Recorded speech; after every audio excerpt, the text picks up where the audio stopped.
Good evening. I'd like to call to order the meeting of the City Council for the City of Wheat Ridge, Colorado for October 25th, 2021.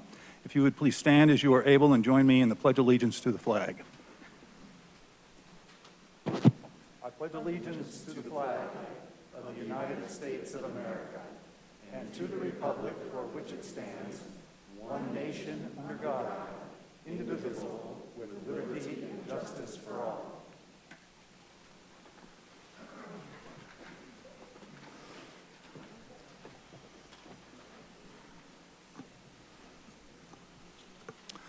Thank you. Would the clerk please call the roll of the members? Councilmember Hoppy. Present. Councilmember Hutchinson. Present. Councilmember Urban. Present. Councilmember Hulteen. Present. Councilmember Weaver. Here. Councilmember Stites. Present. Councilmember Dozman. Here. And Councilmember Nosler-Beck. Here. Mr. Mayor, all 8 members of council are present. We have a quorum.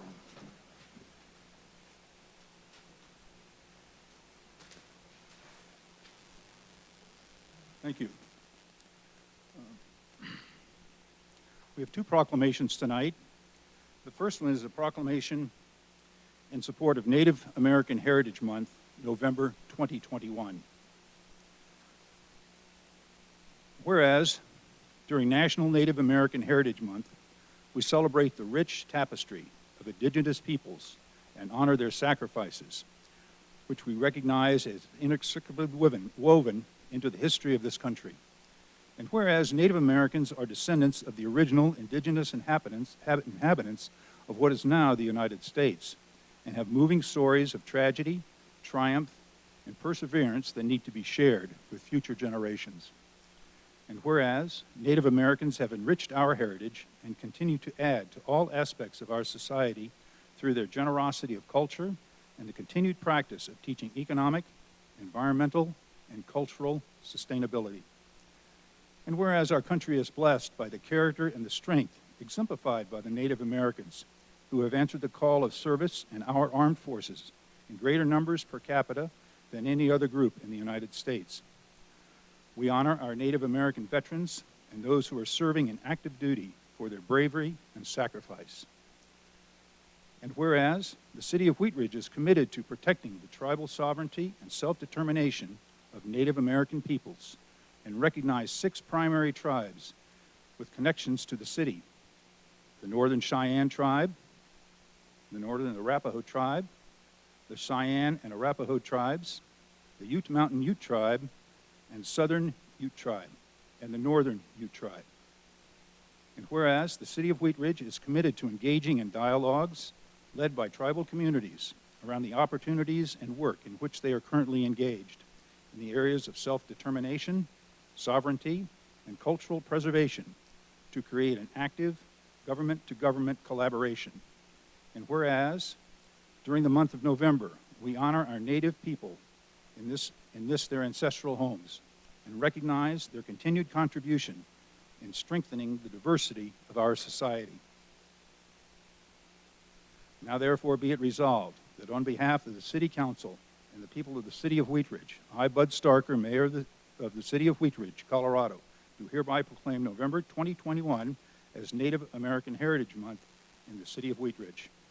Signed this 21st day of October, 2021.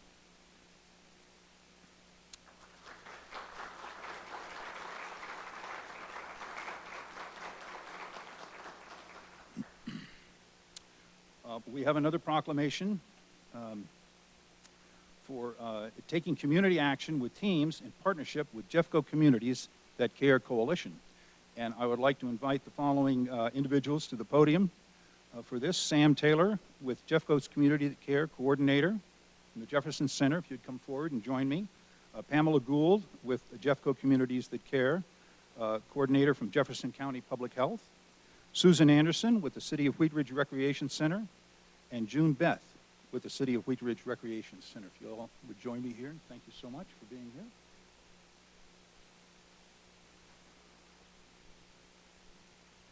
Oh, and we've got a whole group of people. So terrific. All right, everybody, come on up and make sure that when we come on up, because you want to get in the photos. It's all a photo up somewhere. Thank you. All right. All right, this is a proclamation taking community action with teens in partnership with Jeffco Communities That Care Coalition.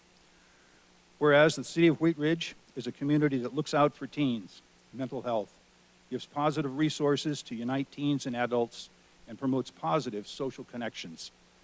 And whereas the City of Wheat Ridge values preventing problems, including substance misuse, homelessness and anxiety, and interpersonal violence, particularly given the challenges and opportunities that have been revealed and magnified by our pandemic. And whereas the City of Wheat Ridge strives to increase protective factors and decrease risk factors for all our young people through policies and systems changes. And whereas the City of Wheat Ridge aims to share Jeffco Communities That Care tools to help adults become even more supportive to our youth, to better understand teens and increase their tools for good communication.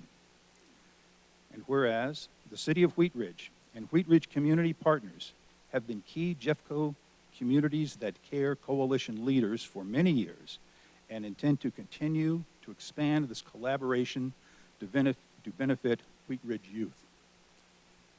And whereas the City of Wheat Ridge is specifically taking action by offering new teen nights out on the third Friday of every month for ages 14 through 17, a new youth program called Breakaway at the Anderson Building on the third Saturday of every month for ages 11 through 14, and paid internship opportunities for Wheat Ridge High School teens. Now therefore be it resolved that on behalf of the City Council and the people of the City of Wheat Ridge, I, Bud Starker, Mayor of the City of Wheat Ridge, Colorado, do hereby proclaim that the City of Wheat Ridge is taking community action with teens in partnership with Jeffco Communities That Care Coalition. In witness thereof, on this 25th day of October, Bud Starker, Mayor. Thank you. And I'm... Would you like to speak? Yeah, sure. Mayor, City Council, and in fact, City of Wheat Ridge and City of Wheat Ridge Youth, I just want to say on behalf of Jefferson County Communities That Care that we value your partnership and value how much you care about your teenagers, that you're willing to partner and share resources with your parents and guardians in the community, as well as supporting our teens. I want to have our teen interns from Wheat Ridge wave. They're amazing. They just started last week and have been doing all kinds of projects already. And then I also just want to do a shout out for the Wheat Ridge Rec Center, who is really supportive of teens and is doing such an amazing job in our community. Thanks. All right, thank you very much. I want to meet everybody coming down here. If you all stay here, nice to meet you. Thank you so much for coming. Thanks for coming. Hi. Good to see you guys. Good to see you. Behind us. Mr. Goff, do you have a photo coming for us? All right. Oh, they have, okay. Okay, thank you all so much. I appreciate it. All righty.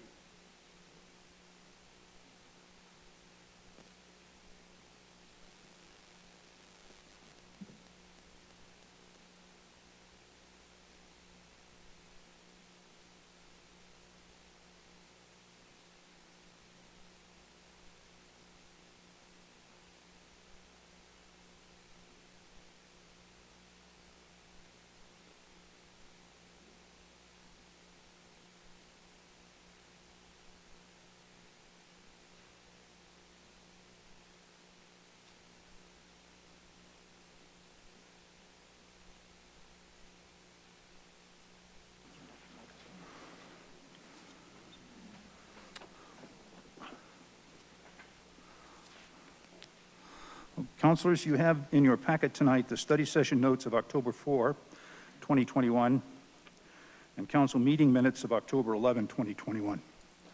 Are there any changes or modifications to these documents before we note them approved?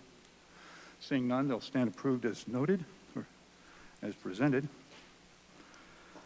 Council, are there any changes to the agenda as presented? Seeing none, we'll go with the agenda as presented. We are now at the public right to speak portion of our program. Thank you all for joining us. We've got a large crowd tonight. Good to see everybody. Thank you for being here. The public may speak on any matter which is not on the agenda. So these are not the public hearings. This is something that is, you may speak now on something that is not on the agenda for 3 minutes. If you wish to speak on something that is on the agenda, there's sign-up sheets back there, and you'll have that opportunity. So this is for things that are not on the agenda.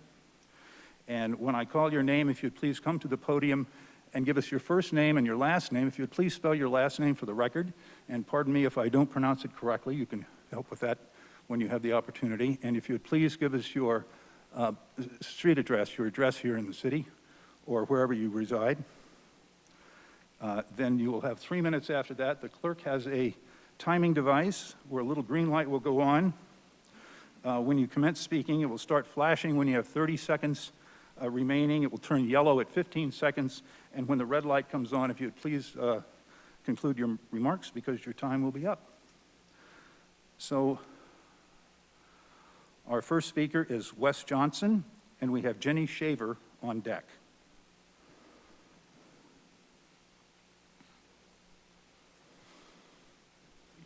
And I'll try to give the on-deck person so you'll have an opportunity to get positioned by the podium. So, and you're free to take your mask down during your time at the podium. My name is Wes Johnson. Last name is Johnsson. Address is 3595 Quail Street in Wheat Ridge.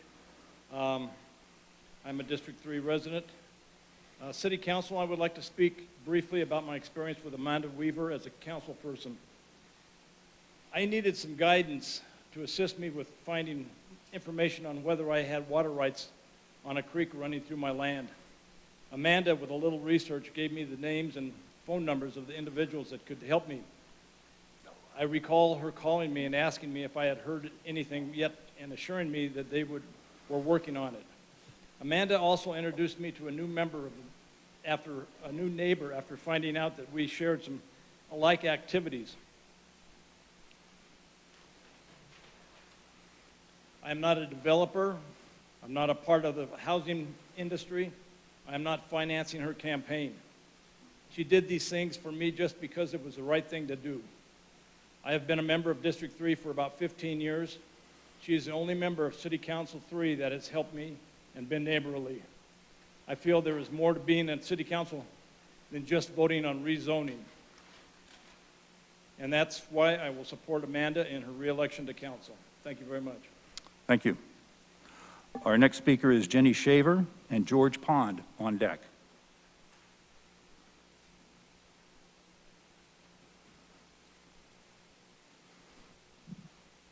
Hi, I'm Jenny Shaver, S-H-A-V-E-R. I live at 8835 West 32nd Avenue. I just want to take a few minutes of your time tonight to talk about speeding on 32nd Avenue.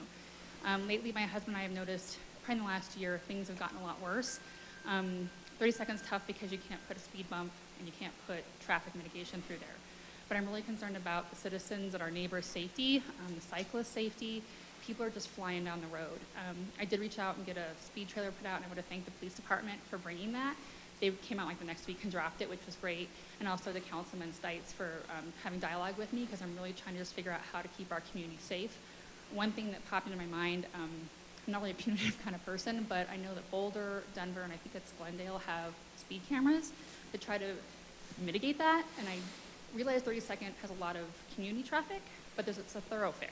There's a lot of people coming from Denver to go to Golden and vice versa. And I just think as our city is growing and changing, we need to look at how do we keep our community members safe. So it's more just a dialogue that I'd like to start thinking about what can we do to protect our people. I know there's other streets as well, but 32nd just really struck in my mind, especially with the recent, there were two, I think both fatalities that really, I went to Wheat Ridge High School. It hit me hard when I found out a child was killed. I know that wasn't the speeding area I'm talking about, but it just really is becoming more prominent. And so I want to just see what we can do to put that on the forefront as we look at our growth in our community. So thank you. Thank you. Our next speaker is George Pond and David Land on deck. Thank you. George Pond, 1 Rangeview Drive, and that's P-O-N-D. I didn't know I was going to take my mask off. I apologize. Thank you, council, mayor, clerk, staff, and everyone for keeping the lights on and really continuing to adapt in these times.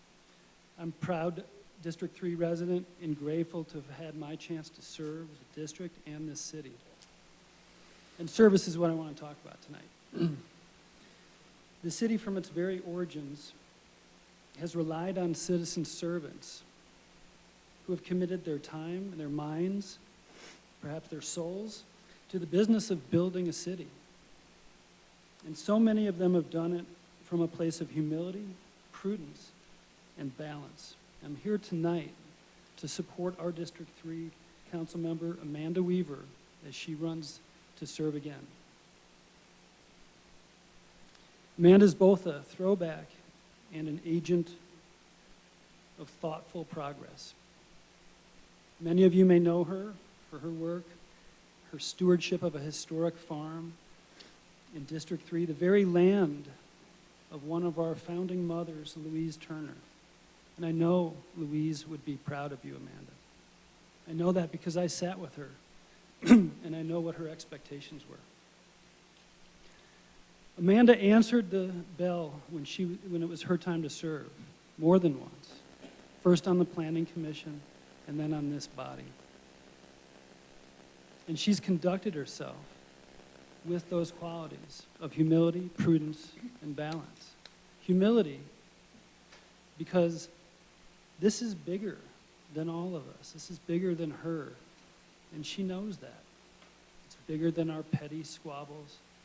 It's bigger than just what's happening in this room in one night, and she knows that. And prudence, to bring reason and thoughtfulness to find a better path, maybe the right path, often the right path. That is hard to do. But as you know, in her day job, there's a doctor in front of her name. She's smart, and she brings it here. And balance. I know Amanda listens to all sides, all voices, and takes all information. Again, that is not easy to do for any of us who've sat there, and I know that Amanda takes that serious and has. So, Halloween and Election Day are coming. Do not be tricked. Amanda is the best candidate for District 3. Thank you. Our next speaker is David Land and Kathleen Baccarini on deck. Hello, my name is David Land. Last name is spelled L-A-N-D. I'm at 8730 West 34th Avenue in Wheat Ridge in District 3. I'm also here to speak in support of Amanda Weaver. I think she's the best candidate and a very strong asset to our district. She's a strong link, as George indicated, to the past. The farm is a place my kids have spent time. It's an important connection to the history of Wheat Ridge, and it's important for us to do everything we can to foster that kind of development in Wheat Ridge, but also be looking ahead at different kinds of housing options, ways for our seniors to be able to leave their single-family home and find a place to stay and stay in Wheat Ridge when they move out, for new families to move in, and I think she brings all of the necessary pieces to keep that connection between old and new alive. Thank you. Thank you. Our next speaker is Kathleen Passivini and Mary Fetchy on deck. Hi, good evening. My name is Kathleen Passivini, Bacccarini. I think that makes it easier. Can I take this off? I live in Linda Vista Drive in Lakewood, but my property is also 10745 West 35th Ave in Wheat Ridge. November last year, I encountered a problem at my home after my neighbor had built a substantial half pipe in the backyard. I contacted the city of Wheat Ridge, and I was directed to contact the councillor for my district. So I contacted Amanda, and she immediately came out, met with us, and saw the problem firsthand. And it wasn't just for me. This impacted the peace and quiet and was a major invasion of privacy in our neighborhood. Amanda advised us how to address the problem and took up the issue with the city of Wheat Ridge. She was thorough in dealing with the problem and allowed our voices to be heard. She kept us informed on how the process worked, and had us involved. She was there through all of the meetings were held and has brought about the change in code that will eventually allow us to once again regain peace and privacy that we used to have in our home and in our neighborhood. I saw firsthand how Amanda had care and concern for the majority of residents that were impacted by this structure.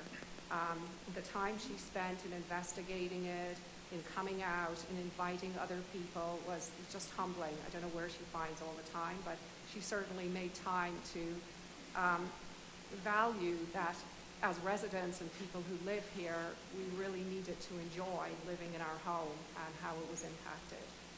I think the residents of Wheat Ridge are fortunate to have such a caring, informed, dedicated, knowledgeable, approachable, and responsive counselor like Amanda is, and that is why I will support Amanda in her re-election to council. We're very fortunate to have her in the city. Thank you. Thank you. Pardon me. Our next speaker is Mary Fetchy and Stephanie Ebel on deck. Hello, my name is Mary Fetchy, F as in Frank, E-D-J-E, and I live at 3465 Estes Street. And I just want to say I am real impressed with the way the city of Wheat Ridge has run the city for the last 4 years. I think you have led it in a positive, wonderful direction. I think you have just led us into a lot of wonderful events and a lot of things that have really benefited the city of Wheat Ridge. Where I see the disconnect is in the planning and development. Planning and development seems to have fallen by the wayside in not letting its citizens know what is going to happen to their neighborhood and how it will affect that neighborhood. And the biggest one, the reason I got involved in the first place was the marijuana one, was the 3-story one that was going to be approved by city council to do a 3-story one a block away from the junior high. That was bad. But what I liked is that the city council listened to us and they paid attention and they backed down and they allowed us not to have that right there. And then the next one that I had to walk petitions around was the 38th and Upland one. Too big of a development for that small of an area. And then you had the one on 32nd and Kipling, which everybody was aware of. It was another fiasco where we had to sit there and walk petitions around door to door and stop the development in order to keep it within a manageable scale. I don't want to sit there and have to do this every flippin' time. I think it is time that we trust you. We don't want to babysit you. We want to trust the people that are leading the city to guide us in the area that we need to be guided. And we are happy, and now you're coming up to the Lutheran development. I'm 1 block away from that development. And I have to admit, that is a concern for me, because if it turns out like the Highland area, I mean, that is a disaster. They left it to be as many stories as they wanted to. It is a horrible area. It turned out just horrendous. And I don't want to see that for the city of Wheat Ridge. You have an opportunity here to take this 100 acres and develop it for the next decades to come. And I'm looking forward to it. And I want to see our city developed in a proper way. I don't want to see us have to go backwards every time and have to keep fighting the same fights. It's like, I want to see us go in a positive direction. And if people are taking money from developers, why would you take money from developers? Because then you know that your vote, the first vote that you do, has to go to that developer because you have to pay them back. I don't want to see that. So I want to see Wheat Ridge continue to go in a positive, forward direction that I've seen all along. I think this is a great city. I've lived here for 35-plus years, Thank- and it's excellent. Thank you. And I love the direction you're going. Thank you so much. So I would like to see you continue that and see what we can do to get us going in that direction. Thank you so much. You're welcome. This is not an applaudable event, please. Stephanie Ebel and Joy Opp on deck. Hi, I'm Stephanie Ebel. Thank you for letting me talk. I live on 3225 Parfait Street. I'm a resident of District 13, District 13, District 3, sorry. So this is the first time I've had any involvement with local politics. I get this flyer in the mail from Amanda Weaver, and she indicates that one of the bullet items is the environment, sustainability.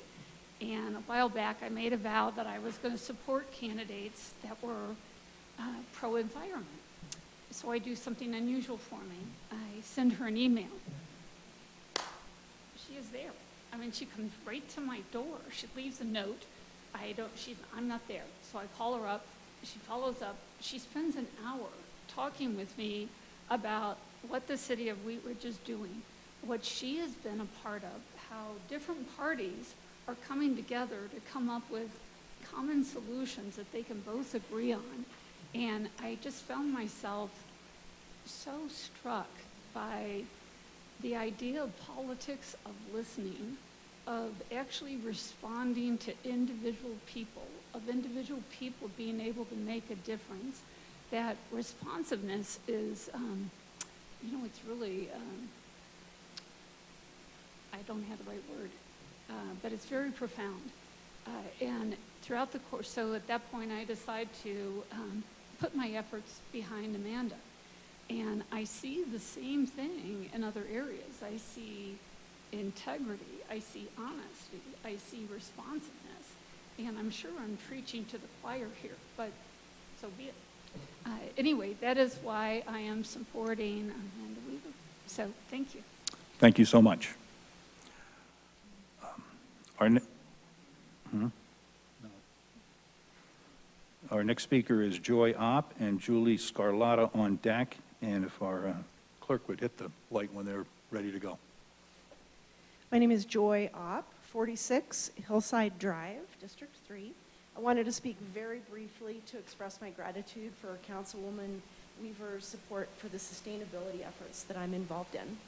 I serve as the co-chair for Sustainable Wheat Ridge, and I'm on the leadership committee for my neighborhood's Sustainable Neighborhood program. Amanda Weaver has been an outspoken advocate for the betterment of Wheat Ridge's sustainability efforts, and not only walks the talk, but encourages others to do so as well. She recognizes the challenges in our community and knows that neighbors working together is the best way to solve them. I'm just very grateful for Amanda's support and advocacy on City Council. Thank you. Thank you. Our next speaker is Judy Scarlotta and Amanda Riebel on deck. Hi, my name is Julie Scarlotta, and it's Scarlata, and I reside at 10662 West 35th Place in Wheat Ridge. And I wish to speak and go on record in support of Amanda Weaver, who is running for re-election in District 3. I am a resident of District 3 and have gotten to know Ms. Weaver as she has listened to my concerns and has been available and responsive when anything comes up. Here is what I have learned about who she is and what she stands for.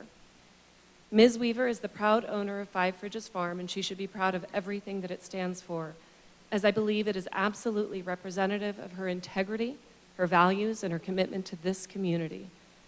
When I think of farming, I am reminded of my great-grandfather back in Kansas. I am reminded of him working in his fields, growing crops, tending to his animals, and lots of hard work. I now also think of Ms. Weaver and how her farm is a symbol of how she sees and works for the broader community of Wheat Ridge. She not only tends to the crops that she grows, but her entire model of keeping her farm running is about cultivating and encouraging community, listening to others, and caring for the citizens and the city of Wheat Ridge. She brings people together. She listens to everyone in District 3. She is enthusiastic, kind, caring, and smart about how she handles issues that arise. Farming is not easy. It is complex and dynamic. The role of councilwoman is also not easy. It is complex and dynamic. She educates herself on the issues that we face and seeks to understand the intricacies of each and every issue. She believes in Wheat Ridge, and I believe in her. I also have a statement that was written by my neighbor, Nicole Ortiz, who resides at 10745 West 35th Place. She is also a District 3 resident, and unfortunately, due to her son's being sick, she had to stay home with him. Nicole writes, I am a District 3 resident and would like to speak about my positive interactions with Amanda Weaver, who is running for re-election for City Council in District 3. I met Amanda when I contacted her regarding a complex issue that negatively impacted my neighborhood and our daily quality of life. Amanda listened to my and other neighbors' concerns and took the necessary steps that led to an effective resolution. While there are many big issues facing our city that Amanda is more than qualified to manage, it's her ability and willingness to also handle smaller neighborhood issues that makes her so suited to being our city councilor. I find her to be extremely accessible and approachable. She sincerely listens to her constituents' concerns and responds back in a timely manner and with helpful solutions. If she doesn't have the immediate answers, she takes the time to find them. She understands the importance of community and bringing neighbors and neighborhoods together, and she is a problem solver who can focus on local interests and neighborhood concerns. She genuinely serves the community in which she works and lives and is truly invested in the success and future of Wheat Ridge and its residents. Thank you. Thank you. Our next speaker is Amanda Riebel and Kathy Plummer on deck. Hi, my name is Amanda Riebel. It's spelled R-E-B as in boy, E-L as in love, but you can call me Rebel if you want. My address is 10762 West 35th Place in Wheat Ridge, Colorado. I am a proud District 3 resident and am very excited to speak about my experiences with Amanda Weaver. When I first met Amanda, I had a complicated District 3 concern involving a half pipe. I immediately felt heard and listened to. I would like to repeat that, since her opponent has chosen to spread false news and unethical accusations regarding her ability to listen to her constituents. She actively listened to me and to my concerns. She had a wealth of knowledge and council-based experience to educate me on my rights as a citizen. She then tirelessly advocated for my rights while being a current council member. She is diligent, has earned my trust, communicates honestly and kindly, and models ethical behavior. I also have a daughter who attends a District 3 elementary school. The school has a list of values they are instilling in our children. The first is G, give respect. I have observed Amanda giving respect and modeling respect. O, offer kindness. I have directly experienced Amanda offering kindness to all of her constituents that I've been around. L, listen attentively.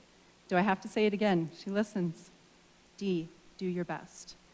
Amanda works tirelessly for District 3, and I have watched her do her best consistently. And because of all of this, I see Amanda as a gifted, fair, hardworking, and honest council person. I will support Amanda Weaver in her re-election to council. Thank you. Our next speaker is Kathy Plummer and Kim Calamino on deck.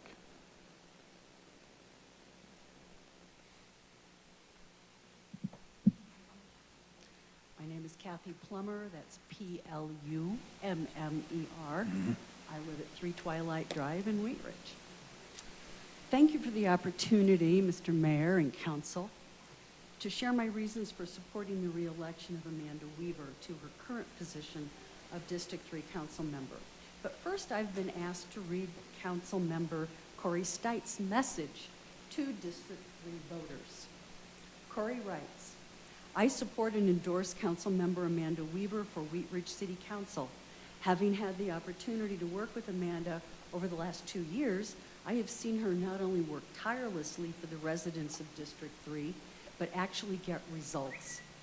working to change ordinances and reducing the impacts from group homes in neighborhoods, strengthening neighborhood privacy, and helping to create the Dead Tree Removal Grant Program, just to name a few of her initiatives.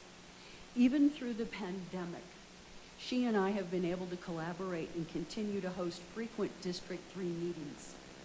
Amanda and I don't always agree and haven't voted the same on every issue, but she brings actual research and evidence to support her positions. This I respect. We as a city, but in particular we as citizens of District 3, will have some big decisions and changes in the next few years. We need Amanda because she understands the process, the community, and the consequences of our decisions. Signed, Corey Stites, District 3 City Council Member. Councilmember Stites is correct. Amanda Weaver's integrity and experience have been integral to the success of many city initiatives in the last 2 years, but her service to Wheat Ridge began more than a decade ago with her appointment to City Planning Commission. She sees the bigger picture of how District 3's unique needs fit into the city's planning. Amanda is known for being a straight shooter and an independent thinker who listens to the voices of her constituents.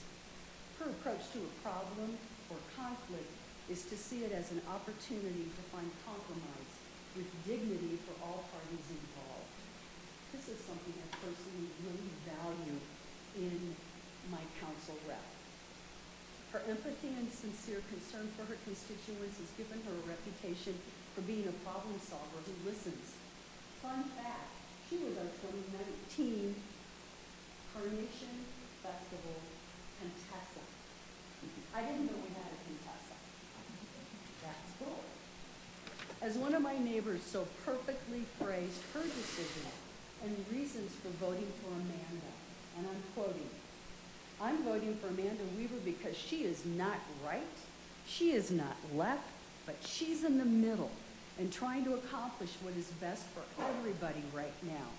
And she does this with compassion and respect for everyone." I'm voting for Councilmember Weaver because my family has enjoyed living in District 3 for 30 years. Some of the best of our lives. Thank you. And with Amanda to represent us, I'm looking forward to a bright future for another 30. Thank you. Thank you so much. Our next speaker is Kim Calamino, and it looks like I have Kelly on deck. Thank you. Kim Calamino, Calomino, 4070 Dover Street. Hello, Mayor Starker, council members. It's nice to see you in person. It's been a while. As we approach an election in which 4 of you are seeking re-election, I would like to thank you for your service. As individuals and as a body, this council has proven to be collaborative problem solvers, attentive to the constituent voices, and conscientious in your approach to serving the community together. At a time when this might be a rare example of civic leadership, I thank you and I congratulate you. In that vein, I would also like to state my support for Amanda Weaver's re-election. Her depth of knowledge and appreciation for our history is clear, and with that, she takes a positive approach in guiding Wheat Ridge towards a future that can benefit all of us.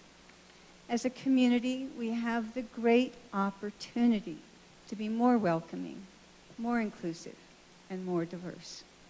Re-electing Amanda will help keep the door to that opportunity open. Councilmember Urban, I would like to thank you for your many years of service. Serving on council is not an easy job, and your commitment to that work is well appreciated. I know Scott Ohm is looking forward to serving District 2, and I imagine you are looking forward to returning Amen. to normal community life. Thank you for your work, and thank all of you for your service. You're doing a fine job. Thank you. Thank you. I'd like to respond. Thank you, Please. Kim, for those remarks. Coming from you, that means the world. Appreciate it. Thank you. Our next speaker may not be Kelly, it may be Raleigh. So as Raleigh is in the house, it's your turn to come to the podium.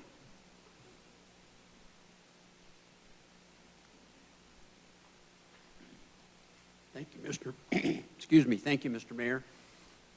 Raleigh Sorrentino, Sorrentino, 4175 Teller Street, Wheat Ridge, Colorado. I'm not up here to rubber stamp all the previous speakers here, but I would like to reiterate what the previous one did and thank Mr. Zach Urban for his service to Wheat Ridge. But I am also up here to try and communicate a large fact, and that is that the City Council has not been representing the citizens of Wheat Ridge lately. And evidence of that is in the development on 38th and Upham, 35th and Wadsworth, two developments that were stopped by referendum where this council had to repeal the ordinance they passed. These are facts. So I would hope anybody that's listening and is up to vote will take a look and try to make changes to the current city council as best they can. Thank you. Thank you. That's all of the speakers that I have signed up to speak tonight, but if you weren't able to sign up, it's not too late. You may still come forward and speak at the podium if you'd like. Do we have anyone coming up? Looks like Ms. Voss is coming up.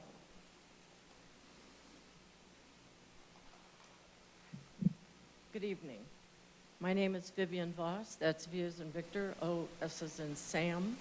I live at 6920 West 47th Place. I had the time spent on Planning Commission at the same time, as a commissioner at the same time that Amanda did. We've heard a lot about her works and what folks are considering good works in the city as a city council member. I personally reapplied for Planning Commission 3 years after my first term, and I was not approved to be a commissioner. Publicly speaking was Amanda Weaver from the dais, and she said I was unfit, unbecoming a commissioner, and she was the only one on the dais that had anything personally to say about me. No one asked for any reason as to why I was not approved, but she felt with a lack of integrity, a lack of honesty, and a lack of respect that she had to call me out. I then asked her what the deal was that she was calling me unbecoming a commissioner for. And she gave me a reason, and I said, that's not true, I never did. And she said, I will look it up, and if I find that I can't find what I'm basing my opinion on facts, I will apologize to you. She never apologized to me. It's been over a year. I don't even know what the time's been. It's been over a year. She's not publicly or privately apologized to me for calling me out in public as an unbecoming a commissioner with no basis. And let's leave on a good note. I live in District 2. I have enjoyed all the time that I have spent here in this council listening to Mr. Zach Urban. His integrity, his honesty, and his respect has impressed me as long as I've known him. Thank you for your time. Thank you. Do we have another speaker wishing to come forward? Mr. Mayor, Council. I'm Donna Starr. I live at 3575 Quail Street in Wheat Ridge. I've been a resident of Wheat Ridge 15 years now. I've had several times I've had to get a hold of District 3 council members for fallen trees, things with the floodplain, and other things that happen when you're just a regular homeowner. I just want to say that the most and I have been a public servant for 35 years. So I know how difficult it is to balance all those hats, and the communication is part of one of the hardest and part of the biggest problem that we have, whether it's notifying citizens or returning calls or emails or whatever it is. And I know anybody who sits on this council or works in public service knows that those things go on forever, and they never stop, and you never get a break. I did want to say thank you to Amanda Weaver for returning my calls, returning my emails, and being very communicative about all the issues that I've faced since I've been a resident of Wheat Ridge, and to thank the council for their support and their hard work during these trying times. Thank you. Thank you. Looks like we have another speaker who'd like to speak. Please come forward. Yes, sir. Thank you for giving me the time, Mr. Mayor, City Council. And that was my wife. We do live at 3575 Quayle Street. Been there we're going on 16 years now. And we've had some issues. We discovered that Amanda Weaver was on the city council. We found out that we had an actual conduit that would listen to us and respond. Having come from other cities, we had found that the city council people or people that were supposed to help us were so aloof, they couldn't return a phone call, they wouldn't listen to us, they wouldn't give you the time of day. We just weren't important enough. But that's not the way with Amanda Weaver.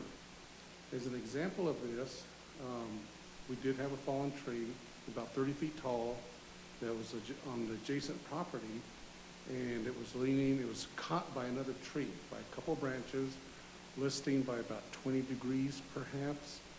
And when those branches would break, if they did break, they would take out part of our house. And I had called code enforcement, and I talked to a lady there, and she said, I told her this tree is dead. It's been dead since we moved in, and it just rotted out and fell. And she says, can you prove it's dead? And I said, well, it's a dead tree. There's nothing on it. I said, well, you'll have to hire an arborist to prove it's dead. And I thought, man, I'm in Denver again. This is the way things operate out there. Since I couldn't get through to this code enforcement officer, I called Amanda Weaver, told her this is what the situation is. She said, send me some photographs, I'll see what I can do, which I did. And later that day, I had an officer, Schroeder, contacted me. And I explained the very situation to him, and he said, well, check it out. The next morning, he was there with 2 code enforcement officers.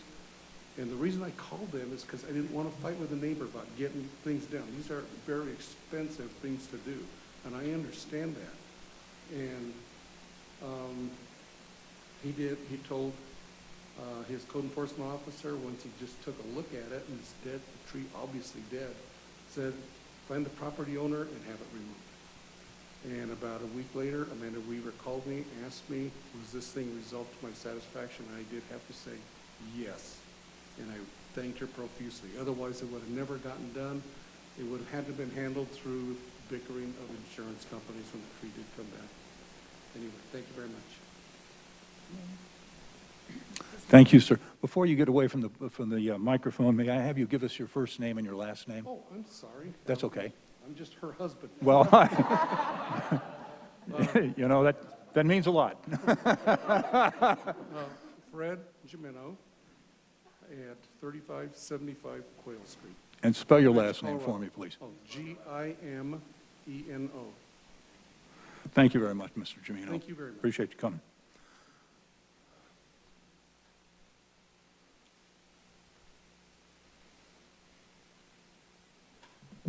Janelle Shaver, 8890 West 35th Avenue.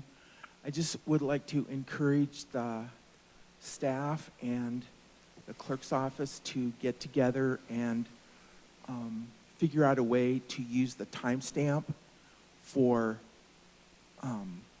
candidates' petitions and informations and reports that they turn in. I think a lot of the controversy that has developed over the last week to 10 days in the District 3 election would not have even happened had things been equally time-stamped when they were received by the machine, and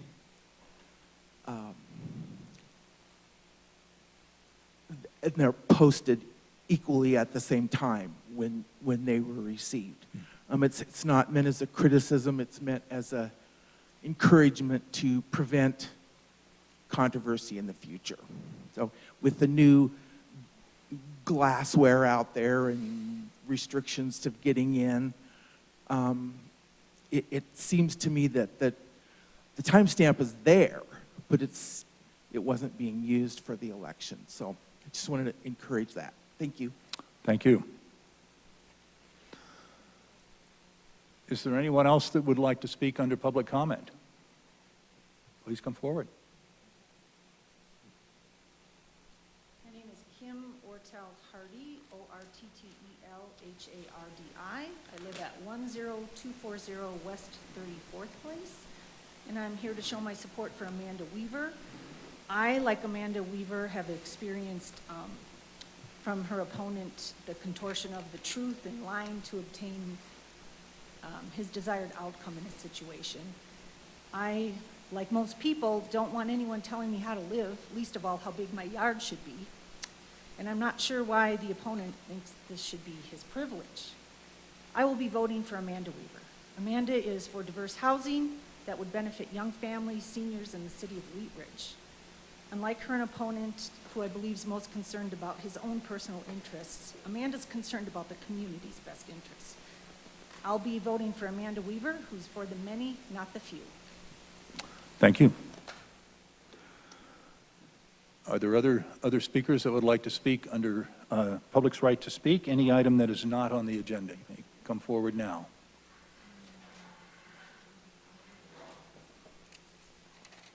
Good evening. Thank you, Mr. Mayor. My name is Arnold Hardy. I live at 10240 West 34th Place. And can you spell your last name for me? Hardi.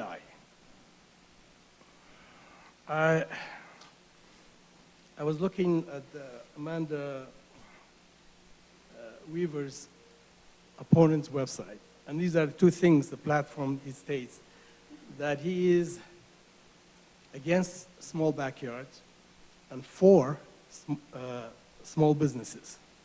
First of all, I would like to ask, who is he to tell us how to live and what size backyard we need? Secondly, many of the developers that he's against are small businesses. It just doesn't make sense. I believe we should elect a decent, honest person like Amanda Weaver to represent us in the city council, and we should re-elect her. Amanda is for increasing housing diversity and affordability, and we all know the city of Wheat Ridge is in need of more housing options. Her views on housing are for benefits of the community and not herself. Amanda, you have my vote. Thank you. Thank you. Are there any other speakers that wish to speak tonight under public's right to speak? It's not too late? Okay, do we have anyone on the online portal that would like to speak under citizens' right to speak? I see no one's hand raised. Okay, if you were, let me make a little announcement because I haven't done that. If you're joining us online in our Zoom format, if you'd like to raise your hand and speak under the public's right to speak, you may do so now. I don't have a good screen in front of me, so I'm going to rely on our clerk. Or do we have anyone? Mikulak, do you see anyone out there with their hands raised? No one with their hand raised online. Okay. All right. Well, I'm going to close our public's right to speak. Thank you very much, everyone who came forward. We appreciate, council tells me over and over that we appreciate the public coming to our meetings and telling us what they think. You know, good, right, or indifferent, but we're glad to have you here. Okay, we are going to go to the first item, item number 1 on our agenda item, which is our consent agenda item. And Ms. Nosler-Beck, would you please introduce that item? Thanks, Mayor. Resolution number 52-2021, a resolution authorizing a building lease between the City of Wheat Ridge and Concrete Works of Colorado for 7575 West 44th Avenue. At issue, the City of Wheat Ridge owns the former Bank of the West building located at 7575 West 44th Avenue. The city wishes to lease the building to Concrete Works of Colorado, CWC, for the purposes of construction headquarters for the Improve Wadsworth project. Also, motion to approve payments to Insight Public Sector in the amount of $148,974.75 for the annual renewals of the Microsoft Enterprise 3-year agreement. At issue, the city renewed its current 3-year Microsoft Enterprise agreement on October 1st, 2021. The 3-year renewal included an upgrade of the current on-premises license and software package to the Office 365 and Teams, inclusive of implementation and support. Also, item 1C, motion to cancel the November 1st, 2021 study session of the Wheat Ridge City Council due to the municipal election. The City Council study session meeting of November 1st, 2021 currently does not have any scheduled agenda items. In order to provide time for the mayor and city council to participate in election activities, the meeting will be canceled. Also, item number 1D, motion to award a contract and approve subsequent payments of $88,907.73 annually to TerraCare Associates LLC of Centennial, Colorado for right-of-way maintenance services. At issue, this request is for approval of the right-of-way maintenance service contract. The city currently contracts annually for mowing, weed prevention and mitigation, and trash pickup in various rights-of-way areas. The total service area for this contract is around 34 acres. The scope of work includes year-round services as and where needed. Staff anticipates 5 cycles of chemical weed control, 7 cycles for mowing and trimming services, and 12 cycles each for trash and debris removal and for sidewalk and median cleaning. Thank you. This is our consent agenda. May I have a motion to approve consent agenda items 1A, 1B, 1C, and 1D? I move to approve consent agenda items 1A through 1D. Second. Motion made and seconded by Mr. Urban. Will the clerk please poll the council?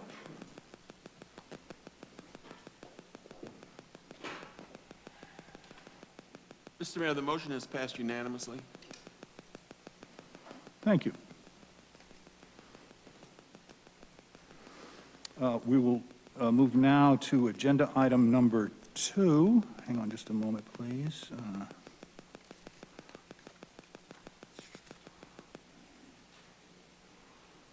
And Mr. Stites, would you please introduce this item? Yes, thank you, Mr. Mayor.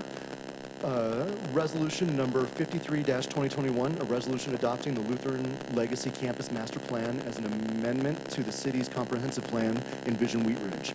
At issue, the Lutheran Medical Campus is located in the heart of Wheat Ridge and has operated as a medical use since 1905. A new Lutheran hospital is currently being constructed at the Clear Creek Crossing development, and the hospital's move presents a rare opportunity to reimagine the future of the Lutheran Legacy Campus. The Lutheran Legacy Campus Master Plan outlines a 20-year vision for the property and is based on 6 months of input from Wheat Ridge community members. Because of the city's 2009 comprehensive plan does not contemplate a potential change of use on the property, adoption of this master plan is a critical next step in starting a new chapter for the property. Thank you. This is a public hearing. It is not quasi-judicial, so I'm going to open the public hearing. And Mr. Goff, do we have a staff presentation on this item? We do. Lauren Mikulak, our planning manager this evening. Mr. Mayor, before we do the staff Mr. Dahl. report, can I make a record on the ability of 2 council members to be able to participate? Please continue, Mr. Dahl. Thank you. I want to make a record that confirms the ability to participate of 2 council members, and we've done this before on matters that have involved SCL and Lutheran, and so I'll want to repeat that for council members Dozman and Urban. And let me start with Councilmember Dozman, just to make a record as a part of this record. It's correct that you're employed by SCL Health, is that right? Yes. And thank you for being able to continue to soldier on while we're dealing with the mic. Councilmember Dozman, will your decision on this master plan agenda item result in any impact, either positive or negative, to your compensation as an employee? No. And do you believe that you're able to make a full and fair, informed decision on this agenda item? Yes. With that, I will opine that Councilmember Dozman is permitted to participate and in fact must. We have a charter provision that says unless there's a conflict, you must in fact participate and vote.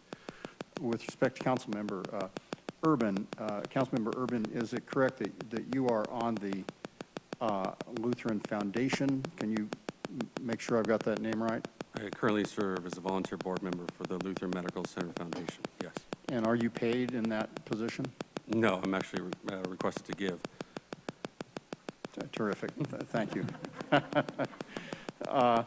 Will your decision on this master plan item this evening have any impact on your personal income, either positive or negative? Absolutely not. And do you believe that you're able to make a fair and full informed decision on the item? Yes, I do. Great. And with that, I would confirm that Councilmember Urban not only may but must participate on this agenda item. Thank you for your indulgence. Thank you, Mr. Dahl.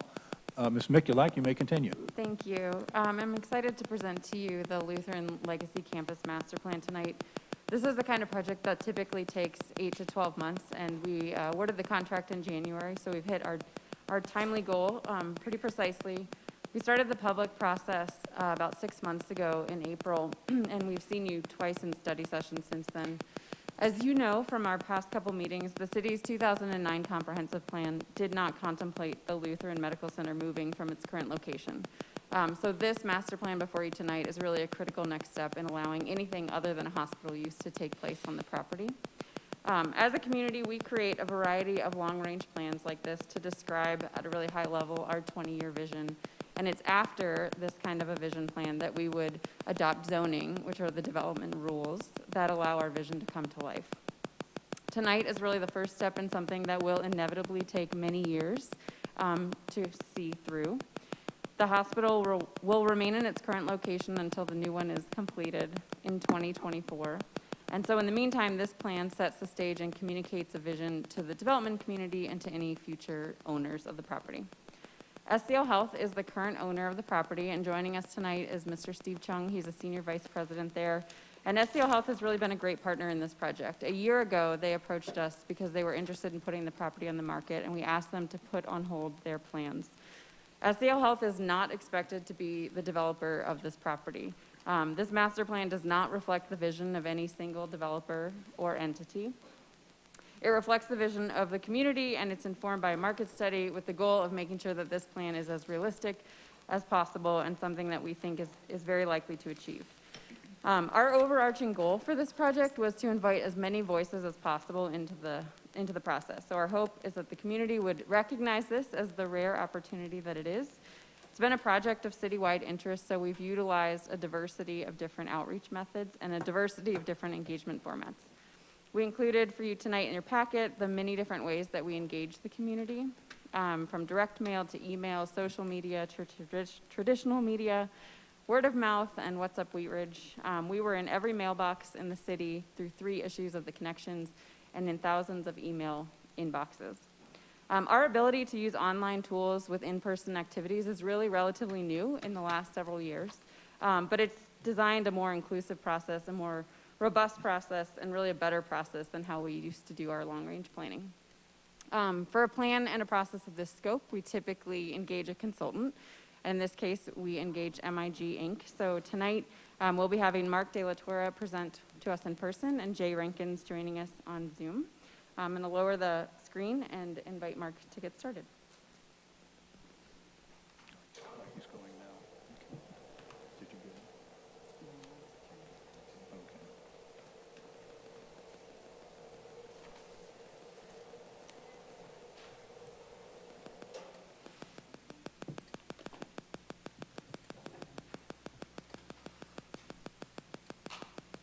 Thank you, Lauren. Thank you. Mayor, council members, thank you very much for having us here this evening. We're very excited to be able to present to y'all. We think it's a very exciting project. As Lauren mentioned, my name is Mark de la Torre, 4345 Brentwood Street, Bel Air neighborhood. The Director of Visualization at MIG and the Senior Project Manager in our Planning and Design Services. I'm joined tonight, as she noted, by our Principal and Director of Denver Area Operations, Jay Rankins, joining us here on Zoom. We couldn't have done this without a really great team, so it wasn't just MIG. We were joined by EPS for market and economic support, Fair and Pierce for transportation and traffic, and a man who needs no introduction, Ron Abo of the Abo Group. We have a lot of information to get through tonight. I'm going to dive right in. I'm going to hand it over to Jay about halfway through. Once we get to the presentation, very happy to answer any questions or comments you all might have. Breakdown of what we're going to be discussing tonight, kind of the project intent, how we set out at the very get-go of why we're approaching the project in this way and what we hope to achieve by it. Run you through a summary of all that engagement that Lauren had mentioned. Talk you through what those recommendations are from the development framework and the suitability mapping that's tied to that recommendation. Go through some of the themes that we've heard in our most recent round of engagement, both in our public hearing and planning commission and then comment that came from that session. And then wrap up with a quick slide on the next steps of what we anticipate coming out of this project. Starting with the schedule. Y'all have seen this twice now. That little red bar is progressively moved across the screen. We're now at the very last column on there. As you can see, the purple dots there indicating all the different touch points we've had with the community throughout the process, the regular project management and coordination with city staff and so forth, and the technical quantitative analysis, which paired with the community engagement was equally important, right? Making sure that our decisions are grounded in kind of sound recommendation from a technical standpoint as well. This slide here is actually something that we started with at every single meeting that we had in the very first phase of our engagement about the approach to the master plan, what we'd set out to do with a framework, which is a little different than a true master plan where you might see a road here and a building here, and the building is this tall with this many square feet. A framework's really trying to articulate what those expectations and parameters are for both the community who experiences the space and then the future owners and developers of the property. So the goal of that being, in that second bullet there, really focusing on the trade-offs of it, knowing that there's a lot of things that could happen to the site. There's a lot of things that maybe should or should not happen, but we want to make sure that as we're thinking about how best to deliver on all those various aspects that community members have said they wanted, that we know the development community can provide, we do so with trade-offs in mind and striking that balance, which is that last point there. And striking that balance is based on not just the value of the land, but the values of the community, and neither one really taking the lead of the other, but finding that kind of harmony in between those two. Key components of the plan itself are, again, based in the structure plan. So the adopted structure plan was part of the 2009 Envision Wheat Ridge Comprehensive Plan, kind of governs the land uses and kind of thoughts around primary corridors and areas throughout the city. So that structure plan is the core of what we're recommending to update. The baseline understanding of land use and zoning are certainly some of the things that the recommendations touch on, and we'll see that later in the presentation. But it's not just the baseline of land use and the physical kind of nature and characteristics of the campus. It's forward thinking. It's looking to the vision of what future land use might be to better support the growing community in Wheat Ridge while being cognizant of the past in which it was born out of. The last piece there, again, knowing that this is a framework and not a physical master plan where we're saying these buildings are here, these buildings are not here, which brings me to one slide that it's the only slide I'm going to read verbatim because I think these are very important points. So this plan does not identify specific users. It does not lay out or lock in a specific site plan with building footprints. It does not require existing buildings or uses to either leave or stay, but it does summarize the overall vision and goals for the process. It outlines those key parameters and considerations for future development and potential change on the site. It identifies the appropriate locations, right, for those uses and the different compositions and adjacencies to one another. And it creates expectations for when future zone changes are requested, there is something to look at as either support or opposition against. That's kind of how we started, why we approached the project the way we did, and what we're hoping to get out of it. So this next piece here, I'm going to talk through the engagement that we took part in throughout multiple phases, starting with phase one, which, as y'all can see up here, began with a self-guided campus tour. Part of the engagement strategy, as Lauren noted, was multi-pronged. Not one strategy works best for every person. It's not just a public meeting. It's not just a survey. It's every single tool in the toolbox. So there were stakeholder steering committee meetings. We obviously had study sessions with y'all. We had different types of focus group meetings, from neighborhood members, community members at large, the business community. We had another public meeting on the virtual side, knowing that a campus tour might not be the right flavor. We did have an online survey and other aspects of it that kind of built to that first part of the vision. So starting with the campus tour, multiple stations, it was really about conversations with the community. We had about 80, 90 folks attend that. It was a Saturday morning. Tried to trick my neighbors into early morning math questions. Y'all have heard that joke many times over, but I was successful for a neighbor or two. Most folks did call me out on that. But as I mentioned, we wanted to start the project with conversations. We wanted to make sure we were understanding at the highest level what the history, the buildings, the traffic, all that it was about the campus from the community perspective. The virtual meeting, we had another 50 members there, really focused on visioning and launching an online survey that ran for about a full month there. That online survey then was aggregated with the folks who showed up in person. So if someone can make it at 7 o'clock on a Wednesday, that's great. If you got kids at home or if you work evenings, we want to make sure that their voices are heard as well. So the online survey and every aspect of engagement was aggregated with in-person attendance and folks who were able to contribute at What's Up Wheat Ridge to make sure we had the largest range of folks being able to contribute to the process. The common themes we got out of that first send was compatibility with adjacent neighborhoods, being really respectful neighbors when we think about our edge conditions, thinking about a mix of uses really to support the overall community, safe multimodal connections, the idea of free public amenities, right? We want our parks, we want our plazas, we want our civic and cultural elements, and thinking about how best to achieve those led us into the next conversation around trade-offs. Like, okay, we have these great things we want as a community, how best do we arrive at those? And the last point was actually mentioned by a number of community members here tonight was the need and desire for a variety of housing that served a diverse kind of group of people. Second phase of community engagement. So more stakeholder steering committee meetings, more focus group meetings, more public meetings. So this was our first in-person public meeting. We were back here in the chambers. I actually stepped out briefly here for a new kiddo, but this third one was here in the chambers that also had an online component as well to, again, aggregate all the input we were hearing from the larger community. And at that session, we've created, I think, 3 of the most confusing concept plans from what I've gathered from some community input, so I'm hoping to provide a bit of clarity. None of these concepts are actually being proposed on the site. We started this exercise with, okay, we understand it's large civic areas, it's single-family residential buffers, it's mixed-use areas, it's retail, it's Main Street. So we started with a baseline concept that we knew the market would support. Again, this is all about trade-offs. It's about balancing that value and those values.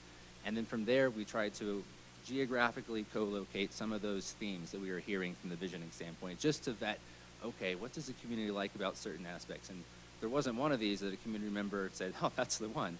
None of these got it right, but there were certain aspects of those that we were able to extract moving forward to make sure that we understood what was working about those concepts, what was not working about those concepts. Third public meeting, over 100 attendees. We were really focused on preferred concepts and trade-offs.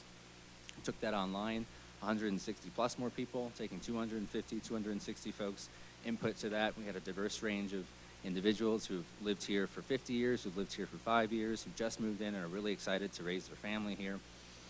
Through that process, we learned that trade-offs were something that the community was willing to entertain, and they were most appropriate kind of in that middle density range, so not your high rises, but kind of your mid rises in the appropriate locations if that allowed the community to then achieve some of those benefits we talked about, those open spaces, those civically oriented pieces.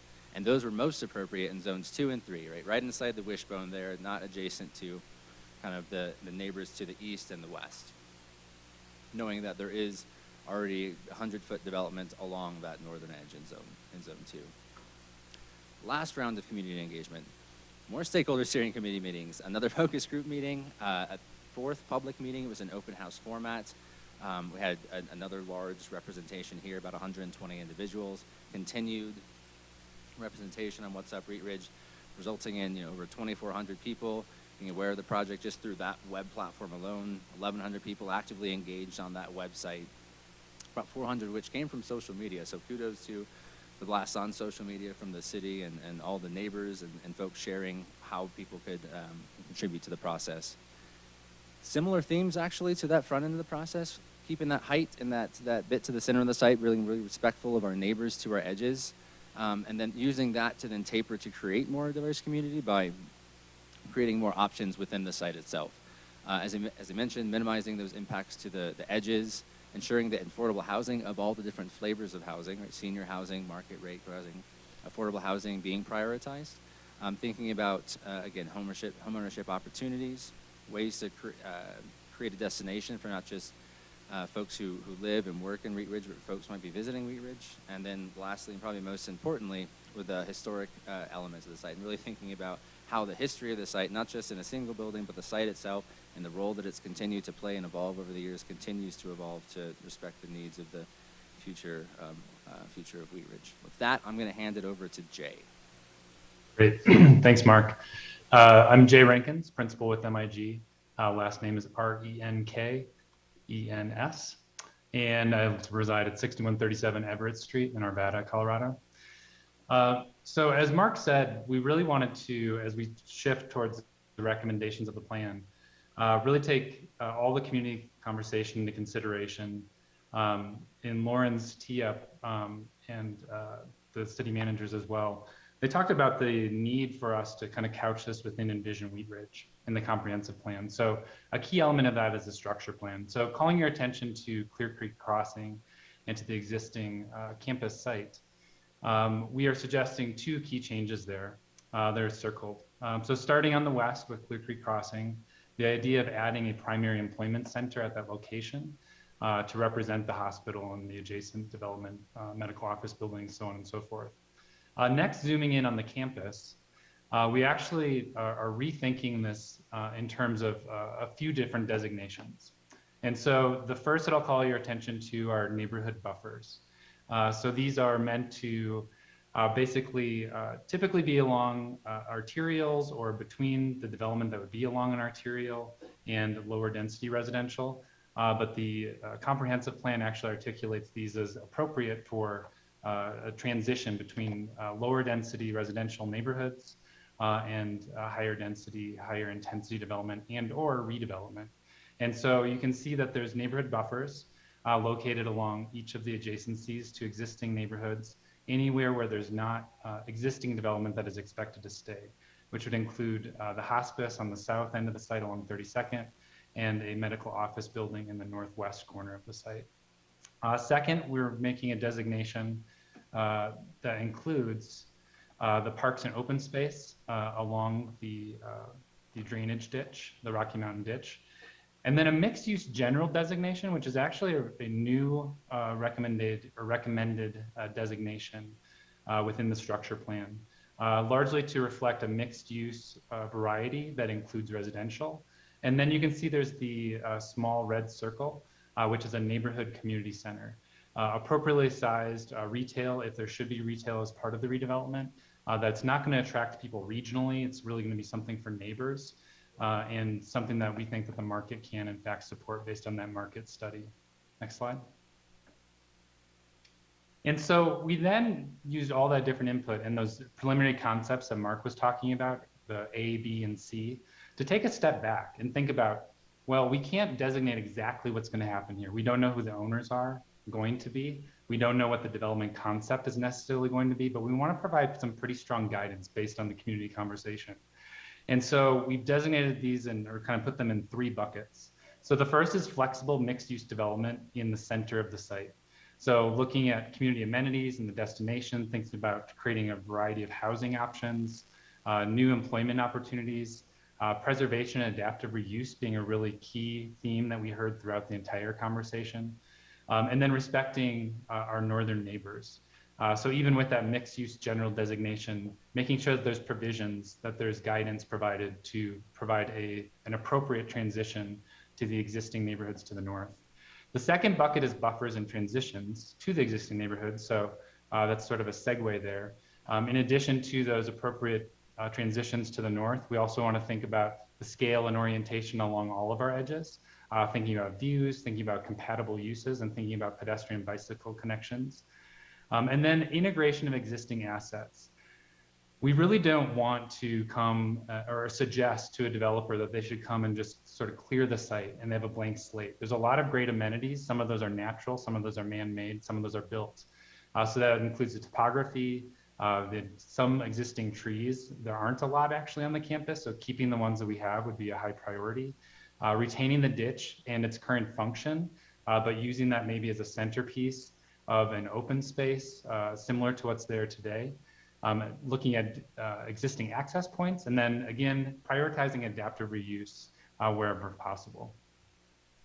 So the development framework looks kind of similar to the structure plan recommendations, but does provide some additional guidance. And so you can see along the edges, we have the existing uses that I talked about already, the hospice and medical office building.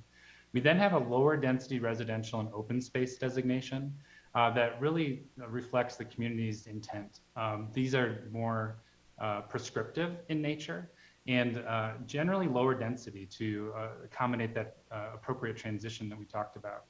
Then where the existing hospice is, if that were in fact to redevelop, looking at lower middle density mixed use. And we'll talk about the specific uses in a moment. And then in the middle of the site, sort of hugging the ditch north and south between the two aspects of the parkway there, looking at middle higher density mixed use.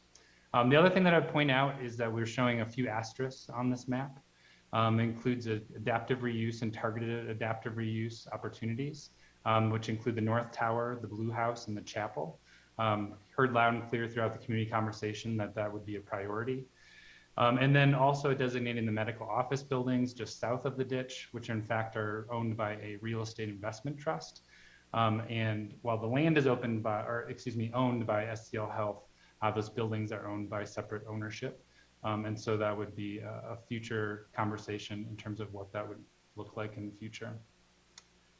These images here are those that emerged. We probably showed at least 6-7 times this number throughout the different meetings that we had, whether those be online or in person. And these tend to be the images that emerged, looking at everything from different types of open space to the scale of development and to a certain extent, some architectural characteristics, but really we're thinking about scale, use, and orientation. And to that end, we've designated 7 development types as part of the framework. And so the first is going to be lower density neighborhood. Next slide. And so for each of these land use suitability maps, they're meant to be a complement to the framework map. So rather than designate exactly which use needs to go where, what we've done is actually created a series of maps. None of them are mutually exclusive. If you overlaid them on top of each other, you'd actually see that there's overlap. More so in the center, where we're creating more flexibility with that mixed use designation, and less so on the edges, of course, where we want to be more prescriptive, more respectful of those adjacent neighbors. And so this lower density neighborhood suitability map is the first. So I'll give you a little more detail there. But basically it's prioritized along the west and east edges, looking at a density of 4 to 12 dwelling units per acre, really depending on whether sort of which form it takes. And it could be different, even within those colored areas, but including single family homes, duplexes, triplexes, and maybe some other attached products. The second is the medium density or middle density neighborhood suitability.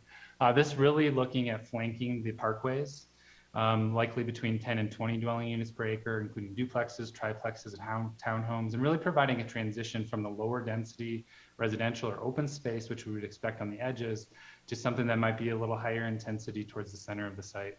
Which brings us to the higher density neighborhood suitability. We really wouldn't expect or want this to happen anywhere outside of the parkways, and we'd want it to be removed from 38th as well. The little part that you're seeing kind of approaching 38th would be if the North Tower were adaptively reused. And then next slide. So then the office node suitability. Interestingly, the office market without the hospital as the anchor, the market study actually showed is not especially strong. And so this is showing a pretty large area as office. And could we land a big fish and perhaps a corporate campus, locates here? Yes, that is absolutely a possibility, but less likely than a smaller footprint, maybe similar to the footprint currently occupied by the existing medical office buildings. But office is something that doesn't necessarily need the visibility along a major arterial, but we wouldn't necessarily want to butt that right up against the neighborhoods either. So you're seeing that in the center of the site along the parkways and in the existing hospice location. Which then brings me to civic campus suitability. Again, a larger scale than what we would expect for a civic campus. Even I think if we put all of the existing needs of maybe Jefferson County, maybe some other partners and the city together. I'm not sure if we would necessarily occupy this much space, but people really liked the idea of having a civic presence on the site. And so we wanted to ensure that we included that in the land use suitability. Some people liked that in the center of the site, thinking that it really was a sort of central anchor drawing people into the site. Some people thought that was less accessible, so they actually liked it along 38th. And most everyone liked the idea of tying it to the ditch open space in some manner. And then retail and restaurant destination suitability. Again, the market doesn't have a lot of support here. Through the community conversation, we heard that we didn't want a really big presence that was going to be attracting drivers and other transportation modes from all over the region. So something that's really neighborhood oriented, aligning with what we articulated in the structure plan with the neighborhood community center designation. But ideally that would be along 38th, maybe building on some of the energy to the east, or perhaps using a section of Lutheran Parkway to create some sort of a Main Street type of presence. We'd expect that to be relatively small, maybe a restaurant or two, a coffee shop, maybe some service-oriented business serving the surrounding neighborhoods. And then this last land use suitability map is parks, plazas, and open space. So that would be prioritized on the eastern and western edges and along the Rocky Mountain Ditch. Again, this is a pretty large footprint. We would expect, as far as trade-offs are concerned, to achieve something of this scale, we'd have to go pretty high density. And so it'll likely be some smaller version of this. But if you can go to the next slide, Mark. Oh, we skipped that one, sorry.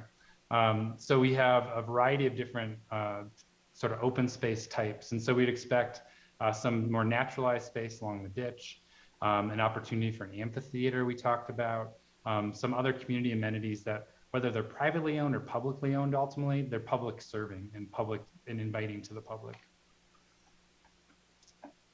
Great.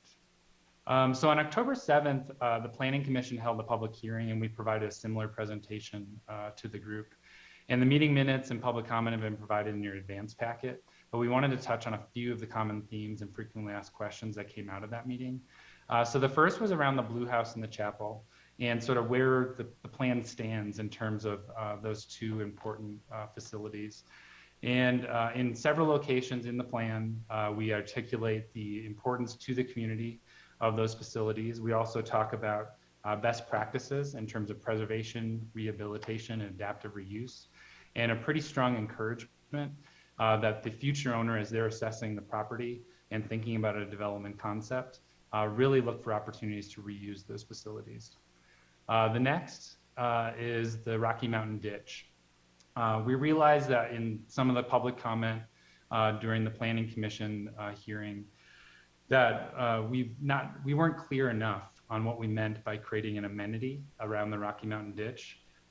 In no way, shape, or form are we suggesting that the Rocky Mountain Ditch become a water element that you would splash around in. It definitely needs to be retained and should be used in the future in its current state. But we do think that there's an opportunity to at least sort of embrace and maybe even build upon the existing open space that's along the Rocky Mountain Ditch. So again, sort of it's a both and. Next would be the traffic impacts. A lot of people were concerned about, regardless of which land uses are chosen based on those land use suitability maps and a preferred concept by a developer ultimately and proposed to the city, that there's a concern that new development of any sort would increase the traffic. And it turns out that a hospital, we actually have, and Mark mentioned, Fair and Piers on the team, and they did a traffic study, has a relatively high trip generation rate. And so anything that we looked at, we kind of looked at, when I talked about those land use suitability maps overlapping, we looked at the most intense uses that we had mapped in every square inch of the campus and modeled that. And it was actually meeting or even slightly less than the existing number of trips. Albeit, we would expect the time of day that those trips occurred, some of those different patterns, if you were to kind of map it throughout the day or throughout the week, would vary a bit. But again, less traffic than we see today. And then the hospital size. People were asking about the healthcare and the need. And obviously, there's some location trade-offs associated with a new campus versus the existing campus. But as far as the market is concerned, SEL Health has done their due diligence. They have determined that they are accommodating enough space and in the right way in the new campus. And obviously we have the existing campus until that new campus does in fact open.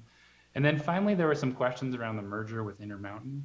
And specifically, I think some people thought, well, does this change things up if in fact there is this merger between SEL Health and Intermountain? And we just wanted to be clear that the conversations between SEL Health and Intermountain, there's been open conversation, communication, and transparency. Intermountain is fully up to speed on what SEL Health is planning here in terms of the sale of the property, cooperating with the city of Wheat Ridge in terms of the redevelopment. And so they're on board with the master plan. Finally, with implementation, I think this might be my last slide before we turn it back to you all. Obviously, if in fact the plan is adopted, that would amend the comprehensive plan, particularly the structure plan, and then adding the framework plan, as well as those land use suitability maps and the narrative supporting those to the comprehensive plan. That would then sort of allow SEL Health to look at sale of the property. So that's what we mean by property disposition. So they're basically selling the property. And we would expect that there would be a re-entitlement sought out once that sale was final. And probably a little ways down the road once they've kind of figured out what they'd like to do. If in fact some additional height or density would be desired in the center of the site, particularly north and south of the Rocky Mountain Ditch, there could be an amendment to the charter that is yet to be determined, of course. Although we did hear some support from the community, as Mark articulated, for exploring that, particularly if it comes with trade-offs for community amenities and benefits. Then the city, in the meantime, can be looking at the creation of an urban renewal area as one potential mechanism, but also reviewing other potential funding strategies that could include different districts and funding mechanisms sort of internal to the city, but also looking for partners and funding from the state or federal level as well. So with that, we'd like to turn it back to you all.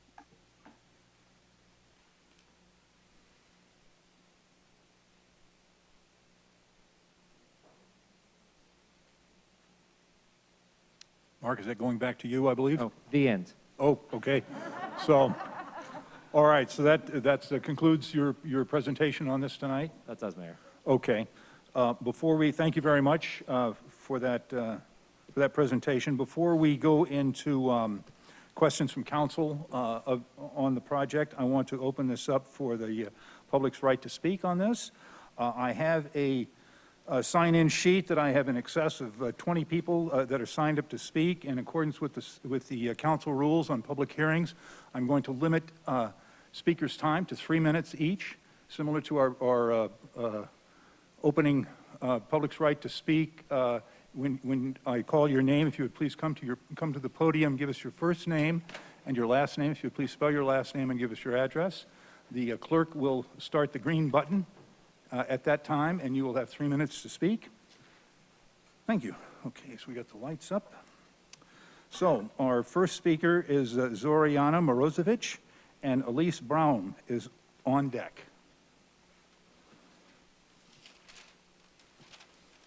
And please adjust the mic so it's comfortable to you, and if you'd like to take your mask off to speak, that's... I'll keep my mask on, thank you. Very good.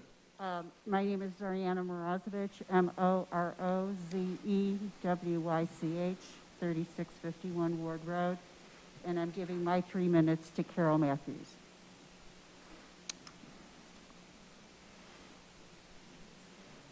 Is Carol, I'm sorry. Oh. Okay. So I guess Carol Matthews, are you going to come now and speak for 6 minutes? Beg your pardon? The screen, did you know it's up there? Whatever. My name is Elise Brown. I live at 3545 Allison Court. There is only a single concept, Lutheran Legacy Campus Master Plan, that is presented by this MIG Incorporated, which the city hired at a cost of $175,000 so far. Why did the city hire a consultant instead of presenting amendments to the comprehensive plan by the planning department? Why is there just one concept of a plan presented? when there should be many concepts. For example, the land is presently zoned for hospital and associated medical campus use. So this use could be continued with enhanced rehab facilities and addiction treatment. The converted Beth Israel Hospital became intensive care rehab and rehab, which is used for patient referral by Lutheran Hospital. Who doesn't know someone who has been in rehab? So is there a definite need for these facilities? Recently, the city has had successful citizen resistance to several increased density zoning in incompatible lower density areas. The City Connections newspaper stated 1,522 units had been approved by spring of this year. These structures cover the land with asphalt, concrete, and buildings almost completely. The citizens said enough of such developments, and the city must start honoring the lot coverage, setbacks, units per acre, and building height protections in existing zonings in the city. The Lutheran property is completely surrounded by the low-density housing. So of course another plan should be for low-density single-family housing with all those zoning protections in the present law regarding development. Councilmember Corey Stites stated in his campaign literature, quote, "Any development that happens in a neighborhood should fit the character of the neighborhood," end quote. I assume he stands by his word. Another plan option is to use the open land for local farm food growers, which would expand local food systems and help people have access to fresh, healthy food. Councilmember Amanda Weaver has promoted such use with the community garden, and this would be an expansion of her idea. Sprout City Farms has created this concept with Denver and Lakewood, so why not add Wheat Ridge with our historical agricultural history? A quote in the paper by Mike McKibben stated, quote, "Any redevelopment or repurposing of existing building will require a zoning change. That in turn need to be supported by the comprehensive plan according to the city," end quote.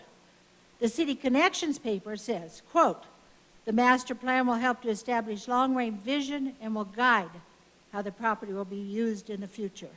Vision and guide. This is a required public hearing by law to allow for citizen input in this plan. Why does the city act like this is a final say and is in such a rush to approve this plan when a better, more appropriate plan can be designed, amended, or completely redone with consideration of input from the citizens who live in the surrounding area? This is the whole purpose of public hearings, which are required by law, so citizens can have a say in the process and changes can be made. Thank you. Our next speaker is Jenny Shaver with Joshua Meyer on deck.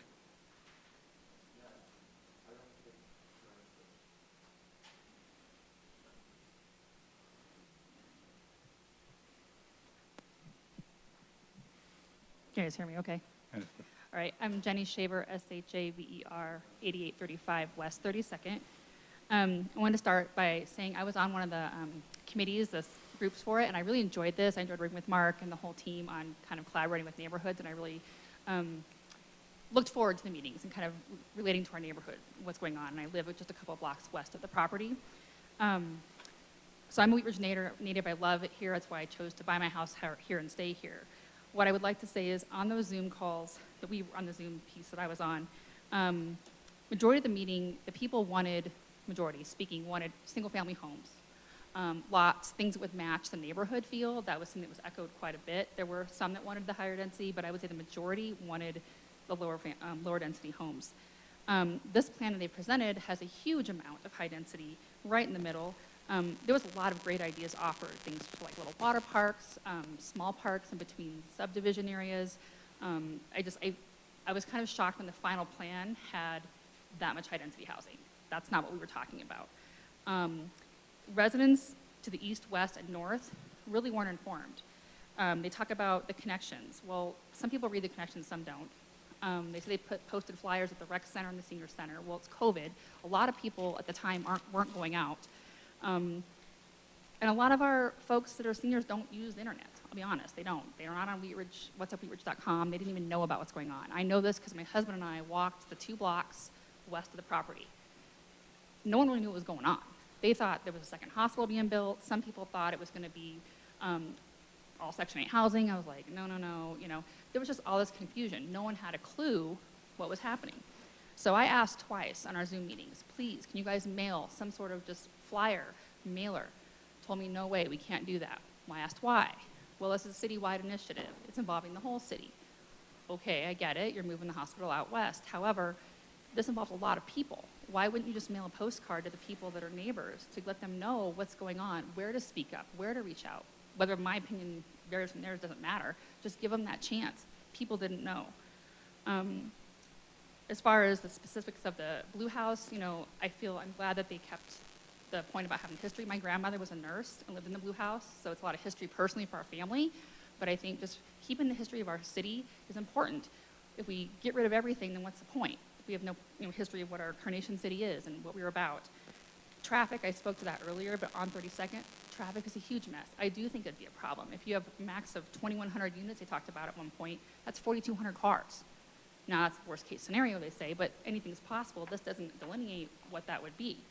And lastly, I was speaking with Councilmember Stites and Weaver at a District 3 meeting, and I love that they were listening, and I love what Amanda had to say about maybe looking at orchards and sustainability and food. That was really great. I think we have a unique opportunity to make Wheatridge stand out.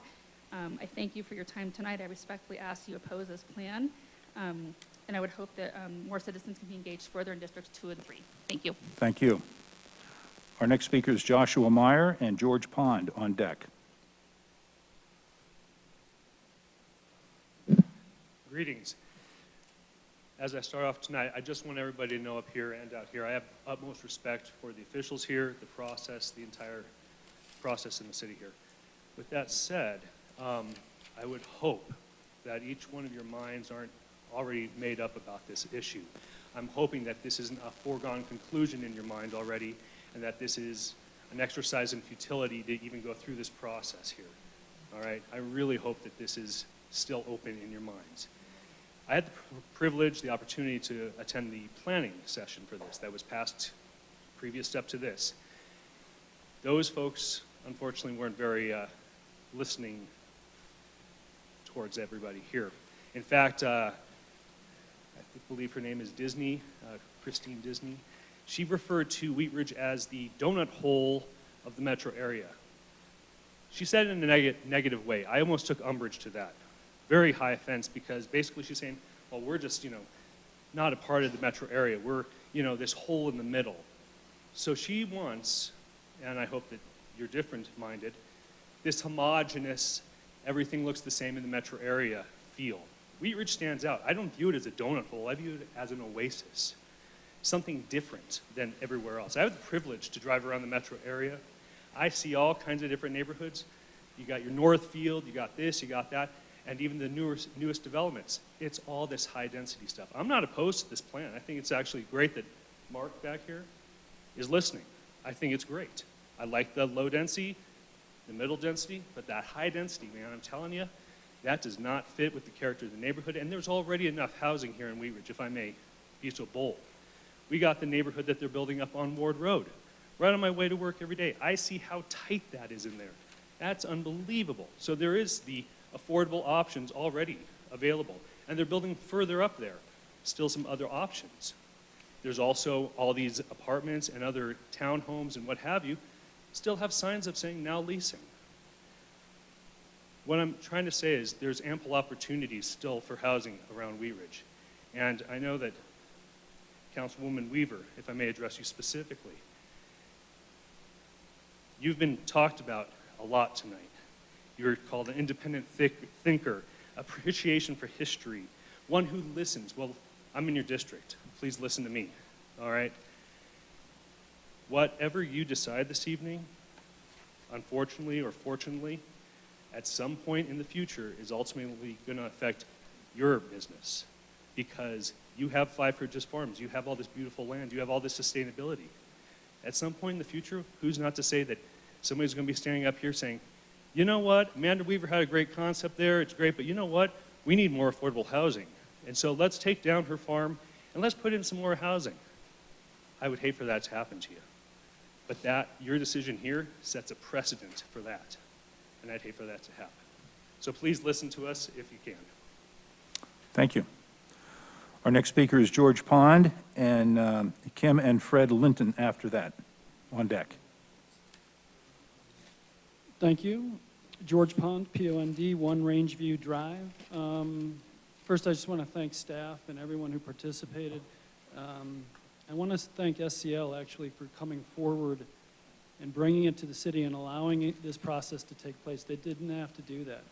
But I think they respected the city. They know us and what we want to argue about and what we want to talk about, and allowed us to do this. And thank you for that.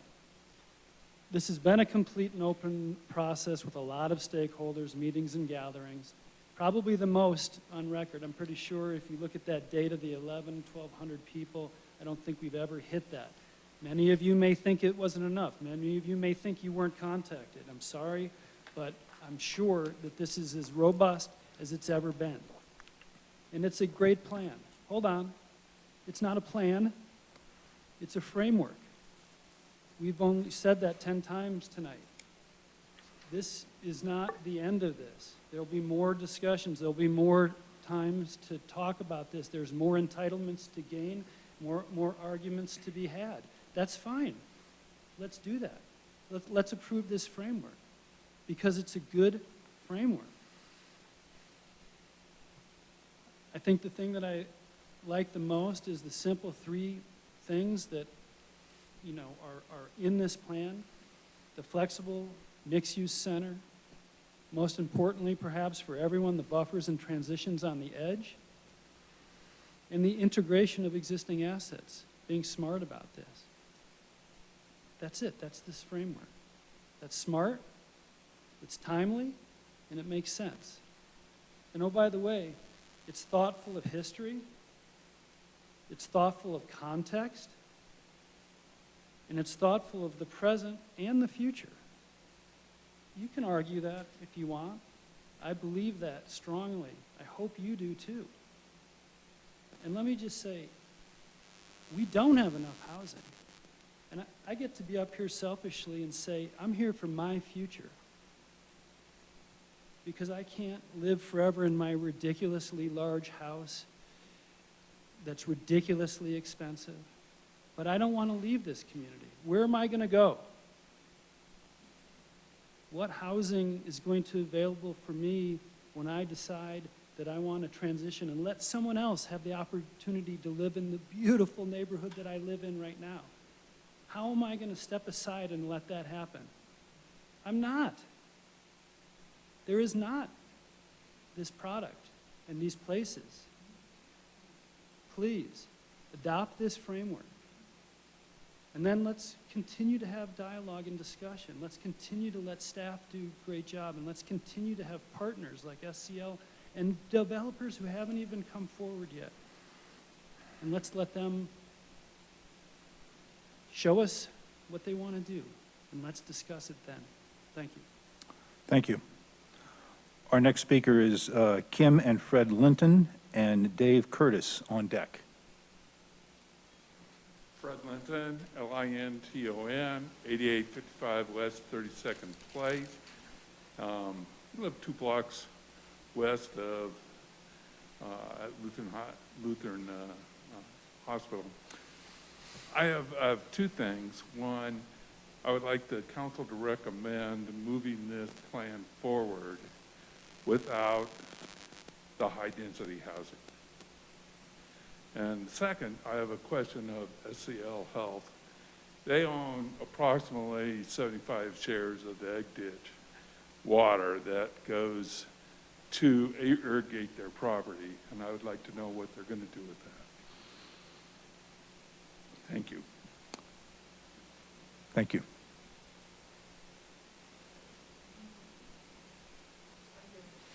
Thank you.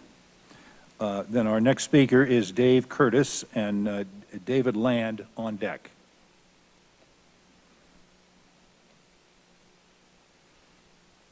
Do I have Dave Curtis?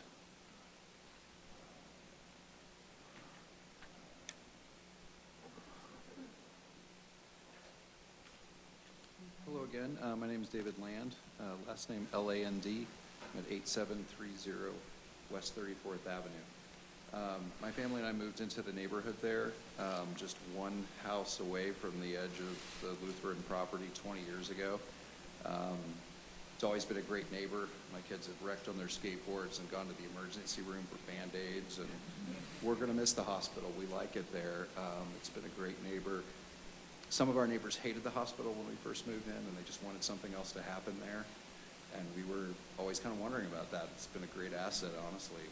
Our kids walk over to get their orthodontist appointments, and the space has been great. But obviously, SEL has determined that they need to go into a different space, get some better modalities developed, and their new campus is going to be great. We fully support this resolution as neighbors in the area. The reason we moved to Wheat Ridge 20 years ago was because we needed to get a bigger house and we could afford something a little bit bigger. That's not a possibility for people moving into Wheat Ridge right now. Without some other housing options, this could turn into, let's play a different scenario for a minute. Let's just say that we take my house with 2,000 square feet, a quarter-acre lot, and just spread that across this entire 100-acre campus.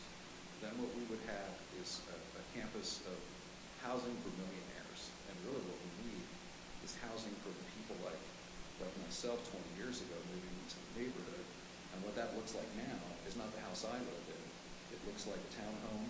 It looks like a higher density scenario so that we can have firemen and teachers and plumbers and people live here that aren't millionaires, that are just average folks that want to stay in Wheat Ridge, that want to retire in Wheat Ridge and have a place to go. I'd like to be here and be able to do just as George said, downsize at some point in time and have a senior housing opportunity that I can afford. So I just like to support the resolution 100%.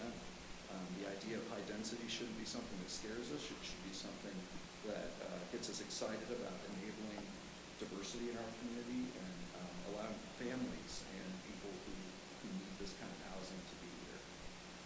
Thank you. Our next speaker is Carol Matthews and Marta Hetty on deck. Mm-hmm. Mm-hmm.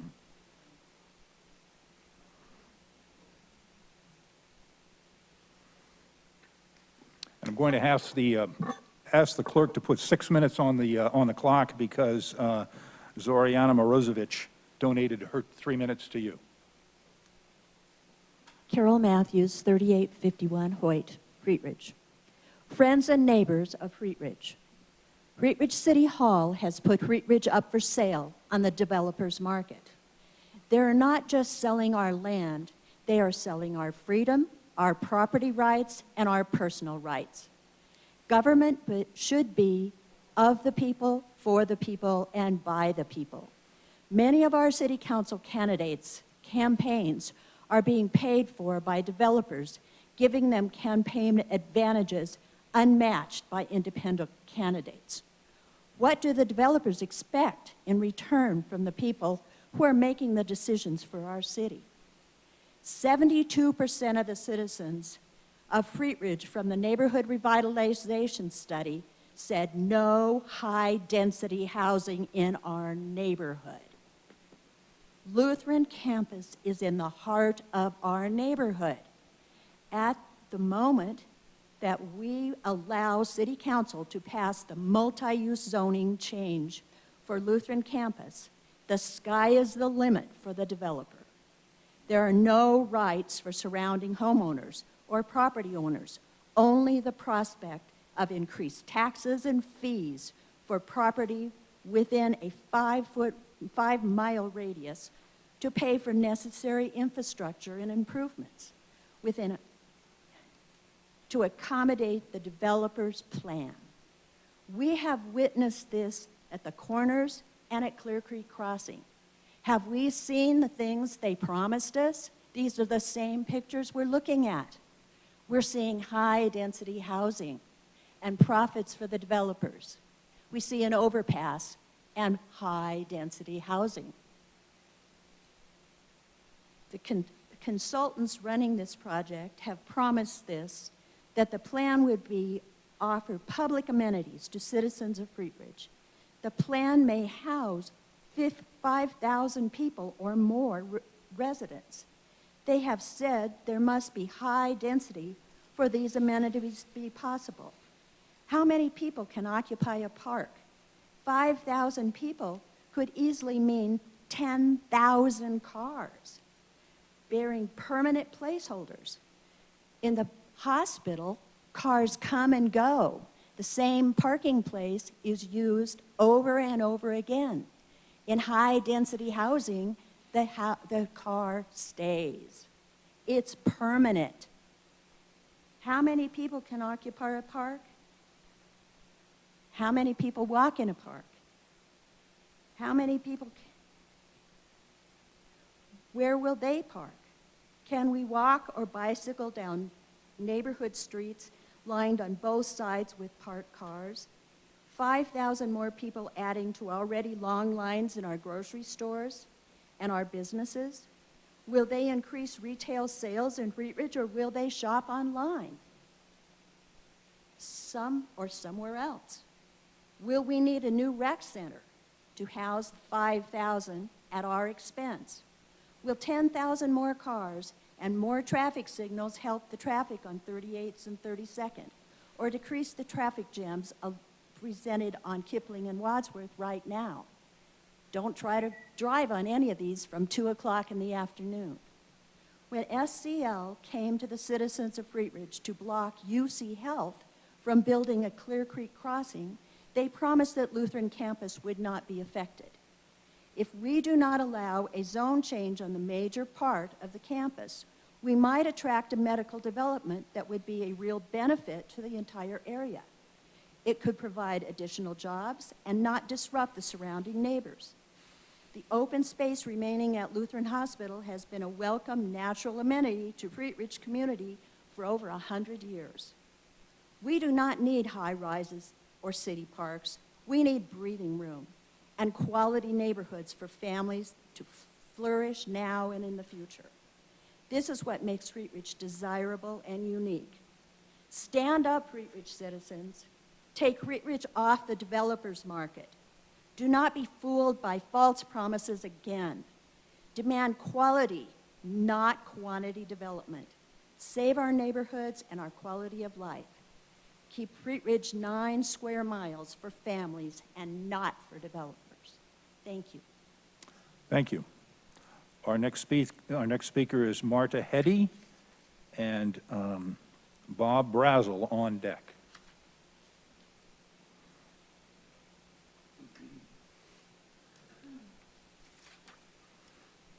Good evening. I'm Marta Hetty, H-E-D-D-E. My address is 7385 West 28th Avenue, right over there. I represent the Wheat Ridge Historical Society, and I'm here tonight to hopefully clear up some questions that I've heard over and over again. Does everybody have a packet? I made sure to meet the deadline. You should have a packet that looks like this on the front and contains 2 letters and a diagram. I'm sorry, I didn't have enough for everybody, but I'm going to describe it.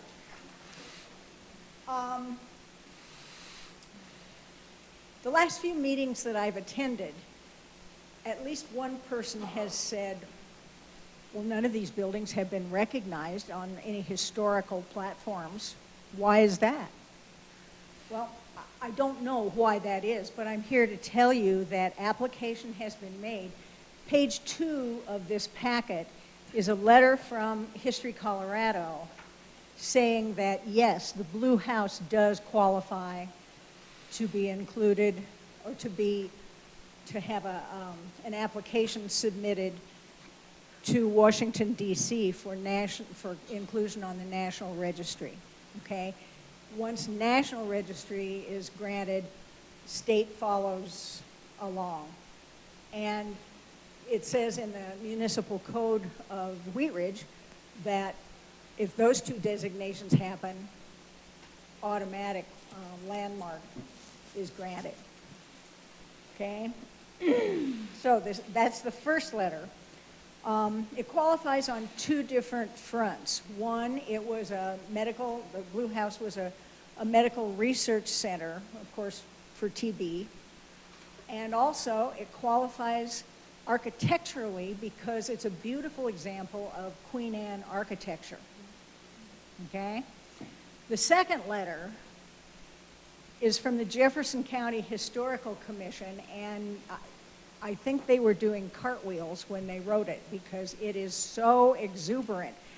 They are so in favor of saving everything, the ditch.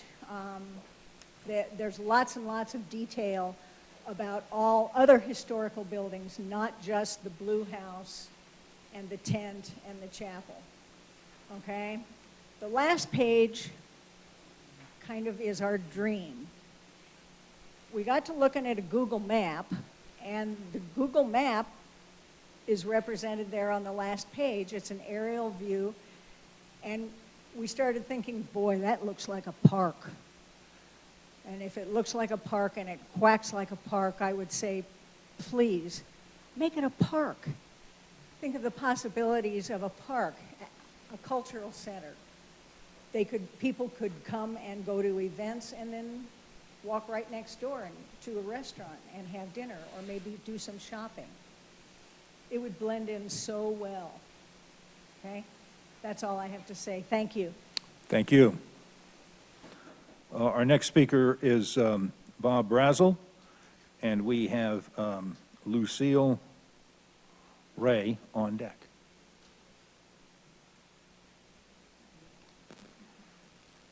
Hi, Bob Brazel, 3830 Carr Street, Brazel. I know you know how to spell Bob, so we're all right on that. This whole master plan is just designed for the benefit of SLC. I realized this after attending a Canada forum put on by the League of Women Voters. One of the candidates asked why we had hired MIG, another consultant, which we seem to do all the time, and spend all this money on consultants rather than had a city staff do this. Well, then it all became very clear to me when it was time for the mayor to speak. Because he said, well, you don't have to worry about us spending your money because SLC paid for the whole thing. They paid for MIG. Well, I sold real estate for several years, and all of you who've ever bought a home or a business in your life might remember that the buyer always pays for the appraisal, and the buyer always pays for the inspection, because you want the appraiser and the inspector working for you and not obligated to, and is then therefore obligated to protect your interests. MIG is obligated to get the best deal for SLC, their client, not for us, the citizens of Wheat Ridge, because guess who's paying them? This is like going to divorce court and using your spouse's attorney because they told you, oh, sure, I'll take care of you. Yeah, they'll take care of you.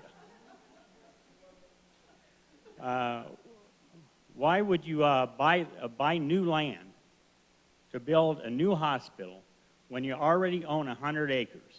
That you could build a whole brand new hospital on your existing site, making the move much simpler and could be done in stages. The whole thing stinks. Somebody is making a killing at the expense of the people of Wheat Ridge. I live a third of a block from the hospital. I don't want my neighborhood destroyed for the greed of SCL and the people buying them out. Thank you. Thank you. Our next speaker is Lucille Ray and Kim Calamino on deck.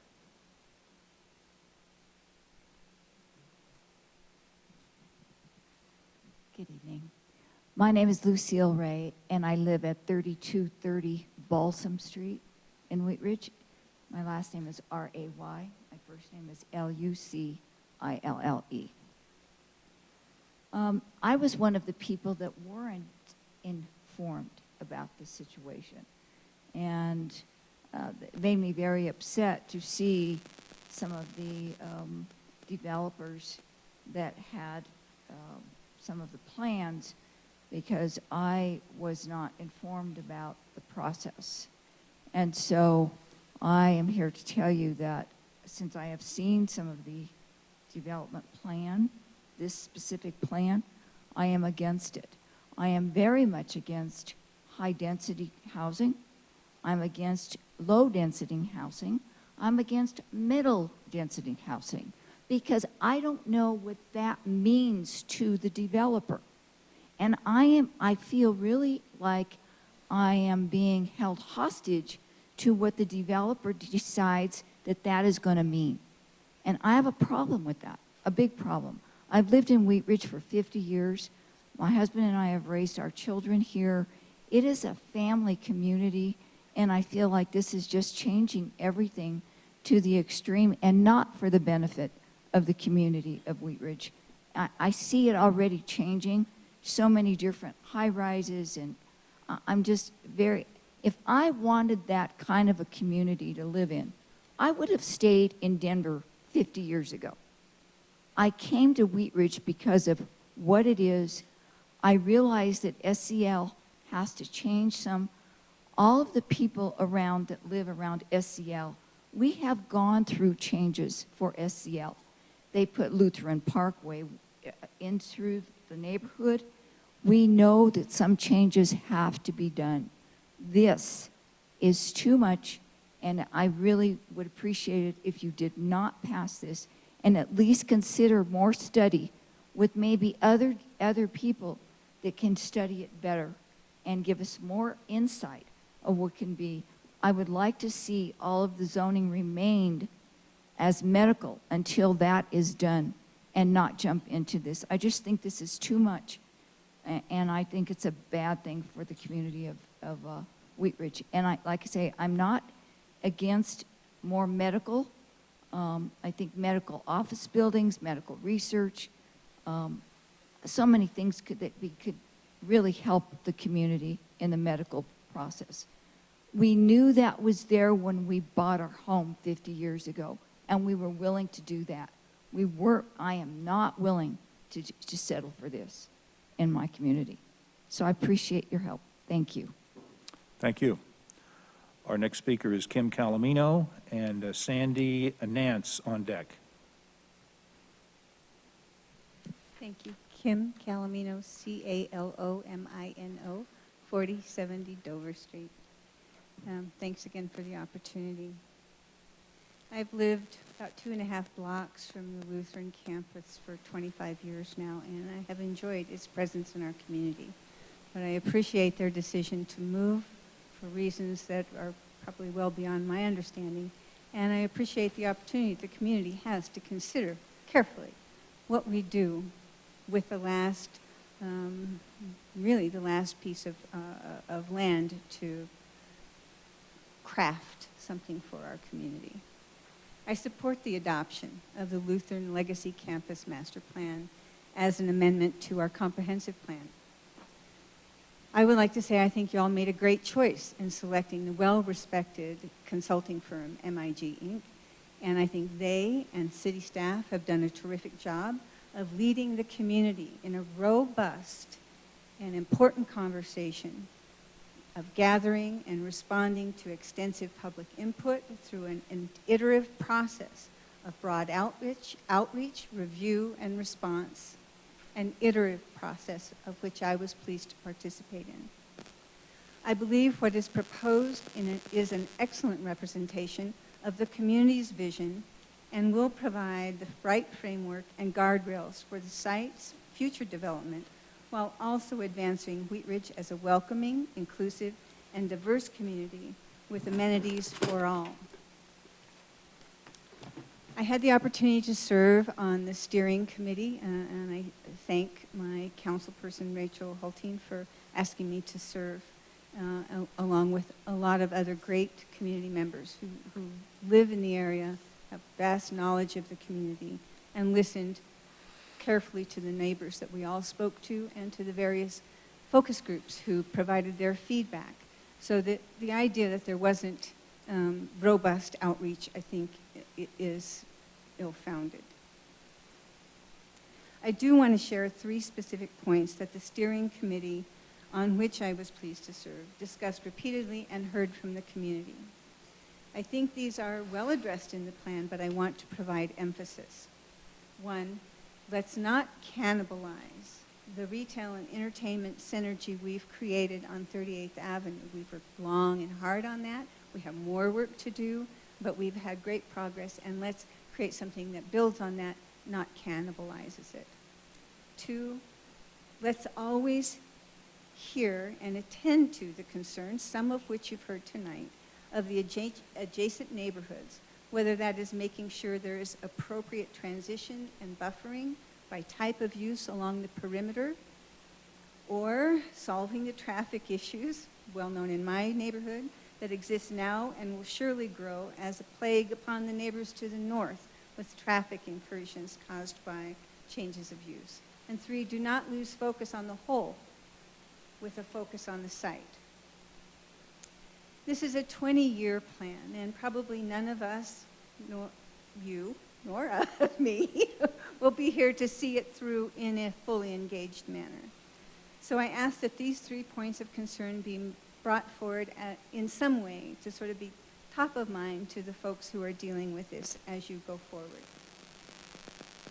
The phrases high density, last remark I may run over, the phrases high density and high rises are being used as bugaboos and scare tactics by some who seek to deny the opportunity for a diverse and attainable housing community, housing options for our community. I implore you to use your common sense and knowledge of community planning as you consider this and move it forward for adoption to the comprehensive plan. Thank you. Thank you. Our next speaker is Sandy Nance, and Ann Brinkman is on deck. Hi, I'm Sandy Nance, that's N-A-N-C-E. I live at 4097 Field Drive. When I first heard the news that SCL was selling the campus to a developer, my first thought was, oh shit, here we are aging and we're no longer going to be 3 minutes from the emergency room.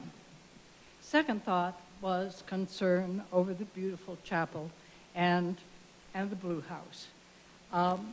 It helps as I read page 79 of the master plan, which says the chapel of the Good Samaritan and the Blue House are facilities that have historic value, and both are targeted for preservation, rehabilitation, restoration.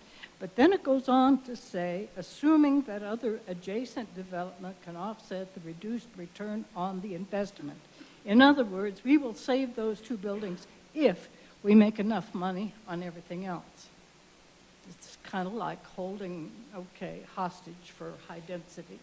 The sentence preceding that is important for council to note. It says, neither facility is designated on Historic Places Register. Now, I have started work on the state and national application for registering the chapel. Marta did the Blue House. I've gotten far enough into it to know this could take years. But the city of Wheatridge has a historic landmark registry too.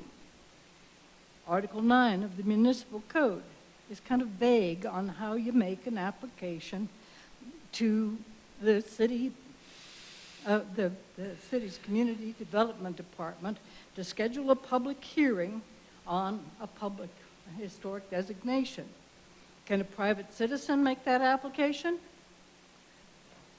Or does it have to be the owner?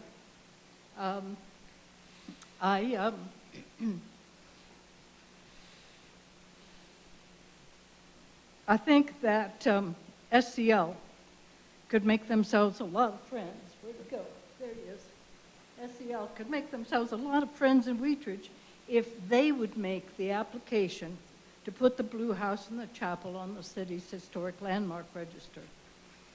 And if SCL is worried about the reduced return on investment, they should be aware that one benefit of having such a historic designation is that the owner can apply for grant money, help with restoration and repair of buildings. SCL and the city should take note that cultural attractions are economic engines. Anyone who's tried to book a wedding in Jefferson County knows wedding venues are pricey and book solid. A chapel is going to be a great amenity for that, and people could wander across the parking lot and use the, well, I'm out of time, but I really think that I would charge the city council to officially envision a historic district encompassing the chapel and the Blue House and a parking lot, because if you're going to have weddings and concerts in the chapel, you need parking. And just envision carving out a little historic district for that west corner. I mean, it wouldn't be too much to change. I think it would be a good addition. All right. And then it would be officially on the map. Okay, thank you very much. Our next speaker is Ann Brinkman, and then I have Donna from Quayle Street. Hi, everybody. My name is Ann Brinkman, A-N-N-E, B-R-I-N-K-M-A-N, 7420 West 34th Avenue. Thank you for hearing all our voices tonight. I would not like to be you, I will just say. I'm here to speak on the Rocky Mountain Ditch that cuts through the Lutheran property. We're changing the subject a little bit here. I am not speaking on behalf of the ditch company. I'm speaking as a private citizen. Water is as valuable as gold in Colorado, and as Mr. Dahl can confirm, Colorado law is very protective of its ditches and water owners. A ditch is a right-of-way with an easement, and I would like to think of it as a critical utility with owners. And you've heard from some of the owners already tonight. I would like to reinforce the point that I made at the Planning Commission meeting. This master plan and any future development plans should not treat the ditch as an amenity. The ditch has a purpose and should be not part of a playground or treated as a wading pool. And I appreciate the applicant adjusting their presentation to walk back some of the comments around the use of the ditch as an amenity, but I would still like to call out, it's not an amenity, it has a purpose, it has a use. My direct request to the council now, and every time the Lutheran property comes up for review and approval in the future, please, please refine your thinking of the ditch and protect its intended use. It is not an amenity, it is a utility. The ditch itself could be a great opportunity to educate the public on the history and purpose of ditches. We have a lot of them. In fact, the person sitting next to me didn't even know the ditch was there until I explained where it went. And possibly adjoin to a walking path like the Highline Canal, but should not and cannot be adversely impacted through any upcoming development. Also, I'm in favor of the plan as put in front of you. Thank you. Thank you. Our next speaker is Donna from Quayle Street, and Ehor Figlis on deck.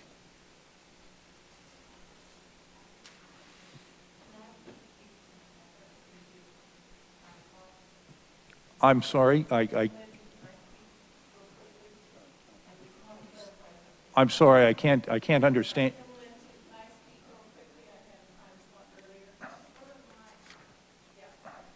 Kim.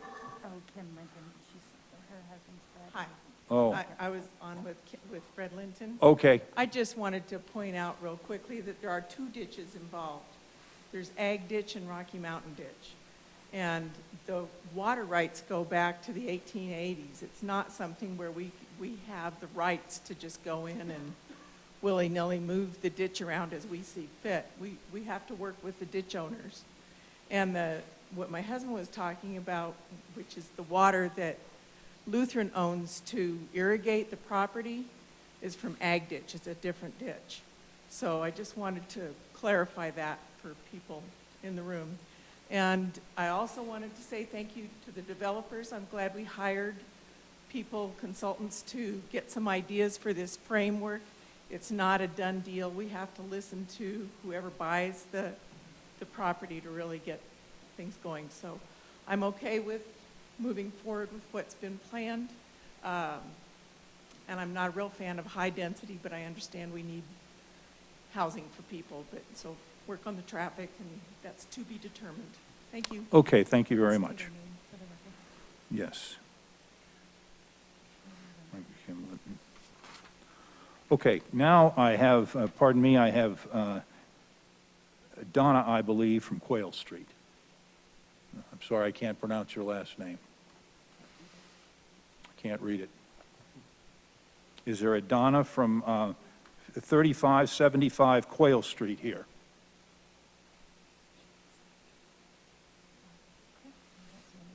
Okay. Okay, I don't see anyone. Our next speaker then is Ihor Figlis and Janelle Shaver on deck.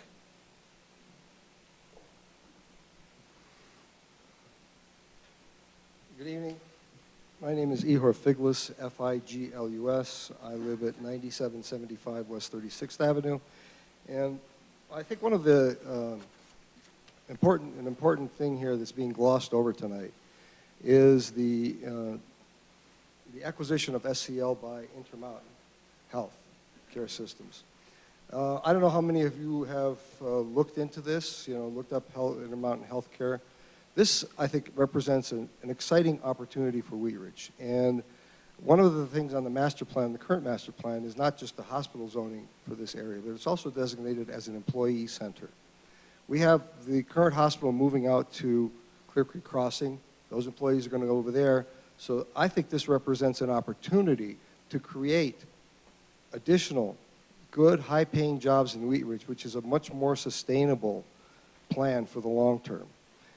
Intermountain Healthcare, in case you don't know, you haven't looked it up, there was a survey done earlier this year by Reaction Data. They interviewed 340 healthcare leaders throughout the industry in the United States. Intermountain was rated 4th after Mayo Clinic, Cleveland Clinic, and Kaiser Permanente as a leader in healthcare. They are known for their innovation and their development. I would encourage you to postpone the acceptance of this master plan and reach out. This is a tremendous, exciting opportunity for Wheat Ridge to really create, possibly create a wonderful medical management center here in Wheat Ridge. Postpone this, put a moratorium on it for a while, reach out to Intermountain Healthcare, get involved in the conversation, and see what Wheat Ridge can do to help them move into Wheat Ridge and develop here. Thank you. Thank you. Our next speaker is Janelle Shaver and Raleigh Sorrentino on deck.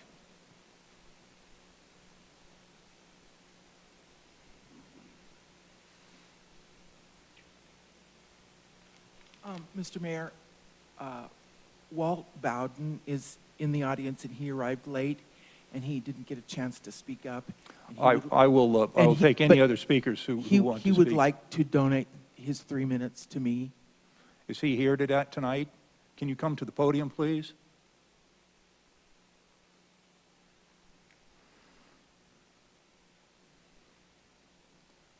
Just so I've got you on the record, would you give us your name and address and then that you're doing it? I'm Walt Cordial. I'm at 3535 Dudley Street. And spell your last name for me, please. Kordziel.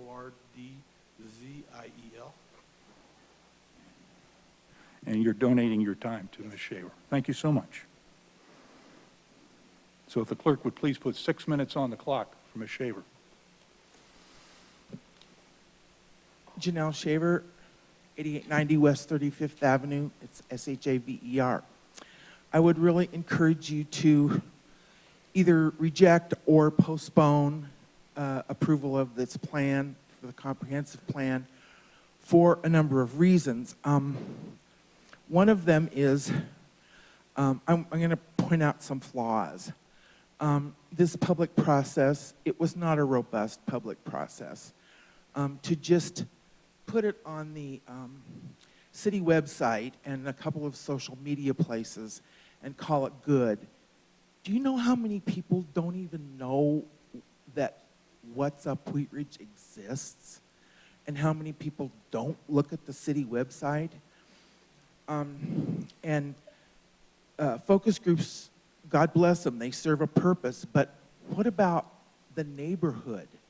They weren't informed.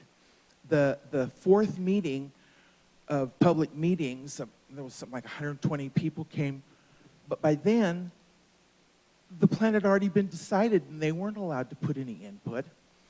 And Mr. Pond has left, but this is not the biggest outpouring of public input we've ever had. The biggest one I've ever seen in all my years is the rec center. And we had meeting after meeting after meeting. We had meetings in each district. We had several meetings in this building. And everybody was welcome, not just some hand-picked focus groups. And from that, of what the people wanted, there was a giant list made of all the things that everybody wanted. Budget restricted some of that, and we couldn't do everything. But where's there a list? I know there's some things that I put in my survey that I haven't seen anywhere in that 100-page report. Several ideas. Amanda, you and I had a conversation about urban agriculture, and you spoke very positively about it. I'm aware of the Mackenzie farm it's either Broomfield or Boulder, I'm not quite sure. They're losing their land, and it's a food security farm, and they're looking for new land. They should be pursued. Another thing, Amanda, you said one of the first things that's going to have to happen is deciding the density. Do you know who decides the density? You guys do. Not SCL, not the staff, not really even the neighborhood. You do. This property is zoned hospital. Good for them. Anything that involves a rezoning is a favor. You aren't obligated to give them more. And I'm going to quote our friend Ed Perlmutter.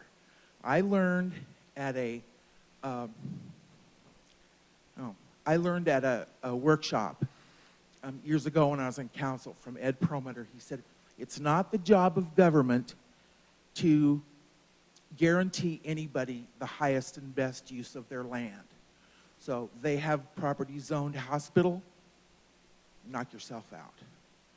And you don't have to do something that will earn them oodles of money. That's not your job. You represent the neighborhood, the people. Let's see. Now I have some things that were in the presentation very quickly. They said that it's a reflection of the community desires, but it's not a reflection of the neighborhood desires. Duplexes and triplexes are classified as low density. I don't think the people that live near around there would call that low density. I know there's talk about moving City Hall over there. Do any of you know that this very building was built with enormous, deep pylons, enough to hold a 5-story building? That's why it was built that way, so that if the city grew, they could build a 3rd story, and so on. It said use of existing infrastructure, but there's no mention of the ball fields or the walking path that already exists. The traffic impact is the same. Well, yeah, maybe number-wise, but a whole bunch of that traffic happens at 7 o'clock at night when the when the shifts change, and 1 o'clock at night or 3 o'clock in the morning when the shift changes. So it's really not fair to compare that to daily residential traffic. It said something about respecting the neighborhood to the north.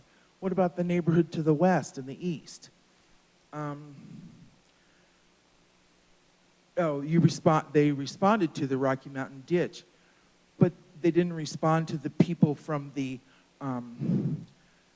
neighborhood.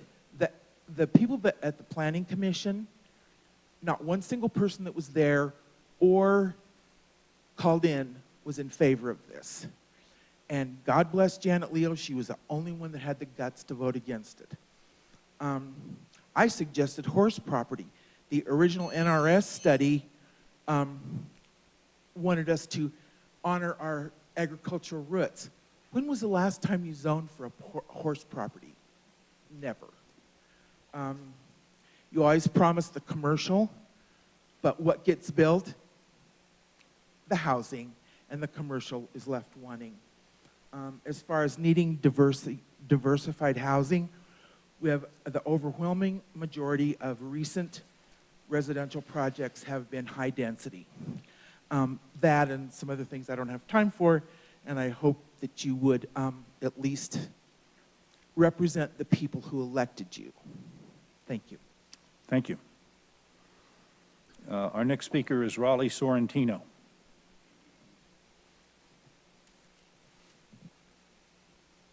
Good evening again.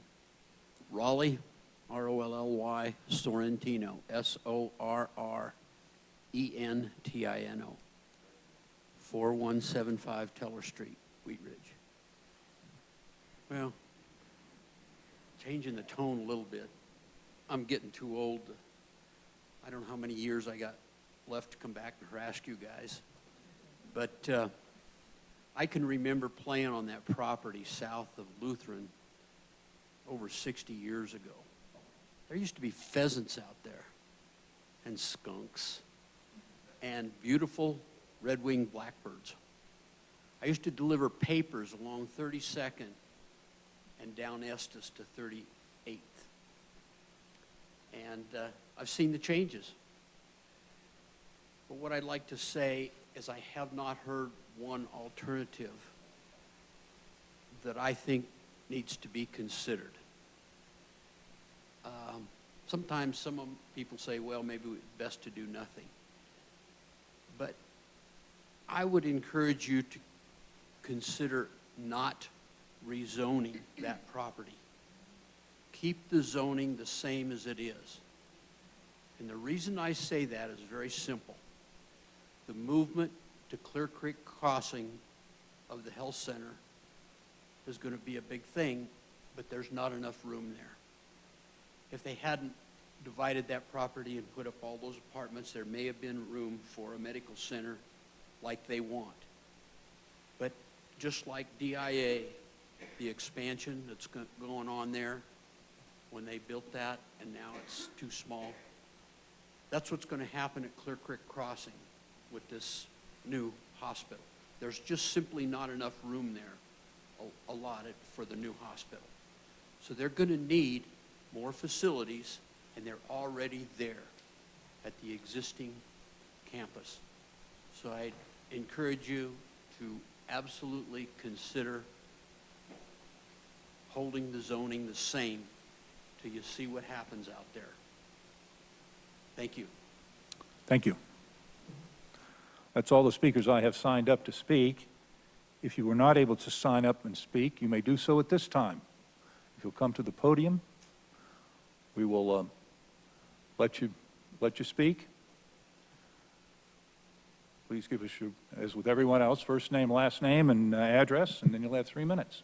Okay, Rosemary Bowden, B-O-W-D-E-N. I live at 3535 Dudley Street, which is the house that was built in 1932 for the administrative hospital. And right up front, I'd like to say, so many people have said the facilities are old at the hospital, they're antiquated, and I will tell you, my house is built like a castle, and it'll go another, it's 90 years old, and it'll go another 100. Those buildings are solid. My husband and I have no children. We moved there with the idea that we could have health care as we walk over to our doctors, and now if this moves, our world is going to be ripped apart because we're going to be dependent on being transported as we age when we have everything right at our disposal. My husband has had 2 major back surgeries in the past few years, and each time he's finished at Skyridge, at Lutheran, you're done with your surgery, which was well planned in advance. We don't have a room for you. How about you sit in the hallway in your bed for a while? We see this over and over. I hear people go to Lutheran, and they say that they're so backed up, they'll send them over to St. Anthony's. I've had a friend, I said this at the Planning Commission, last November, went to St. Anthony's, waited in the emergency room for 3 to 4 hours, and went to the bathroom and had her heart attack and died. I don't think we have enough hospitals. If you want the population to grow, then how are we going to shrink the number of beds and number of hospital care? Now, a physician was at the Planning Committee and spoke very articulately about, he was very familiar with Intermountain and the merger that's taking place, and he's saying we don't have enough ambulatory care, which is outpatient care, to serve the community. Please postpone your decision till we see how this merger and this case goes. I beg you not to change the zoning. We don't need housing. Why do we have to accommodate people moving into Wheat Ridge? Why can't we keep our half-hour acre lots? It's sad for me to see my street duplexes popping up and taking our lots and turning them into multifamily. We don't need the density. This is not what Wheat Ridge is all about. As one gentleman said at the planning, then if you want to live in a high-rise, go to Denver. They have tons. It's only a couple miles to get to Sheridan and live there. So I beg you not to change the zoning. Reconsider our need for medical care in our area. Thank you. Thank you. Is there anyone else that hasn't signed up that'd like to speak? Now's your opportunity to do so.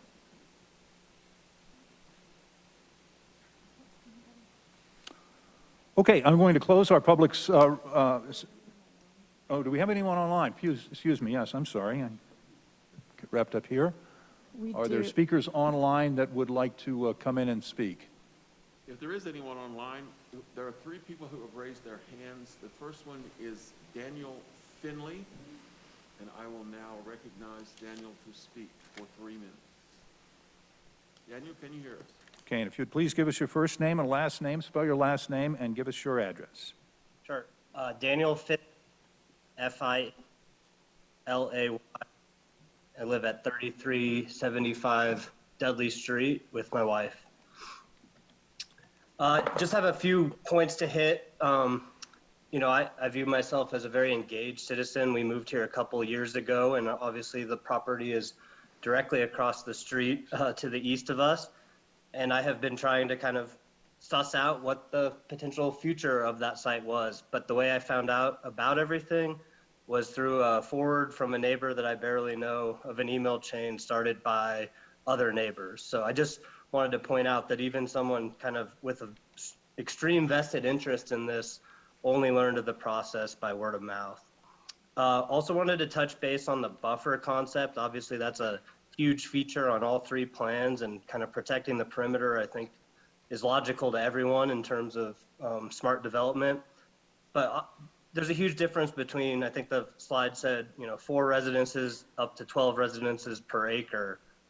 That's just a wildly different set of circumstances. And in particular, the key there would be what's the height of those developments. It was mentioned, you know, both duplexes and triplexes can fit low density designation, but there's a huge difference between looking across the street and seeing a 3-story house versus a 1-story house. I don't know what's realistic, but it's very hard to evaluate a plan that has that many different variations. Similarly, the trip generation study that's been mentioned a few different times, I would love to know what the assumptions were that went behind the numbers for the planned development. Did that include 4 houses per acre or 12 houses per acre for the low density? Was high density housing used? Where are those cars going to park if, you know, if it's a 5-story building and there's only 1 slot for each apartment? Where do those cars go?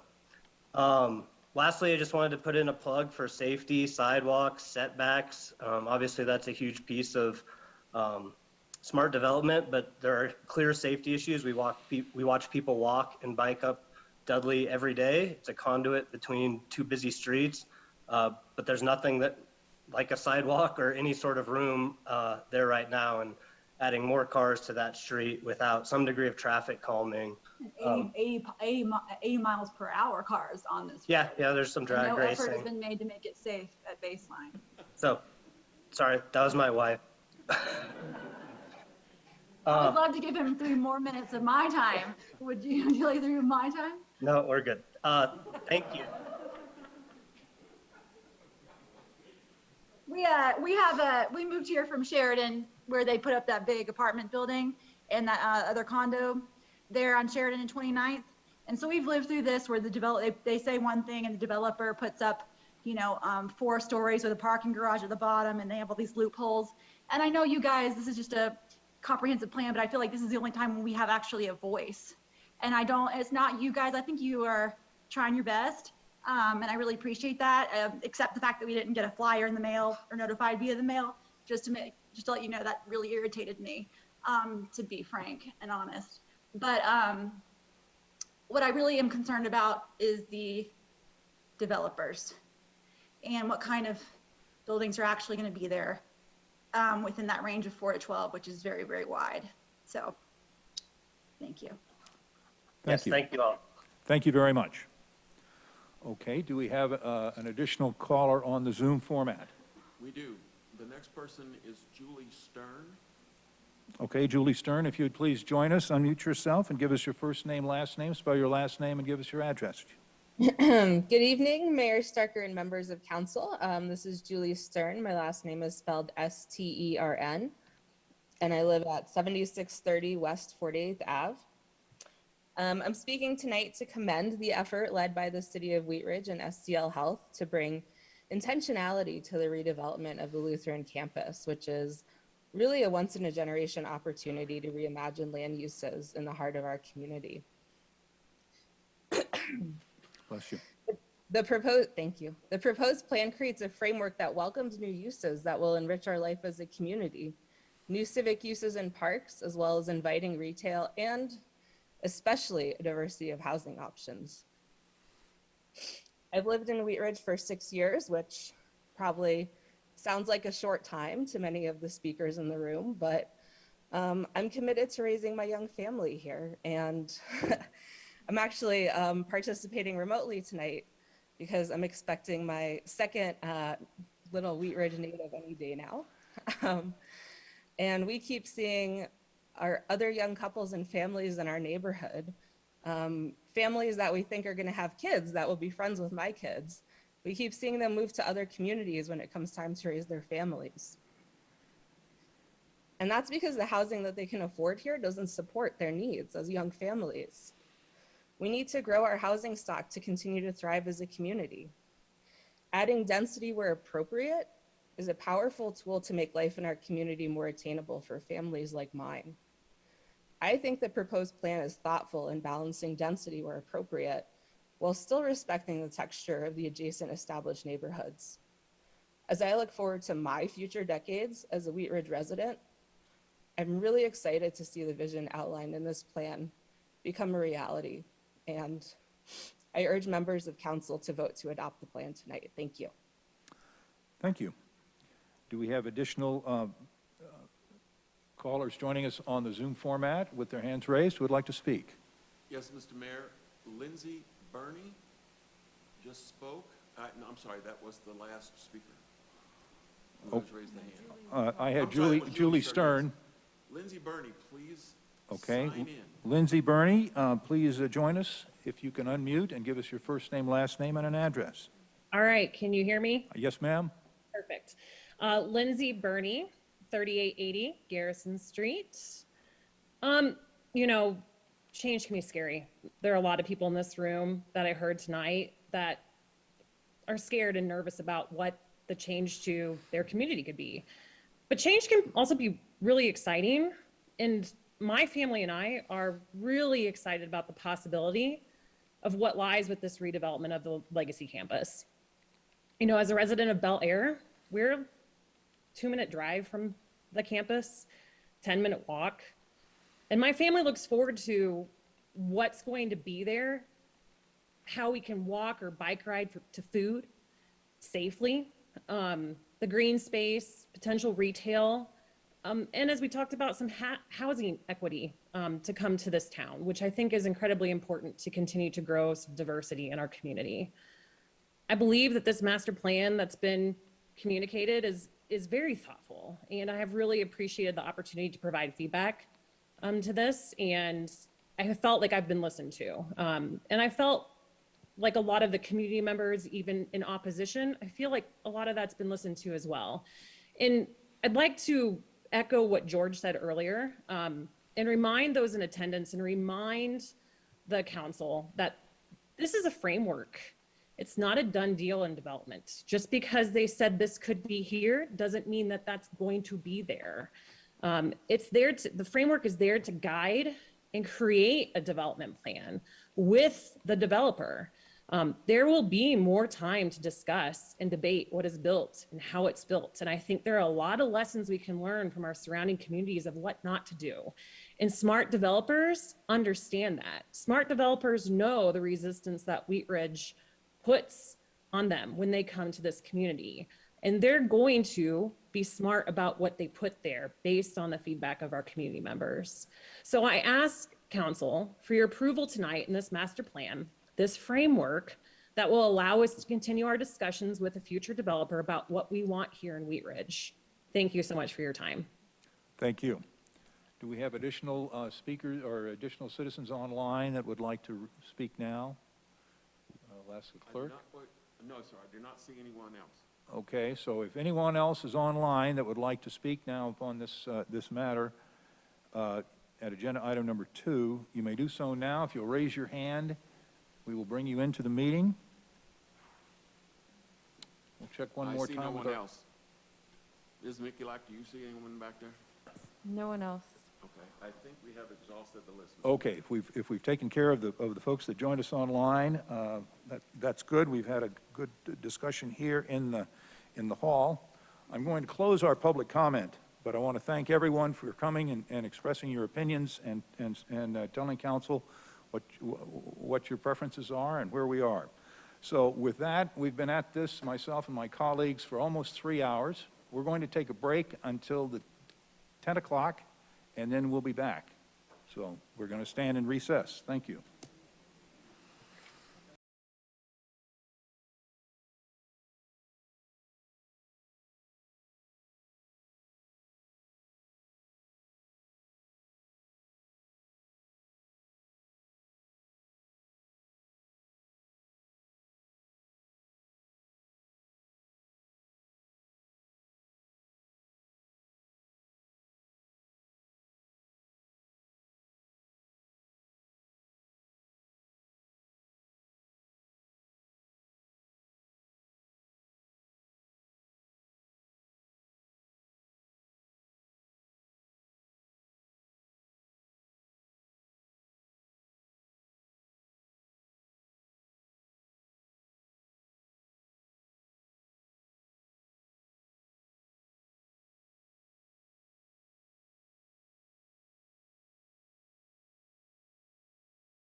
So I'm going to convene our meeting, and we had finished with our public's right to speak on agenda item number 2. I am now going to open the meeting up to questions of staff from council. Mr. Stites. Thank you, Mr. Mayor. I have a couple of questions. As far as the outreach goes to the community and kind of that sort of thing, that's been a topic that's been discussed tonight. I believe it was a couple days ago, Mr. Goff sent us an email with like 2 pages full of outreach stuff that hadn't been done. And I know you talked about it in your presentation, but because it came up again, can you go over that and then maybe why the idea of not using direct mail, directly like postcards or something like that wasn't used?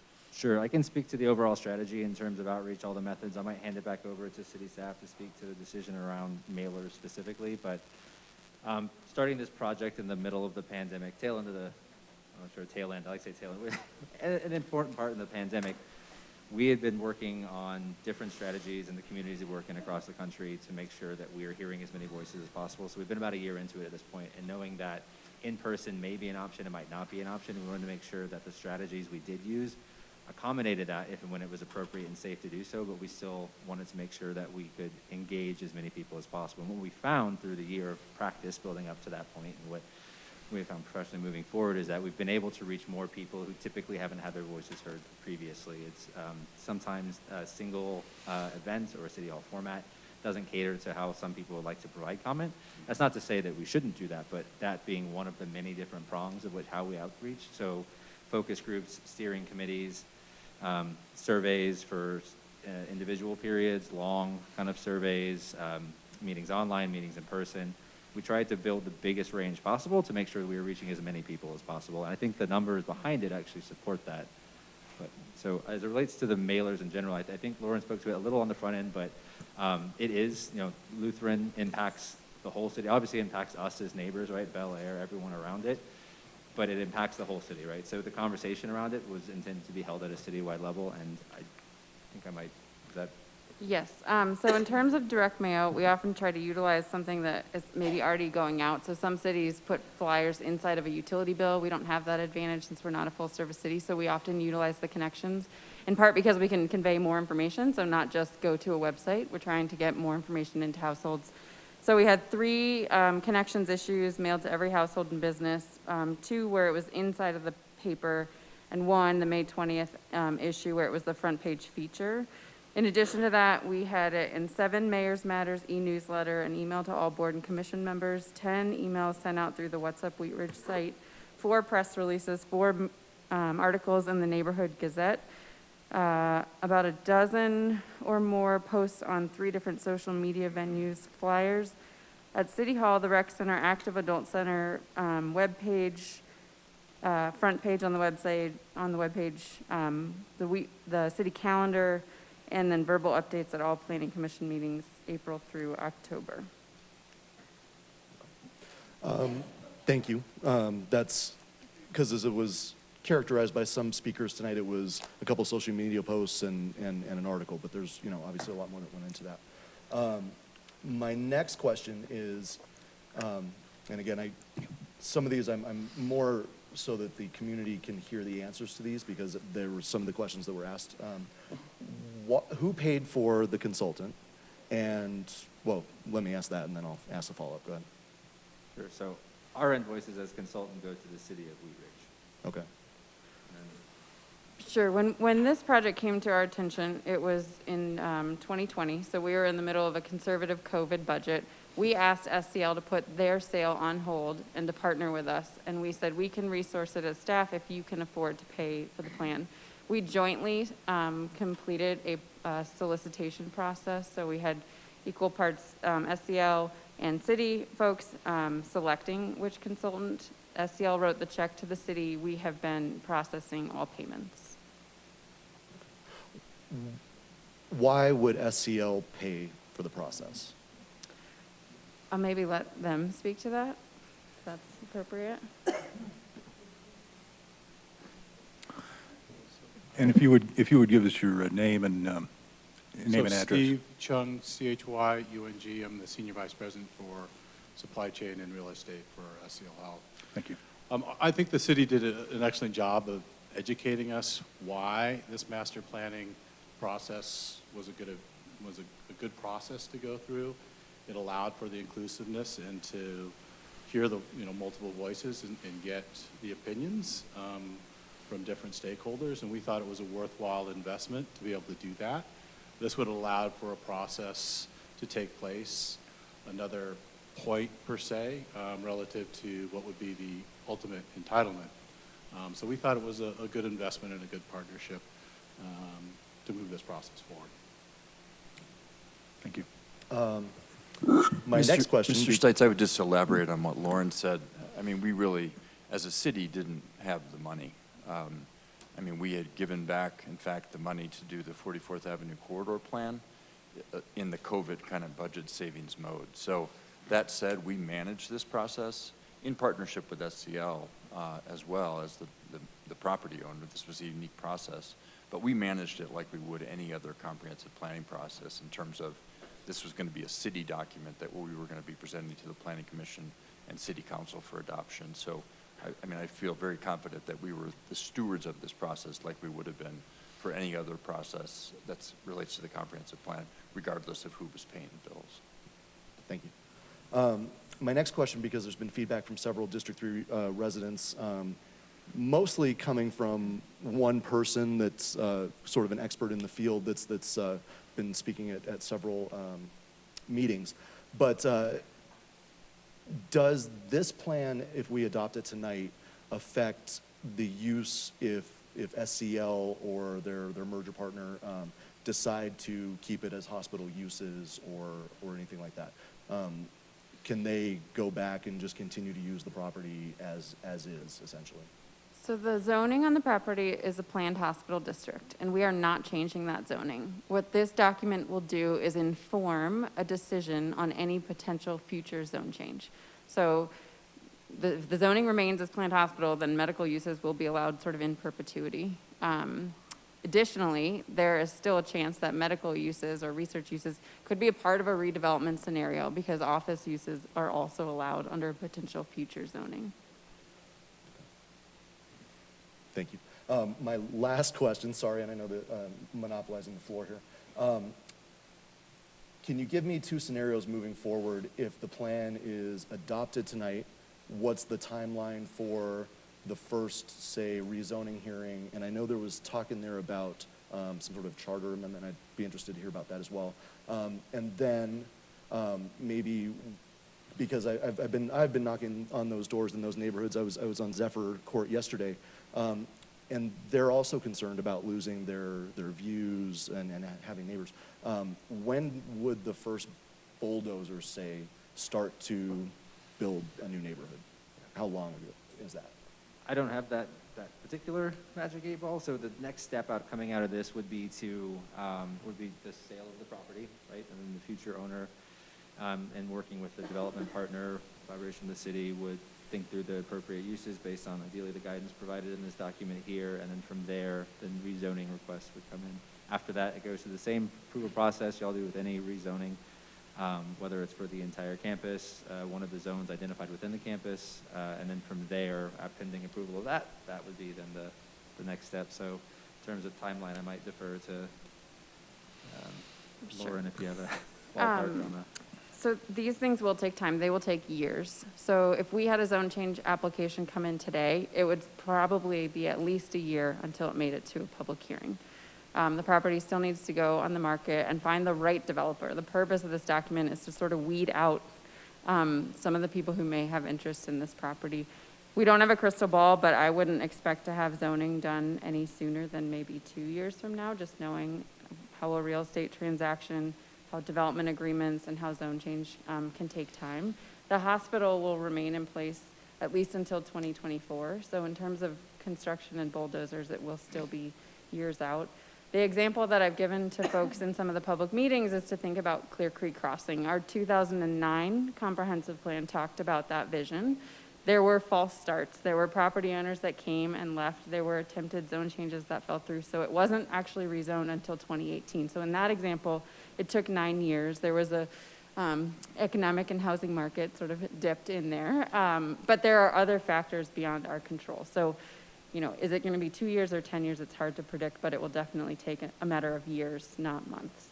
And then you asked about the amendment to the charter piece of it. So as y'all know, our charter restricts height for residential uses at 35 feet for new construction and 50 feet for non-residential uses, and sets a density cap at 21 dwelling units per acre, which is the number that was brought about earlier, about 2,100 units. That's based on our existing kind of cap if someone were to come in today. With the existing kind of height limits in place and to propose new zoning on the site, what we already have. The amendment to the charter would be to potentially identify areas within the site that might be appropriate for additional height.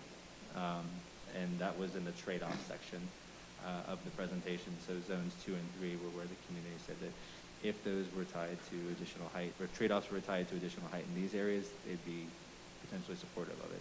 And that's crafting of that language is beyond my skill set, so I'd hand that back over to you. And a charter amendment like that would have to go to a vote of the people, correct? A charter amendment would have to go to a vote of the people, yes. Okay, so that's again yours on. Yes. Can I ask then the inverse of my question? What happens if it is not adopted tonight? Sure. If it's not adopted tonight, what typically happens, and we see this around the city, is SEL is free to put the property on the market.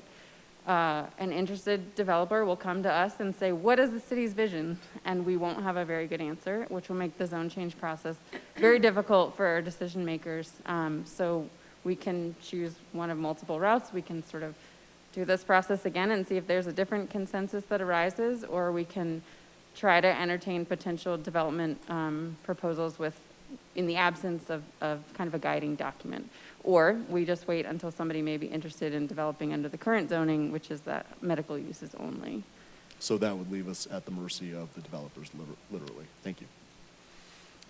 Thank you. Ms. Dozeman? Thank you, Mr. Mayor. So I just wanted to ask staff if you could give like a brief history on this process, and if this is consistent, or like if we hadn't gone through this process, if, say SEL hadn't paid for this robust public input, what would have happened then? Would we have been just waiting for developers to come to us and piecemealing it out via rezoning hearings? Yeah, I mean, this project is fairly unprecedented. It's a rare opportunity. We actually talked to folks in other cities to say, what do you do when you have a development parcel of this size and potential impact, and you need a guiding document? And this is really the custom. So there are several examples in Denver. The Broncos Stadium is a good example. The Broncos were ready to sell the property, and Denver said, we need to do a master plan. Same thing with the River North project in Denver. So it's not atypical in this industry to request partnership and a pause to allow a community to do some planning work. We've never had a master plan in Wheat Ridge that was exclusively on a single piece of privately owned property. Many of our sub-area plans include groups of smaller properties like the Northwest sub-area, or a corridor like the 38th Avenue corridor. So I think, you know, we didn't play that tape forward if SEL hadn't been a partner. We were pretty clear on why we thought this was a really important process for our community. So I don't know what the hypothetical would have been, but I think we were all really committed to needing to have a community vision on this piece. Thank you. Thank you. Ms. Hoppy?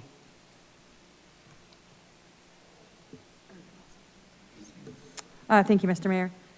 Can you just respond to the question? So I have a couple of questions. The first one is, so triplexes and duplexes, what are those considered? Are they considered low, medium, or high density? So, you know, it's all relative. I think I'll say this. We very intentionally use the terms lower and mid and higher densities, because density is always relative. In our straight zone districts, duplexes are allowed in R2. That's a fairly low density zone district. That's 9,000 square feet per single family home.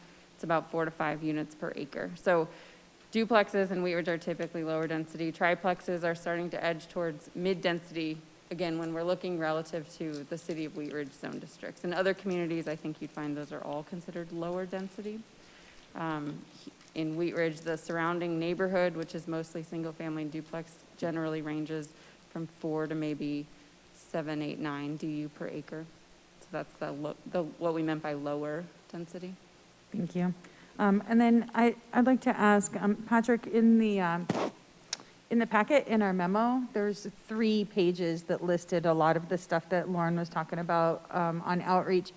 Will that be posted anywhere other than on the packet? Will it be on the What's Up Wheat Ridge under the Lutheran thing, or, where will people be able to reference that information? The actual attachment 2 that talks about the outreach. Yep. Yeah, it may, a lot of it is on What's Up Wheat Ridge right now, probably not in this great detail, but we can make this as an attachment on What's Up Wheat Ridge. It is. We It's on added there that now. the day that we emailed it. It's also Okay. on Wheat Ridge So Speaks. it's been added. Awesome, thank you. Thank you very much. Thank you, and I have Ms. Nosler-Beck, Ms. Hulteen, and Mr. Urban, in that order.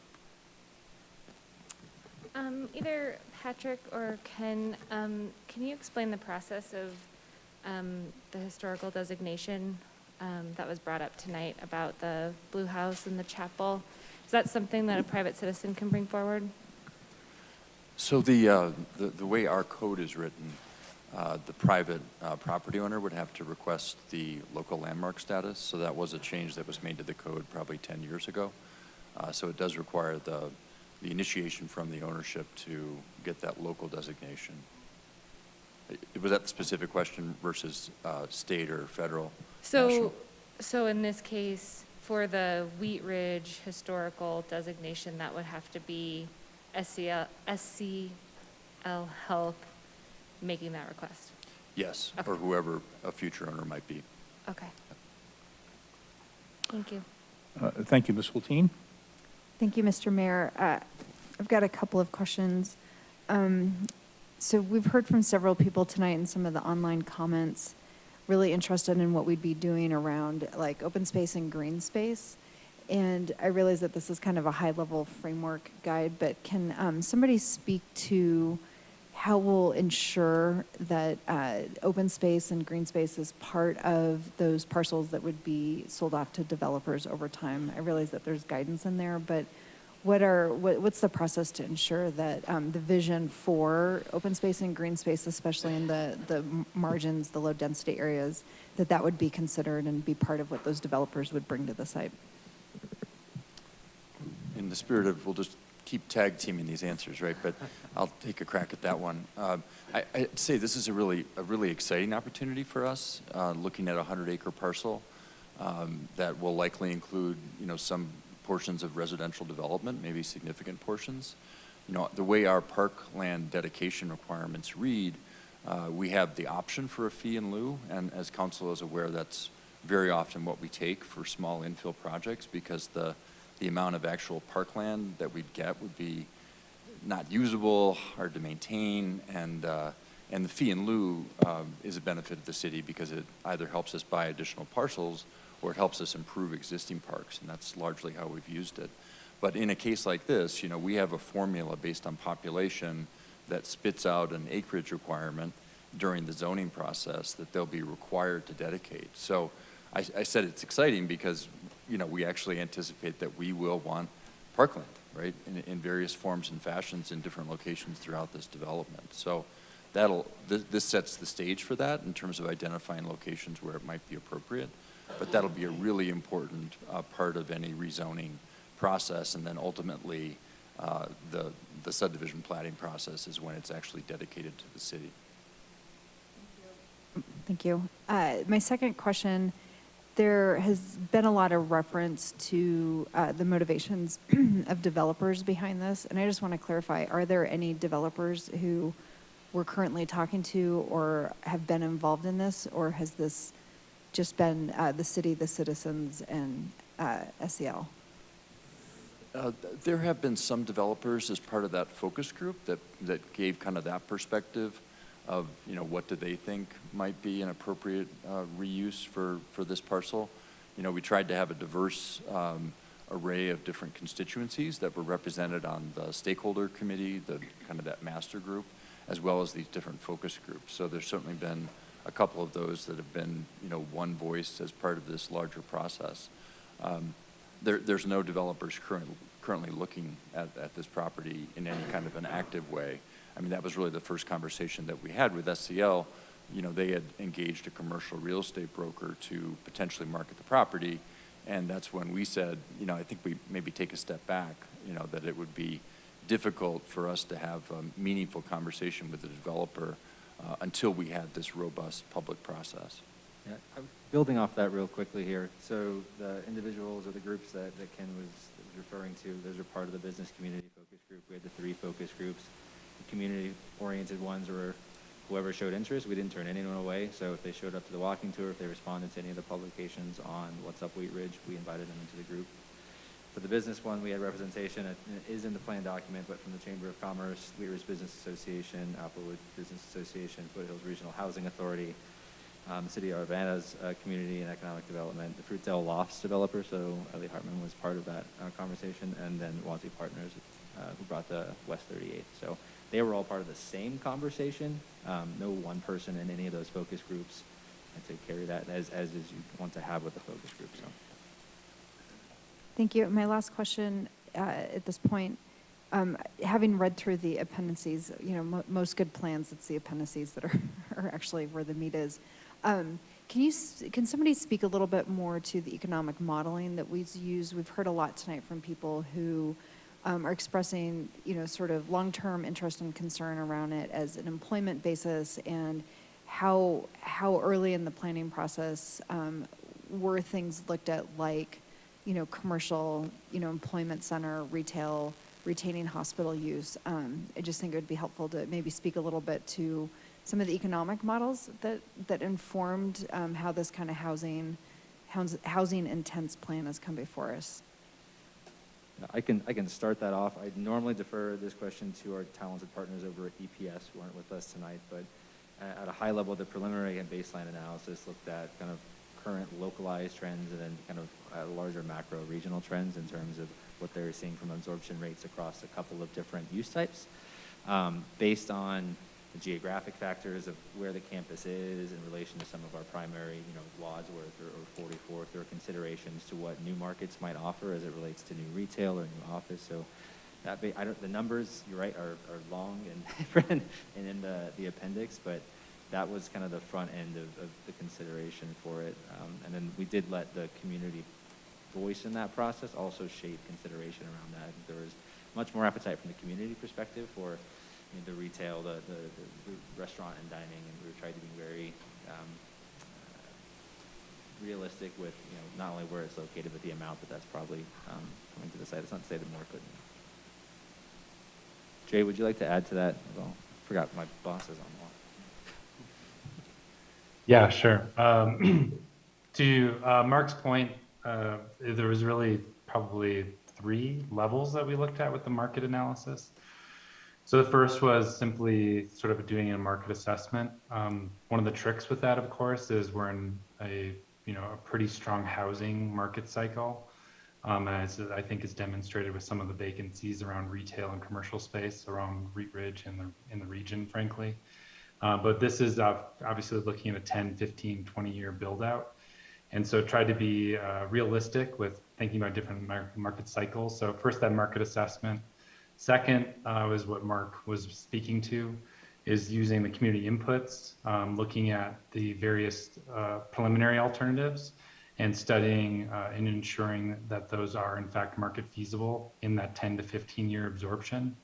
We didn't want to put anything forward for the community to react to that was infeasible, just pie in the sky and wouldn't work. And then ultimately looked at the development framework itself, ensuring that would have market support moving forward. Great, thank you. And am I remembering correctly that that the report does call out sort of specific tolerances for some commercial and some retail and some auxiliary uses like that? So it does identify that there's a market and a need for that, and that this plan supports that. Did I read that correctly? Yeah, that's correct. In a moderate amount, and as I think was mentioned with one of the speakers from the public earlier, doing so in a way that's creative and complementary to what else is existing around Wheat Ridge on Wadsworth, further down in 38th, and not competing with that. So one piggyback on that, just quickly, I think one important point to note though is that even though modest support might have been identified as part of our assessment for either office or retail, the approach to suitability mapping, as y'all saw, office could be appropriate anywhere, and I think as Ken spoke to at the Planning Commission, there's the unicorn, right? The corporate campus user wants to come in, that's not precluded as part of this. Great, thank you. Thank you. Mr. Urban. Thank you, Mr. Mayor. So in a normal real estate development deal as a private property owner, it would be beneficial to have that entitlement and that rezoning done prior to sale, correct? I'm not, as the property owner, Yeah, you say generally? Generally.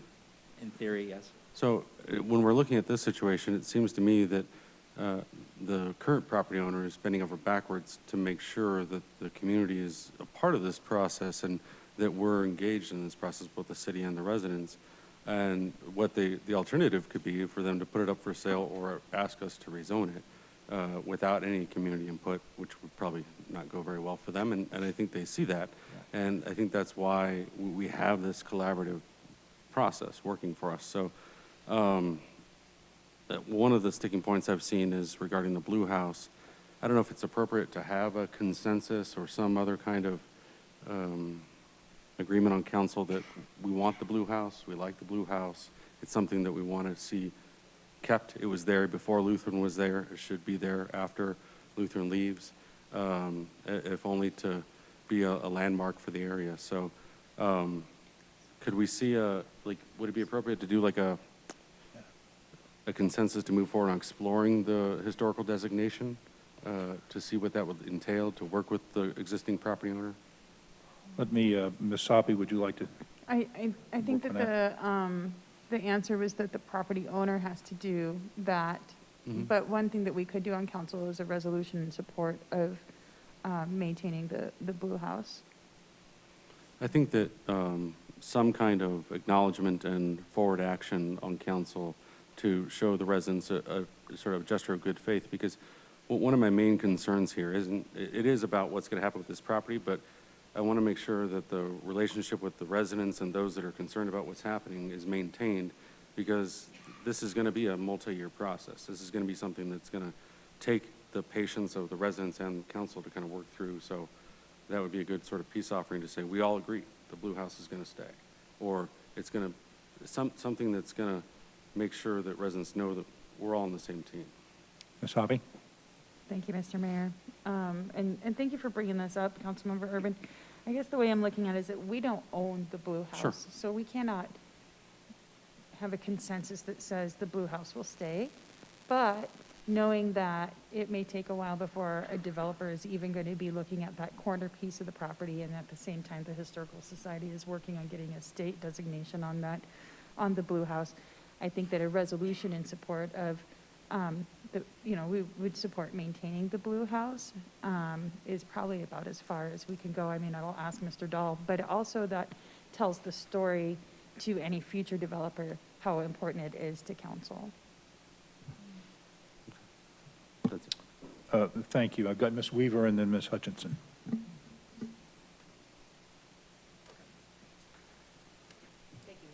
Thank you, Mr. Mayor. Following up on Councilor Hultine's question about parkland, there have been several comments tonight and conversations I've had with both planning and citizens about keeping some agricultural history as we go forward with parklands in particular. And Ms. Michalak, you and I have had lots of conversations around that. And could you just talk about the process of once parkland has been designated in the process that Mr. Johnstone was talking about, sort of what does that look like then to determine how the use of that park might unfold and happen? Sure. So once parkland is dedicated, if it's dedicated to the city, one of the things that we would typically do is confer. We actually have a parks master plan that identifies the needs of our community. This area is one that is identified already in the Parks Master Plan as needing a neighborhood park. There's Crown Hill, but there's not actually like a green space park So we would go through a process to understand what are the needs and desires in terms of the city-owned park, and what different types of activation or not it could include, from agricultural to passive to more recreational to formalized and to plaza. So we would have a process for that, particularly for something dedicated to the city.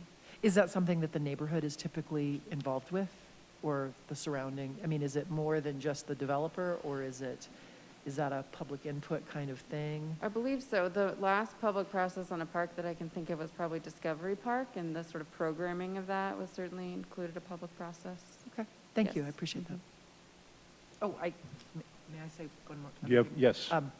I also wanted to just appreciate all the comments that were said around the water issues tonight. I don't know if they're issues, but just the acknowledgement of the historic ditches and how we think about the word amenity versus the fact that it's also utility as well, and with several owners. And I just want to thank everybody for their comments, but the water ones are especially important to me. Thank you.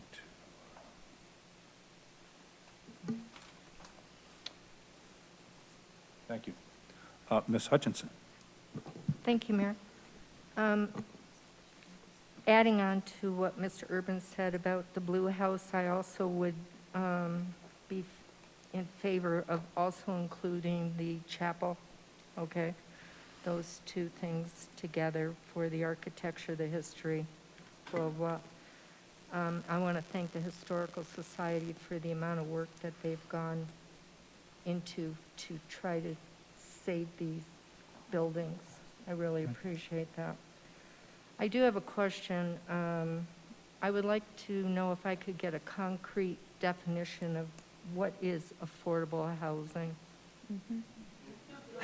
So that's going to depend on who you ask. There are two types from the planner's standpoint. I might like the city speaks to specific definitions, but we typically say big A, little a. So big A, something being regulated, little a, something that we're trying to I achieve. can't hear you, I'm sorry. Oh, I'm sorry. So with the planner's lingo, we typically talk about big A affordable and little a affordable. Big A being kind of policy directed and little a being something that we're striving to achieve. The city is obviously in a parallel process right now looking at affordable housing policy being the big A side of that, and I might hand it over to the city representation to speak to where that process is at. Yeah, I think I'll offer something and then we'll let Mr. Goff chime in. So it means a lot of different things to a lot of different people, and the fact is in Wheat Ridge and in the Denver metro area, there's a lack of affordable housing no matter which definition we're using. So whether it's deed and income restricted, which is that big A affordable, or what we call sort of the missing middle, so workforce housing in the $200,000 to $350,000 range for teachers, nurses, and firefighters. I think on this property, any of those would be great options. We need all of those kinds of affordable housing policies or products. And you'll recall that recently, I think you adopted a resolution of support for a grant application that we have into DOLA, the Department of Local Affairs, to hopefully obtain funds to create an affordable housing strategy, which we've never actually had in the city of Wheat Ridge. So the benefit of this taking many years to come to fruition is that we can do some of that strategizing and policy making in the background so that we have a better answer for what affordable means to Wheat Ridge and particularly on this property. Well, I think it's important for people who buy a house to know what affordable housing is thrown out all over the place. And really, what you're telling me, it doesn't really mean anything. It's subjective. So it can be one thing in one place and another thing somewhere else. And if we want affordable housing, are you talking like, I don't know what the difference is for like workers or people who are starting a family or a single person buying a place? I mean, it should be the same amount of money. Why is it all different? Well, Ms. Hutchison, it's based on really on what the residents and the constituents are making, right? And we do have a presentation coming to City Council on November 15th that will give you more details about this, and it's really up to City Council to determine what type of affordability they want to bring into the community or what the gap may be. Some examples of that based on kind of just what you were asking on what people actually make. In Jefferson County, somebody who's considered to be at 100% of the average median income in Jefferson County is making about $73,000 a year. That could be a firefighter, a building inspector, a tax preparer. For a rent, this isn't for necessarily for a for sale property, but they can only afford about a $2,000 a month rent. Somebody that's at the 80% AMI, those are folks making close to $60,000 a year. That's a mail carrier, potentially a school teacher, social worker. They can afford about a $1,500 a month rent. So those are different affordability levels.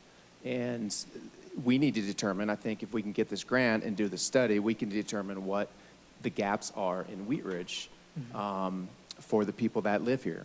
Or how many people do we have at the 60% AMI that can't afford housing and maybe need rents that are closer to 1,100 or housing prices that are closer. I don't have the housing prices in front of me of what they can afford for housing, but so it is different. It's different for every income level in the community.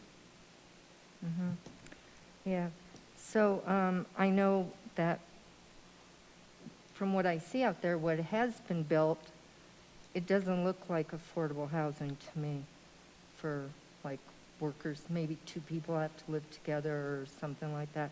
You know, Wheat Ridge and Federal Heights have had the highest increase in renters for a couple years. I read that in the Post. So I don't know if you saw that.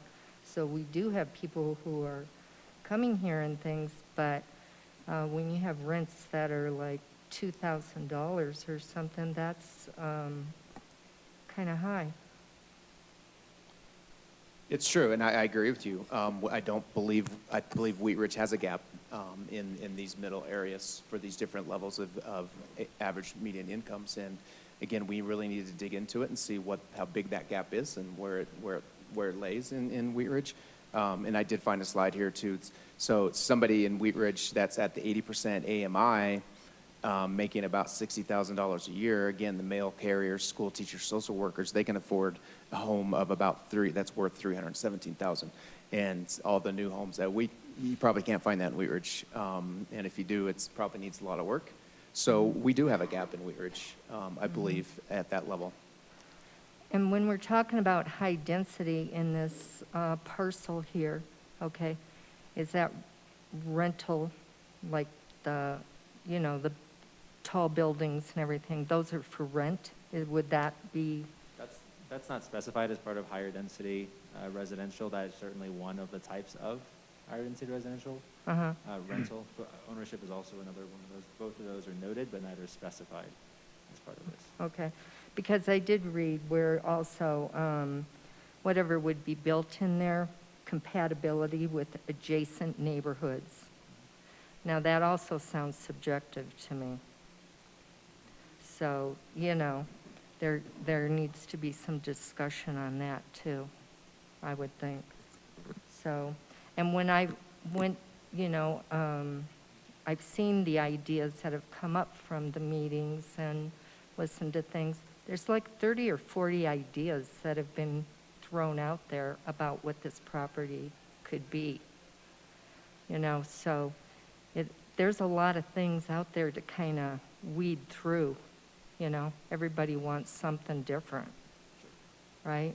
And when you talk about buffers, I mean, what is that, gravel? Is that like trees? Is it, I mean. Yeah, so what we heard from the community through that process, identifying lower density residential, so the single family homes, the lower density products, duplexes, triplexes, and parks and open space were the most appropriate buffer uses. So when we say buffer, we're specifically saying open space and parks and lower density residential. Because all around there is low density, correct? Correct. Okay. Thank you. Thank you, Ms. Hoppy. Thank you, Mr. Mayor. I just had one last question. I know that we have a design book for when we have, like, our commercial properties are built. Would there be any, let's say if a developer bought let's call the southeast corner of that property, and they were going to build some of the single family homes in there along the buffer, and then some of the duplexes, kind of in there going towards the interior of the property. would there be a design book that we would be requiring them to do, or is that something that we do through our codes already? I know like, we don't allow, slot homes and stuff like that. So I know that that is already in our codes, but would there be some sort of design book that would go with that?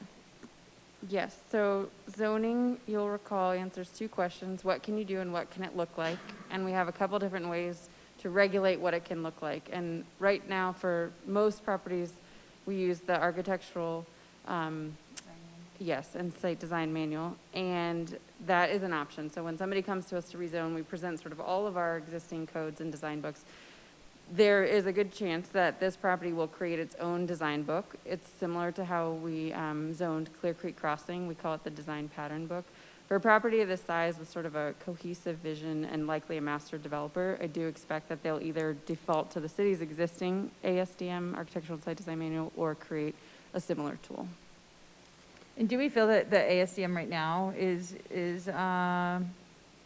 do we feel like it can, the design can carry still for many years to come? Yes, I think we're confident that that manual is still effective in sort of executing the community's vision. I think, you know, for this project, you saw a couple comments on Wheatridge Speaks and from others that folks want it to feel a little different and feel a little unique. So I do expect that we'd have something that's more tailored to this project potentially to express that unique character. Thank you. Before I close the public hearing and ask for a motion, is there further questions from council of staff? Ms. Soltine. Thank you, Mr. Mayor. The extensive process that was tackled for this for community input, can someone kind of give a little bit better explanation of like what was the role of the stakeholder group, what was the role of the focus groups, and then the community input? So we're getting a lot of data points that we heard from a lot of different people, but they kind of played at slightly different sort of levels. And I'm just sort of curious if somebody could just help us better understand, you know, what's the difference between having been on the stakeholder group as opposed to like one of the focus groups, and how that information was then kind of processed and turned around to like the next phases of the process that we saw. Yeah, certainly. So I can start that off, but Jay or Lauren, please feel free to jump in. So this center graph there, it might be a little tiny on your screen, but the second task there is public engagement, and all those different dot points kind of aligned with when we reached out to individuals, what conversations we had around the different phases of the project. So if y'all can see in the sequencing, we'd have stakeholder steering committees. We had 3 of those throughout the process. Those would precede kind of larger engagement. Larger engagement would be followed by, larger engagement being an event of some sort, larger engagement would be followed by focus group meetings. Sorry, I got that backwards. Focus group meetings would precede the large engagement windows. And then we would come back to y'all after we'll come back to y'all for either a study session, both for Planning Commission and for Council, to kind of report out on findings. So the sequencing of those, the steering committee was intended to kind of help us shape the process. So we came in obviously as consultants, again, a competitive bid process for this project, and we outlined what we thought the best approach for this was, which we talked about in those very first slides up there. Using the stakeholder steering committee and their representation of kind of the community, we vetted that process and made sure to make refinements. Are we responding to the right COVID protocols? Are we getting the notices out in the right places? We would take that input, we do our professional due diligence with our technical analysis, and then go to the focus groups with, hey, based on this first stage of the process, here's what we found from a technical standpoint. Let's talk about vision. Focus groups then help craft what we're going to do with the larger community, and that sequence kind of repeated itself, starting ahead of all that with the campus kind of walking tour. But each one was intended to refine the input from the prior one, starting with the approach to the project. Thank you. Councilwoman Hultine, I think it's also important to kind of recall the formation of those two entities, the stakeholder group and the focus groups, because I think it's important it was important to the process. So the stakeholder committee, we wanted to have kind of a broad representation of different constituencies, both across a broad spectrum of different groups. And we asked council members to give us names, right, of people that you thought could add to that discussion. And we selected people from those names. And I think, frankly, got a really good group of people that that met 4 times to contribute to this process. Focus groups were self-selected, right? Starting from the walking tour back in May, we had sign-up sheets to participate on the focus group. So anybody that wanted to be on a focus group could be on a focus group. And correct me if I'm wrong, we didn't turn anyone away, right? So 24 people said they wanted to talk to us at greater detail, and 24 people were. So I think those 2 kind of processes to get that representation and those 2 parts of the public input process was super important. Great, thank you. Mr. Urban? Thank you, Mr. Mayor. I guess before we go to a vote, I would like to take that first step to ask for consensus that City Council would put forward a resolution in support of the Blue House. I'm not going to be here for that, so I'm just going to leave it up to you to decide what that looks like, but I would encourage you to recognize the Blue House was there before Lutheran, and in my mind, it should be there after Lutheran. So I think that would go a long way. So I'll make that consensus. Ms. Hoppy? I just have my hand up for a consensus. Oh, Say yes. okay. Well, it looks like we have consensus on that. Can you repeat the consensus? I just want to make sure we got that. Sure. I move forward a consensus that City Council supports a resolution in support of keeping the Blue House. Does that include the chapel also, or is that separate? You know, I personally would like to see both kept. Okay. I know that that's a dynamic situation. So I would like to see that if everybody's okay with the chapel, because that seems like 2 parts to the whole, but so I would amend that to include both the Blue House and the chapel if that's supported. Consensus on that? Can I ask a question? Question from Mr. Stites? Does the TB tent kind of count in that, or is that portable? I don't. Yeah, I'm sorry. Because there's 3 things that the historical I society. guess if we're talking about selling a house, then we're talking about, like, does a lawnmower come with it? Does Right. Yeah, I guess, I mean, I'm just looking at all 3. And I'm not the comparing Blue the House, the tent. chapel, and the TB tent, right? Right, sure. I would include the tent in that, I'm sorry. Okay, so the Blue House, the chapel, and the tent. Ms. Hoppy? Yeah, I just want to remind council that we don't own this property. This Mhm. resolution is in support. It's Right. not that we are telling the property owners that they have to do that. So. Thank Okay. you. So we have that consensus. Thank you, Mr. Urban.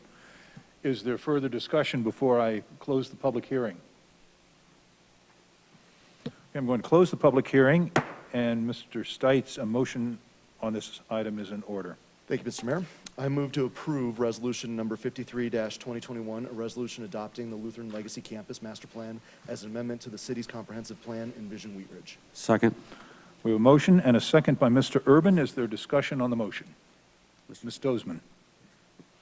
Thank you, Mr. Mayor. I just would like to thank city staff, the consultants at MIG, and all of the public that participated in this process. This wasn't required, but I do think that it was necessary for our community to kind of lay the framework as to our vision of what we would like to see. I am in support of this framework as a guiding document. I like that there is more than one option, and that we've captured the likes and dislikes of the community. And this has been a very robust public input process. You know, I've been very happy with how, like, the outreach and the many avenues of and ways in which the community and residents can engage with the city staff, with the processes, and us as council members. So I just wanted to thank everybody, and I do support whatever historical buildings we can maintain on that site. I think that welcoming our future is also a part of honoring our past. And so, you know, has been said before, this is a once-in-a-generation opportunity. It's not very often that you get to see a state-of-the-art new hospital built in your community, as well as 100 acres of developable land. So I just really appreciate this process, and I'm looking forward. And I do want to stress that this is not a rezoning. That had been mentioned several times in public comment that we shouldn't rezone this property. That's not what we are discussing right now. And we can, you know, have that discussion later on down the road. Sounds like probably a few years in the making. And I just want to reiterate my thanks to everybody. Thank you, Ms. Hoppy. Thank you, Mr. Mayor. And thank you to Councilwoman Dozeman for really emphasizing the point that this is not a rezoning tonight. What this is a guiding document of what are the possibilities. There are so many possibilities on this property, but this is what the community has said that they would like as possibilities. I would also like to mention that I had several members of District 1 reach out to me and say, I really want workforce housing on that property, and how do I convey that message? And that's when I would send them to the What's Up Wheat Ridge. A lot of that information, I'm assuming, ended up in the surveys, which then got combined in with the information. So would it feel strange for you to sit physically in a meeting and hear several people in that meeting say that they don't want or they do want a certain thing, and then also once they combine the online survey stuff into it, that it then, shuffles out to something that you didn't actually hear in that meeting because you didn't hear what was on the survey? Absolutely. But as part of our goals as city council has been, for as long as I've been here, is making the process, the ability to be a part of the process, more open and easier, and online surveys is one of those tools. And the Wheat Ridge Speaks and the What's Up Wheat Ridge. So I just want to say thank you to everyone who participated, whether it was online or if it was in person, if it was one time or if it was many times. I appreciate all your feedback.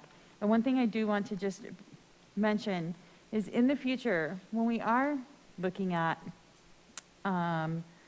the potential rezoning of pieces of this property or large pieces as a whole, or with the master developer, we do have tools in our toolbox, such as bulk plane and things like that, to make sure that we can make sure that this fits in our community the way that we want it to. And that is not what we're doing tonight, but that is something that we will be doing in the future. Thank you. Mr. Stites. Thank you, Mr. Mayor. And I do want to thank everybody who came tonight to speak. Whether you feel like you're getting your way tonight or not, we listen to you. And I feel like through this process, the voices have been heard. And if we were allowing these developers or this planning process to run roughshod over the citizens, we wouldn't see these buffering zones where there's low density parks, things like that. We would see, if greed run amok, we would see they would be looking for high density everywhere, right? That's not what I see here. I see a plan that's thought out very well. And that's somebody who's lived here in the city for 38 years. I grew up for the first 5 years of my life living on Allison Court, which backs up to this property. My grandfather and grandmother, who I spent every Wednesday with for the first 15 years of my life, live on Zephyr Court. And I used to cross the ditch and go down to Lutheran with my grandma and walk around the ponds and all that stuff. One thing I like about this is that's still possible for everybody in those neighborhoods. That conservation, that ditch, that's all going to be part of that that park as this plan is laid out, which is good. And I know that this doesn't satisfy everybody, but understand that this is a rollout of 15 to 20 years, 10, 15, 20 years. So tomorrow, nobody's going to come in with a bulldozer and start building apartments next to you or houses even. This is something that's going to take 10 or 15 years for some of this stuff to happen.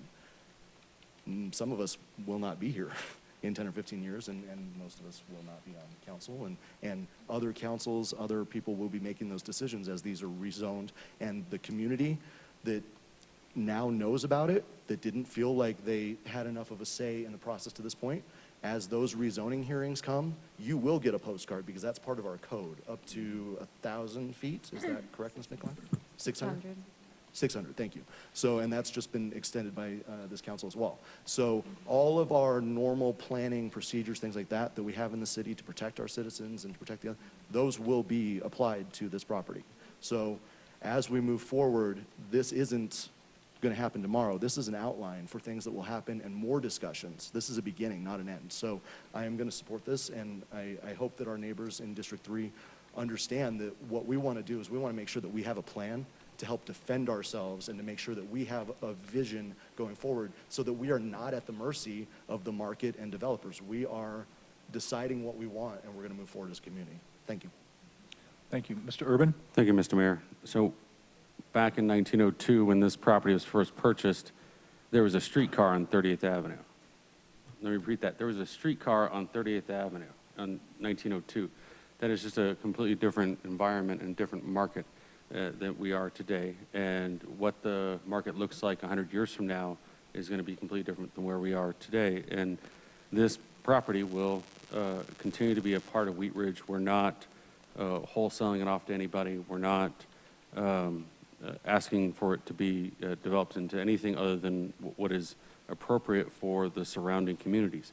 If those in the surrounding communities do not feel that that is appropriate, then you have to stay engaged. You have to continue to be a part of this discussion. You cannot just take your ball and go home. I'll make the prediction here that we have future council members and people on planning commission and individuals will want to take this process and become more involved. And that's what I'm hoping, is that by our decision here tonight, it's a part of the process. It's not the end of the process. And if you don't like what we're saying here tonight, then stay involved and know that this is a multi-year process. And if you really don't like what's going on, then run for city council.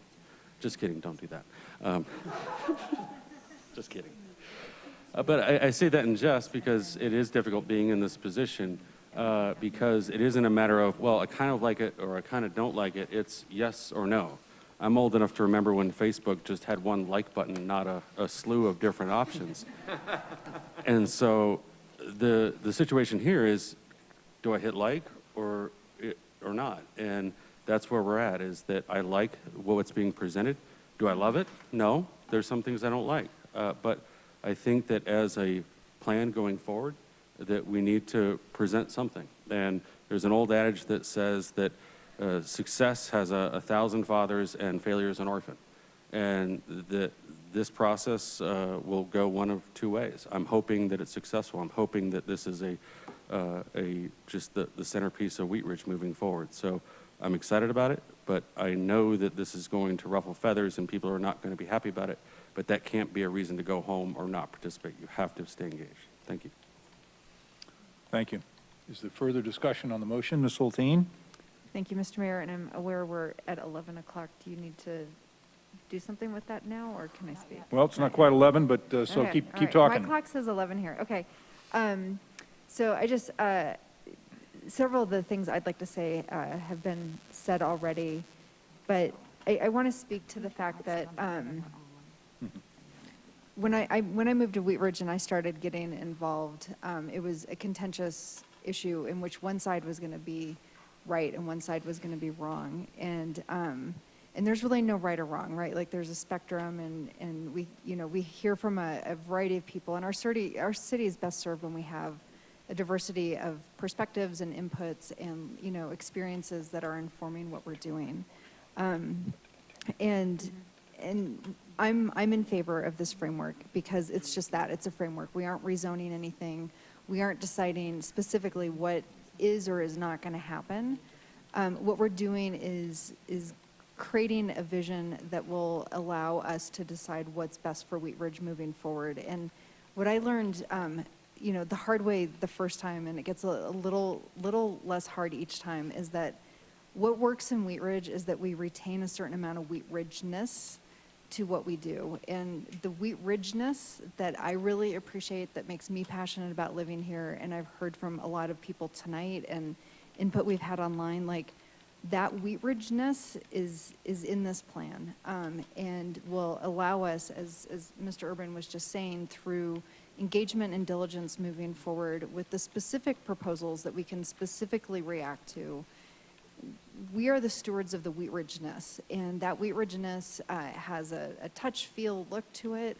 A lot of times that's really anchored in sky and land and feeling connected to nature, and that is inherent in this site and will continue to be. But the other part of the Wheat Ridge-ness that I've learned to really particularly love and become most passionate about is the sense of community and connectedness within the neighborhoods. And we're actually not, we're building a new neighborhood within our city here. And what I get excited about is the thought of the connectedness and community that is the Wheat Ridge-ness that we're all stewards of, evolving out of this.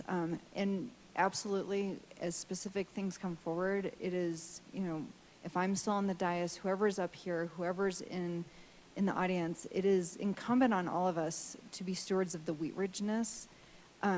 But for now, I think we've heard from a lot of people, this is just a framework, we're not rezoning. It allows for the hospital, if they want to retain some of the buildings, they can certainly do that. But I see the Wheat Ridge-ness in this, and so I will be supporting it. And I just want to thank everyone for their time up to this point, and thank you. I can't believe how many people are in here, and it's 11:03. So thank you guys for being here tonight specifically. Just a point of information for council. Our rules on time of adjournment state that at 11 p.m., the city council shall complete action on the agenda item, then under discussion, and shall adjourn the meeting. Prior to adjournment of the meeting, we have several options to do. But right now, it's 11 o'clock. We're going to continue discussion on this motion and complete this motion. So that's where we're going to be at. Is there further discussion on the motion? Ms. Hutchinson. Thank you, Mayor. I have followed Wheat Ridge Speaks, the comments that have been made directed towards the Planning Commission. I listened to people who spoke at the Planning Commission. I looked at Wheat Ridge Speaks for tonight, and I listened to the people who spoke tonight. I work for the people who are in Wheat Ridge, okay? They are the guiding force of what I feel is to be going on in Wheat Ridge.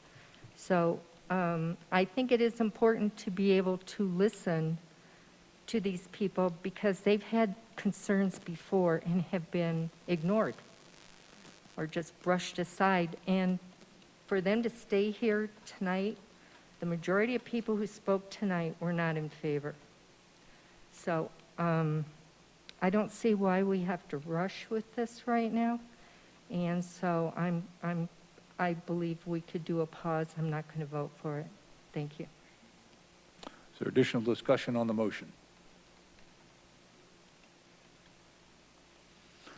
Okay, I see none. Will the clerk please poll the council?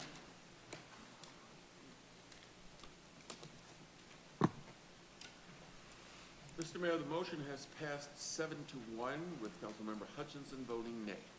Okay, thank you very much. Thank you, councilors, and thank all of the citizens who came tonight to speak on this item and those that are listening to us on a different format. I'd like to recognize Ms. Hoppy. Thank you, Mr. Mayor. I'd like to make a motion that we continue with the remaining items on our agenda for the rest of the evening. If we have a vote by 3/4 majority, then we will continue this item, then we will continue with this agenda. Second. Okay, there is a motion to continue to work through the agenda. Is there any discussion on the motion? Seeing none, will the, oh, wait a minute, Rachel Hulteen? Yeah, thank you. Ms. Hulteen? Yeah, thank you. So I'm just curious how many people in the audience are here to speak on behalf of the remaining items. We have 3 signed up on this next agenda item on the sign-up sheet. Okay. All right, great, thank you. Okay, is there further discussion on the motion? Okay, would the clerk please clear the board and poll the council?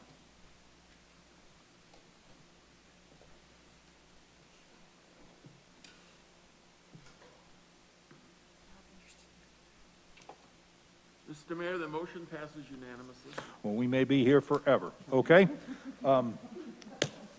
Not really. Zach's last meeting, we got to go big. But it seems like it. Okay, a little levity here. Sorry about that. Okay, we will move to our next agenda item. That is agenda item number 3. Ms. Dozman, would you please introduce this item? Yes, thank you, Mr. Mayor. Council Bill number 18-2021, an ordinance amending Chapter 11 of the Wheat Ridge Code of Laws by the addition of a new Article 14 entitled Hotel Licenses, and in connection therewith, adding reference to extended stay lodging in Chapter 26 use schedules. At issue within the city of Wheat Ridge, there are presently 9 hotels with a total of approximately 972 rooms. While these 9 hotels represent less than 0.05% of the total number of households and businesses in the city, the calls for service from the city's police department to these establishments constitute approximately 10% of the total police calls. This ordinance will create a licensing program for hotels and require minimal amenities to provide safe and healthy environments for persons relying upon short-term and extended stay housing in Wheat Ridge. Thank you. This is a public hearing for an ordinance on second reading. It is not quasi-judicial. I'm going to open the public hearing. And Mr. Goff, do we have a presentation on this item? Thank you, Mr. Mayor. Yes, we do. We have a team here, so. Mr. Mayor, can we Mayor, point of privilege. Pardon me, okay? Yeah. Do I have a- I want to disclose my business relationship with Power Map Ltd., one of the businesses hired by the American Motel located in Wheat Ridge. My business, Upstream LLC, does contract work with a number of companies. One of them is Power Map Ltd., but I have no business or personal interests with the American Motel. Accordingly, there is no reason for me to recuse myself from tonight's public hearing and vote, and I've also discussed this matter with the city attorney. Thank you. Thank you. Ready, Mayor? Mr. Goff. Great. Thank you, Mr. Mayor. Good evening, Mayor and Council. We're here tonight at City Council's direction. Staff has drafted updated regulations to ensure hotels in the city meet certain standards of public health, safety, or welfare, and meet reasonable standards for accommodations and amenities for extended stay operations. These regulations will be considered this evening by City Council for adoption. So tonight we'll go through, the agenda for this evening is to look at the history of this proposed ordinance, the purpose of the ordinance. The police department will talk about the calls for service that we currently see at our hotels in Wheat Ridge, the proposed requirements of a hotel license that we're proposing as part of the ordinance, proposed requirements for extended stay lodging, and then the implementation schedule and licensing fees for this new hotel license. So looking at the history of this process, based on a long pattern of high calls for service and police department concerns, staff and city council have discussed options for additional hotel licensing and regulations over the course of several years. At a July 15th, 2019, City Council study session, staff presented a framework for the creation of an extended stay lodging regulations. City Council consensus supported proposing new regulations through an ordinance. That consensus recommendation aligns with the draft language that you see in tonight's proposed ordinance. Subsequent to that meeting, staff sent a detailed letter to various Denver area extended stay lodging owner-operators outlining the proposed framework. Only one response was received at that time, and this ordinance is responsive to the one comment in that response letter. And then more recently, on June 28th, 2021, City Council gave unanimous consensus to city staff to draft a hotel licensing and extended stay lodging ordinance and reach out to the business community to obtain feedback. Existing hotel and motel operators were invited to discuss the proposed ordinance and regulations with city staff in a virtual meeting on August 30th, 2021. In advance of that meeting, the operators were given a draft of the ordinance and a detailed FAQ fact sheet. 3 hotel owners operators were represented at the meeting and provided input on the ordinance.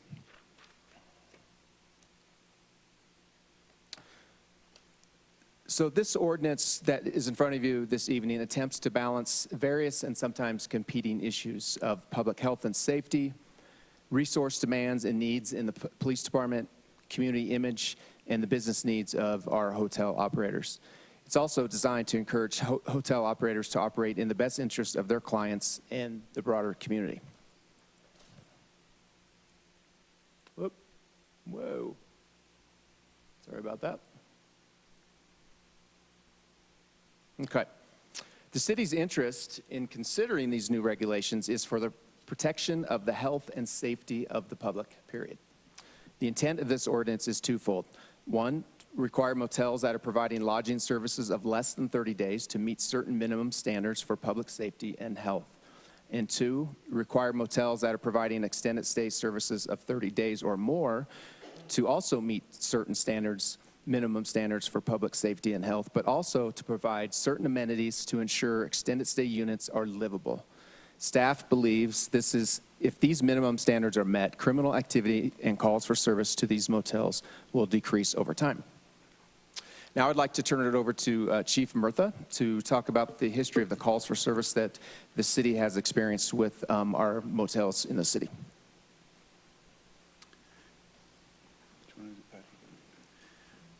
Good evening, Mr. Mayor and Council. Thank you for the opportunity to talk about the safety part of this proposed ordinance tonight. Obviously, when I was hired a year and 9 months ago, I heard many themes. One of them was themes around the hotels in the city of Wheat Ridge and the safety of those hotels. At the direction of the council, we certainly took time to look into this issue. This has been an ongoing issue for many years. It predates my employment here in the city.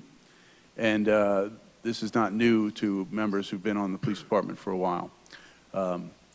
Calls for service at hotels in the city are disproportionately higher than other businesses and residents. Calls for service right now in 2021 for the first half of the year are approximately 10% of all calls in the city. Those calls take about 53 minutes of police time per call. So you can understand that call volume and the man hours or person hours, excuse me, that are allotted to the hotels in the city of Wheat Ridge is really a resource allocation that is not sustainable for the police department. In 2020, that was 8% of calls, so it's increased between 2020 and the first half of 2021. Hotels with high calls for service evolve into nodes of illegal activity, including drug dealing, prostitution, and illicit behaviors.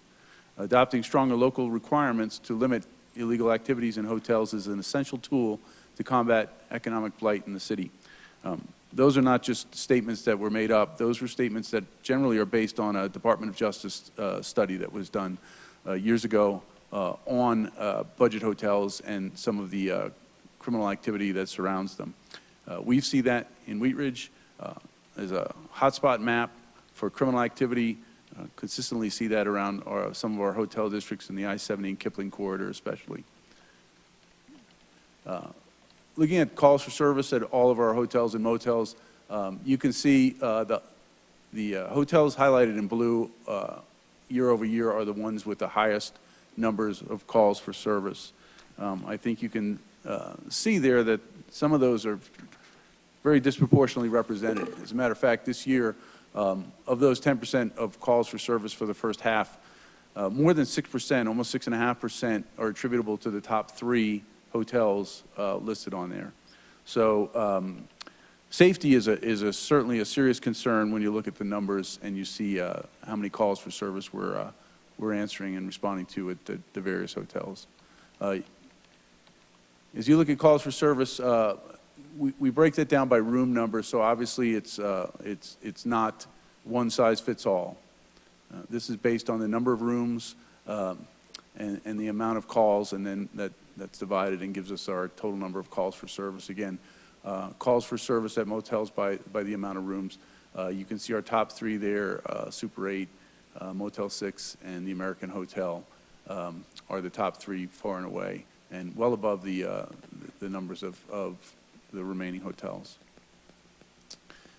Half-year comparisons I discussed briefly, but you can see the top calls for service in 2021, again, with 504 calls already at the American Hotel, Super Motel 6, 312, and Super 8 at 432.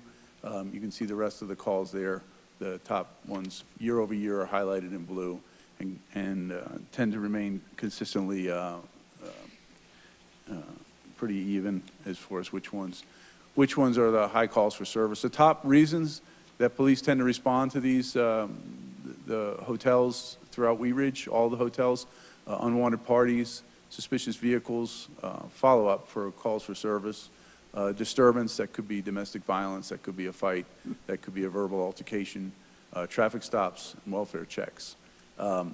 That does not negate the fact that we have very serious crime that happens in the hotel district. When I was first hired, my very first call for service that I went out on midnight was at a hotel for a shooting. And we have incidents of human trafficking, drug dealing, and other nefarious activity at all of our, at many of our hotels in Wheat Ridge.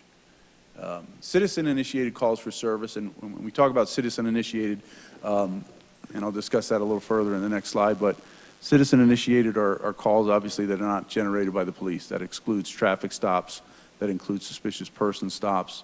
The type of calls that we would self-initiate are excluded from that. And again, when you remove those numbers, you can see that remains consistent as to which ones are the least safe hotels in the city of Wheat Ridge. This again breaks it down to city-initiated calls for service by the room numbers and gives an average. And that's important because we'll talk about calls for service as a metric and why we want to incorporate that into the ordinance as we move forward here. But you can see, again, highlighted in blue is our top average calls for service. That's calls for service per room. So if you look at, let's say, the top one, Affordable Inn, they have 1.2 calls for service per year per room. So of 113 rooms, they average probably, or they come to about 120, 30 calls, maybe a little bit more per year for that hotel. Calls for service at hotels, motels in 2020 Unwanted Party was the #1 citizen-initiated call for service at the hotels and motels, accounting for 16 and 20% of the calls respectively. 2019, 2020, 46 and 50% of the officer-initiated calls for service were suspicious vehicles in the parking lot. We consider the parking lot certainly part of the hotel, and we certainly have our fair share of calls for service in the parking lots and around there. That's not our exclusive province. We look to partner with hotels, and we look to create relationships so that they can be better stewards of their property. But we do tend to find a lot of illicit activity in the parking lots and surrounding hotels. In 2019, patrol officers spent an average of 53 minutes and 19 seconds on each citizen-initiated call for service at the hotel and motels. In 2020, this average was just 6 seconds longer. So consistently, we're spending 53 or so minutes on every call for service, and those hours add up if you look at the sum totals for our calls for service. So before I turn it over, the police part, the safety part of this was modeled somewhat after Lakewood, but it really all goes back to that Department of Justice report I talked about. They talk about some of the studies that they did in conjunction with California State University, and how that did in fact reduce overall criminality and produce safety in the hotels. That's our goal, is to produce safety, produce a safe environment, but we can't do that by ourselves. We're looking for a good relationship. To this point, we haven't seen the proper relationship, so we're looking to codify that, and we're looking for hope or for help through the council to get that done. With that being said, I think I'll turn it over to Ken. Is it you next? It is. Thanks, Chief. Where do we aim this little guy? Like that?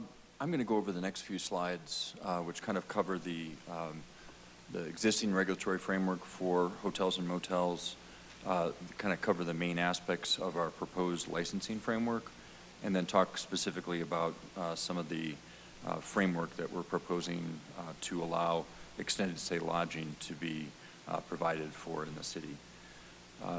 So hotels and motels for transient occupancy are allowed in C1, C2, and C and IE zone districts with what's called a special use permit, which is an administrative approval that under certain circumstances can trigger city council review as well.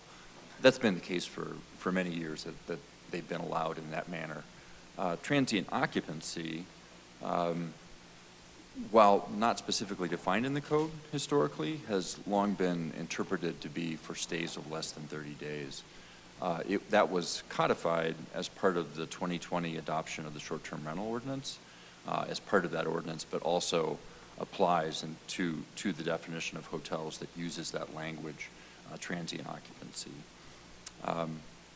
Hotels and motels and extended stay lodging are all permitted in our four mixed-use zone districts. So that's the current framework.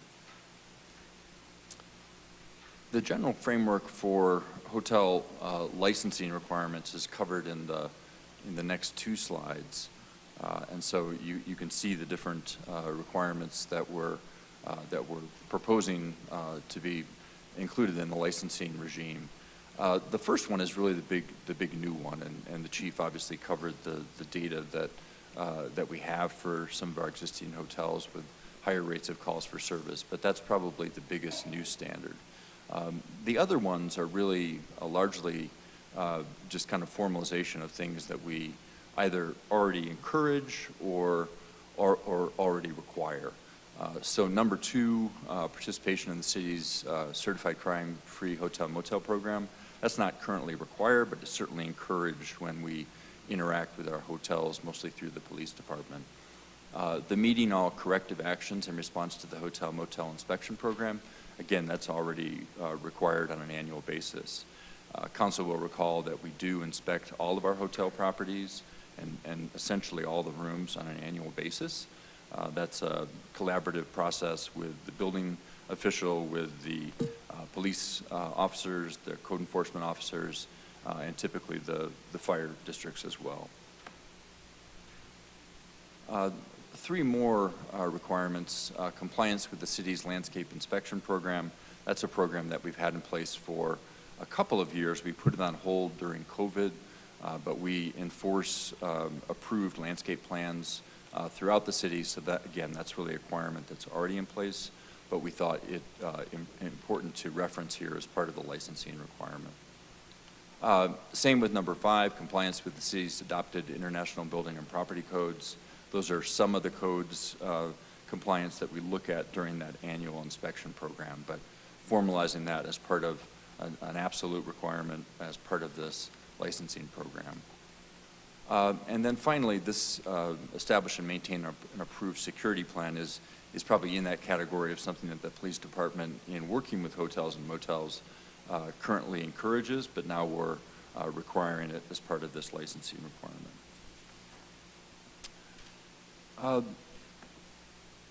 So extended stay lodging.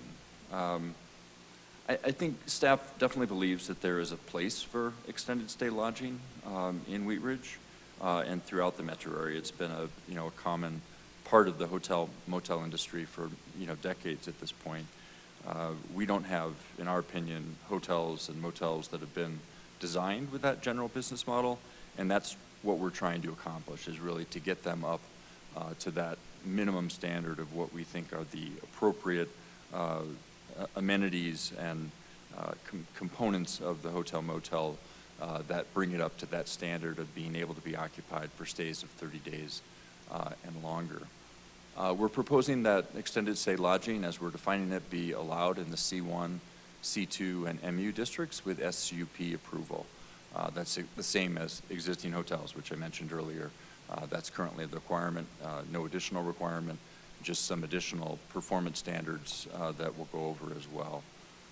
We did, as an aside, we did have the Planning Commission review the Chapter 26 elements of this ordinance, which are essentially just the modifications to the use chart that do 2 things. One, add extended stay lodging as a use category in C1 and C2, and then cross-reference the specific requirements in Chapter 11 as it pertains to what additional requirements are necessary for that use, extended stay lodging. The Planning Commission did forward a recommendation on the Chapter 26 amendments unanimously at a meeting back in October.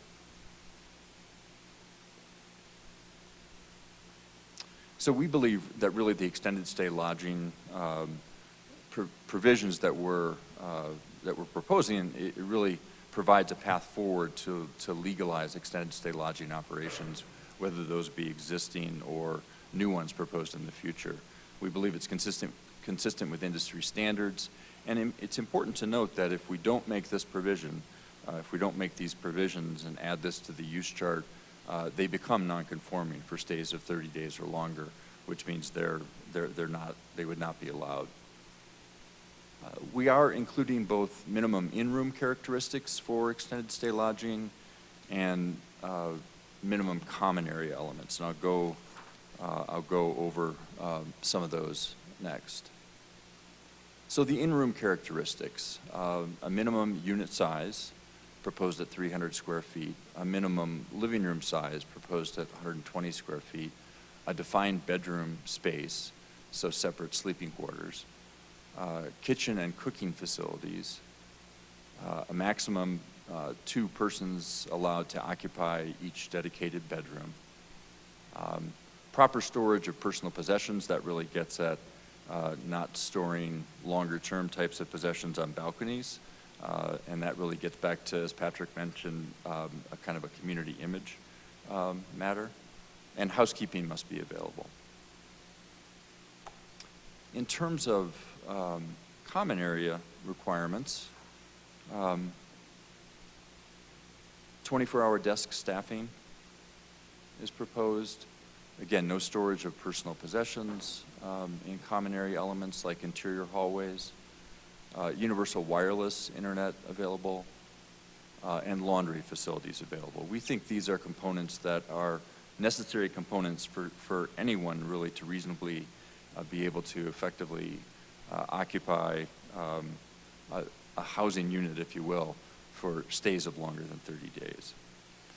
So in addition to those basic requirements, we also believe that there are other industry standard characteristics that are typical, and we're proposing that a minimum of 4 of these 5 requirements are met for any extended stay lodging facility. So a business center, a relatively nominal size for that. Again, a relatively small fitness center is an option. Swimming pool is an option. Several of our existing hotel properties already meet that requirement as well. Meeting areas or conference rooms, and we don't put a square footage to that. It just is something that would need to be provided. And some sort of on-site restaurant or food option is the last requirement. So 4 of those 5 are required to be met. And with that, I'll turn it over to Patrick to talk about implementation. Thank you, Ken and Chief. So just wrapping up here, Council, talking about moving forward, if Council chooses to adopt this evening, the current implementation schedule, which is just proposed. These dates could change if Council so chooses. But we're proposing that the hotel licensing piece is effective January 1st of next year. So we're going to align it with the business licensing, which is January 1. And so the ordinance proposes that a hotel would be required to get both a business license and a hotel license. So on January 1st, all existing hotels must submit an application for a hotel license. And then the extended stay portion, currently we're proposing that by June 30th of next year, existing hotels that are currently providing extended stay lodging must either limit those stays to under 30 days by June 30th or obtain an extended stay license addendum and meet those requirements that Ken just mentioned. And then also, as part of the implementation, the city will work, of course, with the hotels, operators, and managers, and any individual that would potentially be displaced because of these new regulations. We have many resources at the county level and at the city level with our homeless navigator. We have many nonprofits in the community that help people find housing, rent assistance, and different assistance to help folks. So I think that's an important part of this, that the city would have to agree and promise to provide those resources to any individual that would be displaced because of these new regulations. And then looking at the licensing fees, very nominal fees we are proposing. First of all, again, as I mentioned, hotel businesses will be required to obtain 2 licenses annually. The city business license, which is currently $20 a year, and then a new fee for the hotel license of $300 a year. And then any hotel business providing extended stay lodging, we are proposing a fee of $150 in addition for that license addendum to provide extended stay. So with that, we will turn it over to council for any questions or to the public for any comments.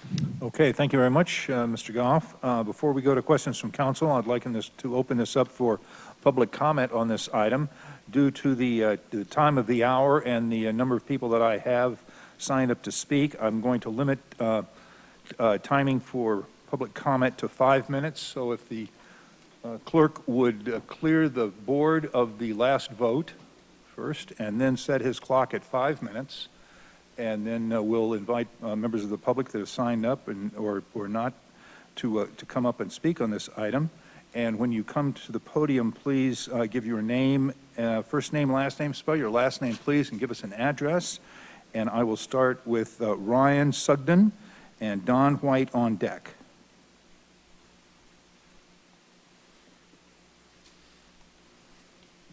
Good evening. Thank you, Mayor. Still good evening. Almost good morning. My name is Ryan Sugden, S-U-G-D-E-N. My office address is 1144 15th Street in Denver. I am an attorney representing the American Motel. Thank you very much for the opportunity to speak to you today. I want to begin by thanking the staff, thanking the council members that we've spoken with about this ordinance. Already, our feedback has been heard and changes have been discussed, and we've seen some changes in the ordinance between the version that we saw in August and the version that we see here today. That's appreciated. Nevertheless, we have very serious concerns about the ordinance that is currently before you. I want to touch on 3 of them very briefly. The first portion of the ordinance that is very concerning to us is the calls for service ratio. Fundamentally underlying the entire purpose for a calls for service ratio is a belief, an assumption that the hotel motel owners and their management are allowing conduct to occur that is giving rise to calls for service. And if only that threat of losing their license existed, that conduct would no longer occur. But the calls for service, the conduct that gives rise to the calls for service, go far beyond the issues that a hotel or motel owner or its management can control. Mental health issues, substance abuse, homelessness. This ordinance doesn't address those. It only addresses in isolation the hotel and the motel's management. And it throws them in the deep end of the pool and says, start to swim, figure out these problems, figure out how to solve mental health crises, figure out how to solve people with substance abuse issues. It uses the calls for service rate as the sword of Damocles hanging over their head, saying, if you don't figure out how to solve these massive issues, you will lose your ability to do business in Wheat Ridge, period, full stop. This has very serious problems, some of which are obvious. Others might not be. The first one is it puts the staff at risk. You're now putting staff in the position of, do I call the police on this issue? How many calls have we had so far this year? We're in November. Are we close to our number? Should we stop calling police? What's a hotel manager to do if there are trespassers on the property? And let's talk about American Motel. It has a large parking lot. And the chief just indicated the parking lot's considered part of the property. If there's a call there, it counts against their talent. You'll hear from the ownership and the management of American Motel about the issues they face day in and day out of individuals. They're not guests. They're not welcome. They're trespassing. They're afflicted with substance abuse addiction and other problems. What are the hotel and motel management to do? I heard Mr. Goff indicate, one of the staff members indicate that with compliance with the provisions of the ordinance, we believe we'll see calls for service drop. We all hope that's true as well. But if that is the case, we do not need a calls for service rate as a threat of losing your business license. Let's see if compliance with the provisions of the ordinance do bring those calls down. We don't need to have that threat hanging over the top. The other issue I want to raise is that these hotel and motel owners are not lawfully allowed to discriminate against an individual who comes to their door, acts appropriately, obviously doing nothing illegal, has money, has an ID, and is not on the do not rent list. They cannot discriminate against them. They have to rent them a room. Now, what the person does in the room, they can respond to, and they do respond to. I would challenge that a higher calls for service rate may not reflect management that's allowing problems to happen, but rather proactively going after them. Calling law enforcement when it's appropriate, when there's a fight, when there's violence, when there's a person who, after repeated requests to leave the property, doesn't, what would you have management do? This is a trespasser who is not leaving with a peaceful request. Perhaps that is a reason behind calls for service. And so should a property be punished for being proactive? The second issue that I'd like to address is the extended stay. The ordinance effectively eliminates extended stays beyond 29 days for existing hotels and motels. The cost of compliance is significant. Millions of dollars. It's highly unlikely, if not absolutely impossible, for any property in existence to comply with it. The first question I would challenge the council to ask themselves is, what has been proposed in the ordinance is the industry standard. The industry standard for whom? For what sort of consumer? There is a need for this. There is a need for extended stay housing. I understand the desire that it be more akin to other forms of extended stay, but there is a market for it, there is a need for it. As Mr. White indicated in his written testimony that you should have available to you, it does appear to be a solution in search of a problem. There has not been an identified issue of individuals staying in extended stay that are a cause of calls for service. Actually, they are the most stable residents of these properties. They want to be there. They don't want to cause problems. They know that if they do, they're gone. So actually eliminating an extended stay could cause more problems because it has to increase the number of one-night and two-night stays at these properties. Those are the more tend to be problematic, yes, if there are any. It also is a question of personal choice. If an individual wants to stay at a property, and the property is safe, it meets built-in code, and that's that personal choice that that person has, maybe they want to stay in a hotel. That's okay with them. They don't cook, they don't like it. They like the community they've formed. There's nothing inherently wrong with that. The third point I'd like to make as I'm getting the yellow light is that there is, I think, much that can be gained from greater feedback, greater community outreach, and work with these properties. They want to work with you. They want to be part of the solution. And I think there's a lot that can be gained from having a further and broader conversation before passing an ordinance that could threaten the ability of motels and hotels to do business in the city, because the last thing anybody wants is properties to be completely dark. That is not going to help calls for service. Thank you. Thank you. I have Don White at the podium and Denise Mays on deck. Good evening. My name is Don White. My address is 3737 South Elizabeth Street, Independence, Missouri, 64057. I had lots of notes. I had lots that you've read, perhaps, that I submitted, but I don't really need a note. I'm going to speak from right here. We've been there for 33 years. 1988, I remember it well. 17 rooms that Sandy probably remembers better than I do, our manager who was there in 1988. 17 rooms were rented. Obviously, there was a reason 17 rooms were rented. They didn't have a client base for the rooms that they had. They had staff that had nothing to do. We've been there ever since, and we are on the front lines. And everything I've heard tonight, I'm not angry. I'm sorry, probably, or disappointed that I didn't take the opportunity in here one of these times. I guess monthly I could have come and taken 3 minutes of your time to say, come help me, or come help her. She's been there for 33 plus years fighting what we fight over there. Come take a look at what I face today.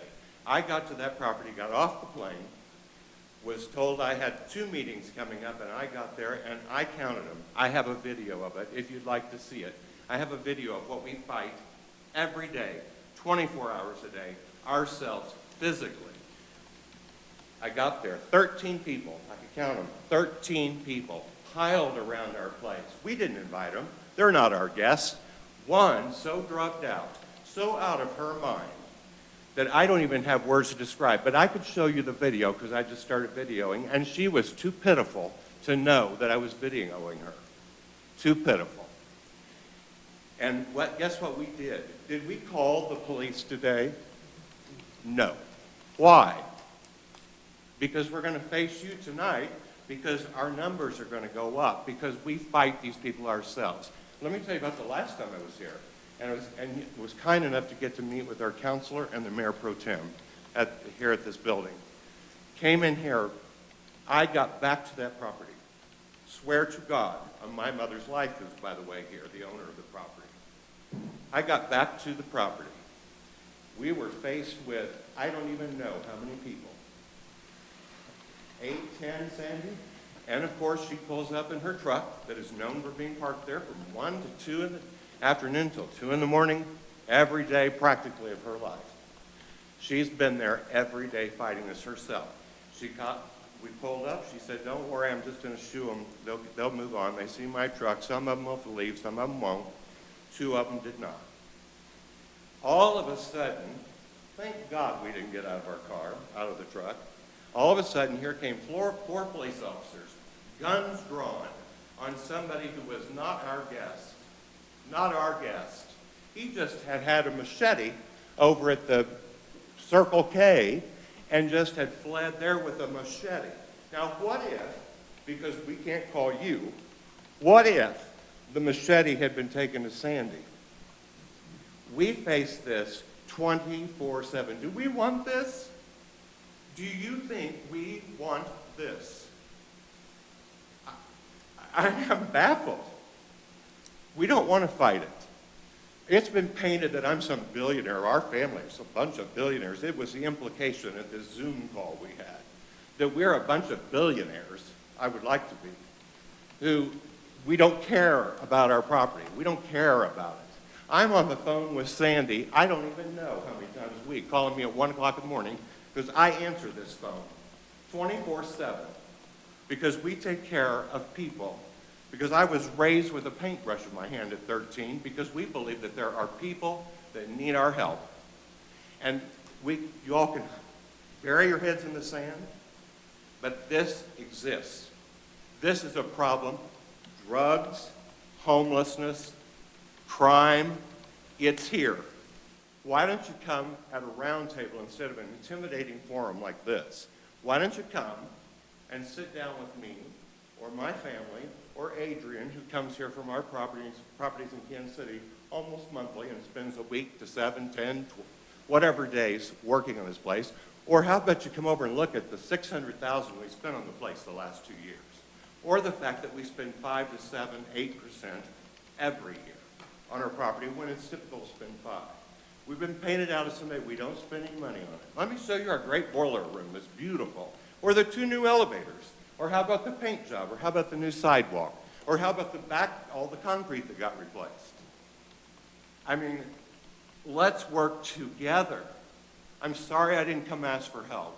I'm sorry we just kept our head down and we kept on plowing through, trying to do it. And I know I sound angry, but this is our life. We have 4 properties. My mother built this herself, contrary to what's been posted around. I think we know what we're talking about. My mother raised 2 boys who work. We are not some billionaire sitting somewhere. We have a business, our livelihoods depend on this, and I'm begging all of you here, I'm begging, come over, you can sit in our conference room or our banquet room, and we'll talk this out and we'll figure out how to solve our problems. And Sandy, you went through 3 minutes. Oh, I'm sorry. Thank you. I have Denise up next and Sandy Monk's on the deck. Appear to be quite a bit shorter than Mr. White. Good evening, everyone. Thank you very much for the opportunity to speak to you. My name is Denise Maes. The last name is Maes. I am with Maes Solutions, and I'm here on behalf of the American Motel. I also did earlier submit a letter to all of council members on behalf of 9 to 5 Colorado, Interfaith Alliance of Colorado, the Colorado Coalition for the Homeless, and Violence-Free Colorado. Together, we oppose this ordinance. And we oppose it on several grounds, but I'm going to focus primarily on 2. First is we do take issue with the calls for service. And I know that some of this will be redundant, but because I think it's really important, it's worth repeating. The metric is inconsistent with promoting community policing, which is if you see something, say something. And it also, I fear, runs contrary to some racial justice principles. The calls for service metric penalizes hotels and motels that contact the Wheat Ridge Police Department for assistance.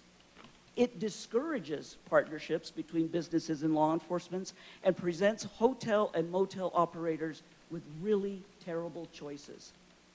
Call police and risk losing your business license. Handle the problem yourself, or simply ignore it and hope it goes away. All of these are not good choices, and I don't think they are the kinds of choices that good policymakers in city government should be forcing business owners to take. Can you imagine a hotel that decides in the last quarter of the year, we're a little close to that 1.5 number, head in the sand, let's move on. This metric also ignores the fact that we all know to be true, that there are societal issues surrounding calls for service. And what I found very interesting in the presentation by the chief is some of the higher numbers of calls for service, traffic stops, suspicious vehicles. The Department of Justice recently in the post-Ferguson era found that those are the highest percentage of numbers that are stops based on racial profiling. We all know of recent incidences that have been reported in the news media where someone calls on someone else because they feel uncomfortable about that person. That bias may be explicit, and it also may simply be implicit. But in this regard, the proposed calls for service metric turns a blind eye to these existing explicit and implicit biases when we all, as good individuals and good citizens, need to acknowledge them. Additionally, people call police when someone is in a mental health crisis, when no crime is alleged to have been committed at all. But there simply is no one else to call. Indeed, in the preamble of your own proposed ordinance, you acknowledge that some of the calls for service are welfare checks. That's not criminal activity. Calls for such service, they should be penalized. Frankly, I think they should be rewarded. Second argument, or second concern with the ordinance, is the application to extended stay hotels. These provisions are simply too onerous, and we worry that the intent may be to eliminate extended stay hotel options completely. And if that's not the intent, that may happen nonetheless. The hurdles are enormous and expensive. You saw the list. That ought not be the role of government. It seeks to govern with a stick in this regard, and a big one, without much time to comply. And perhaps a carrot would go further. I will add also that we see no data that extended stay residents are the result of criminal activity, and you've heard that already. Individuals without an affordable extended stay option may face dire circumstances, and this is really important. This is certainly the case for people experiencing homelessness, folks seeking refuge from a dangerous home environment, and then you also have other reasons for extended stay options, which are temporary care workers at construction sites or working on other long-term projects. They should have this option. This is a business model that has been in this city for many, many decades, and it should remain. The calls for service metric, I think, is dangerous, and I think it's wrong, and limiting extended stays may worsen an already dire housing situation that we have not only in this city, but this metro area altogether. I ask for a no vote. Thank you so much. Thank you. I have next on my list Sandy Monks.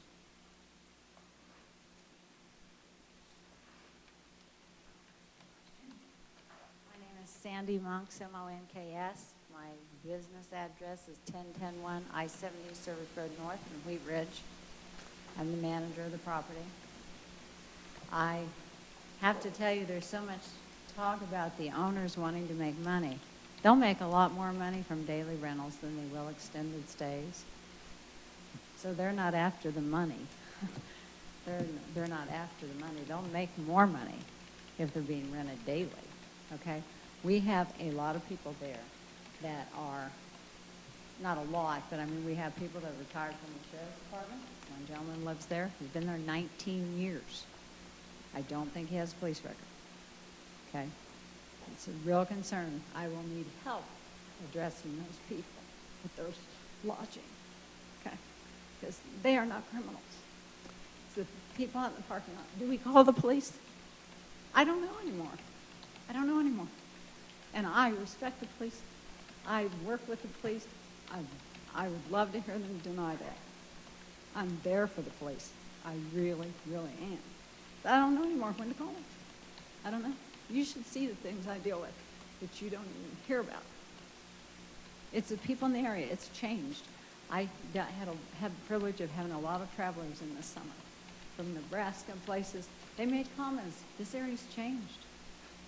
They notice I've been there, and they say, we saw you 3 years ago. This area has really changed. I don't think that's a compliment, and I'm not trying to find fault. I love the improvements that Riebel is making. But I don't know when to call the police anymore. I try not to bother them. I see how busy they are. But it gets to the point where you're like, safety, children. I'm going to call you. There's kids. I don't know what else to say. I'll need a contact person to deliver the parts of this ordinance. It's out of my league of experience. And I'm pretty experienced. Anybody have any questions for me? I'm as honest as they get. I don't do anything to promote that business. I don't know about the other properties. I've reached out and tried to contact a couple of them. I don't know what they do. I know what I do. I know what I do every day. And I don't go home at 3 o'clock on Friday and nobody hears from me till Monday afternoon. I'm there because I like it. I enjoy people. I enjoy working with every level of people. I don't know what else to say. I'm done. I guess I didn't need 3 minutes. Thank you. Thank you. That's all of the speakers that I have signed up to speak tonight. Is there anyone here who hasn't signed who would like to speak? You may come to the podium now. My name is Brad Kohlmeyer, Kohlmeyer, and I live at 8455 West 45th. I'm just a citizen who came to the meeting tonight and stayed through this, one of not very many. Just a couple things that jumped out at me with the proposal is the timeline is really, really tight for any of these hotels that need to make changes. We just did a minor renovation in our kitchen, and it's going on 10 months. So the idea that these hotels would be able to completely retool to fit the extended stay criteria by, I believe, June or July seems really, really tight and unfair. The first point it was brought up on the goals of this was to promote health and wellness, or wellness and safety. Limiting police calls seems incompatible with that. I just don't understand how penalizing these hotels for contacting police promotes health and safety. And then lastly, on the causes of the calls, which are seemingly outside, making the hotels like have a living room or pool to qualify under the 4 requirements again seems incompatible. It just doesn't make a lot of sense. That's it. Thank you. Thank you. Is there anyone else here in the room that would like to speak on this, or do we have anyone online in our Zoom format that would like to speak on this? If you do, please raise your hand, and we'll bring you into the meeting. I see no one, Mr. Mayor. Okay. Is there Can you anyone? confirm that? Lauren, are you still here? That is Is it confirmed. still Tuesday? You're correct. No one has their hand raised on Zoom. Thank you. Okay. All right. I don't see anyone more from the public, so I will close our public comment and open this for questions from council. Ms. Hoppy. Thank you, Mr. Mayor. I have a few questions.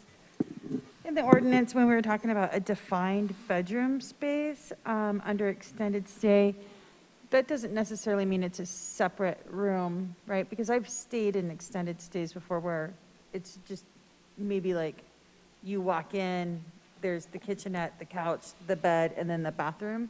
So this doesn't mean it has to be a separate bedroom space, does it? Ms. Hoppy, let me read that section of the code just for the language. Okay. It's under section 11508 C3, in case anybody else wants to look for it.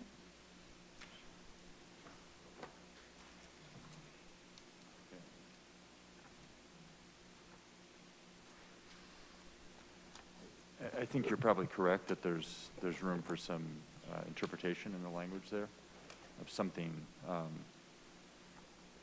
less than an actual doored bedroom, provided there's separate spaces for living and for sleeping.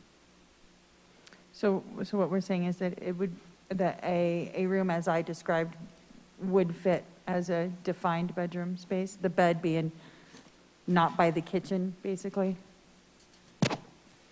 Correct. Yeah, the intent, this is very similar to many ordinances across the country for extended stay. It's not, as Mr. Johnson mentioned, it's not necessarily a separate room with a door. It's just a space. So that's maybe has a half wall that's in front of the bed or something, so that, yeah, it's not your typical short-term stay motel where you walk in and the beds are there. Okay, thank you. So I was looking on the process, and there are 3 phases to become licensed with the motel licensing. And I'm just wondering, how long will it take to get through to phase 3? How long do we think that would take? This is the crime-free hotel The motel crime-free hotel program. motel. There's 3 Yeah. phases to that, yes. I'm sorry. So yes, you're correct. There's 3. There's training. Phase 2 is SEPTED, which is really the time constraint. So the training is not, it's a 4-hour block of training, really intended to highlight the staff to issues around human trafficking, around clandestine drug operations, suspicious behavior, the check-in process, how to properly register folks and make sure that you have proper identification and those sort of things. There's a 4-hour training block that is required, which isn't too much.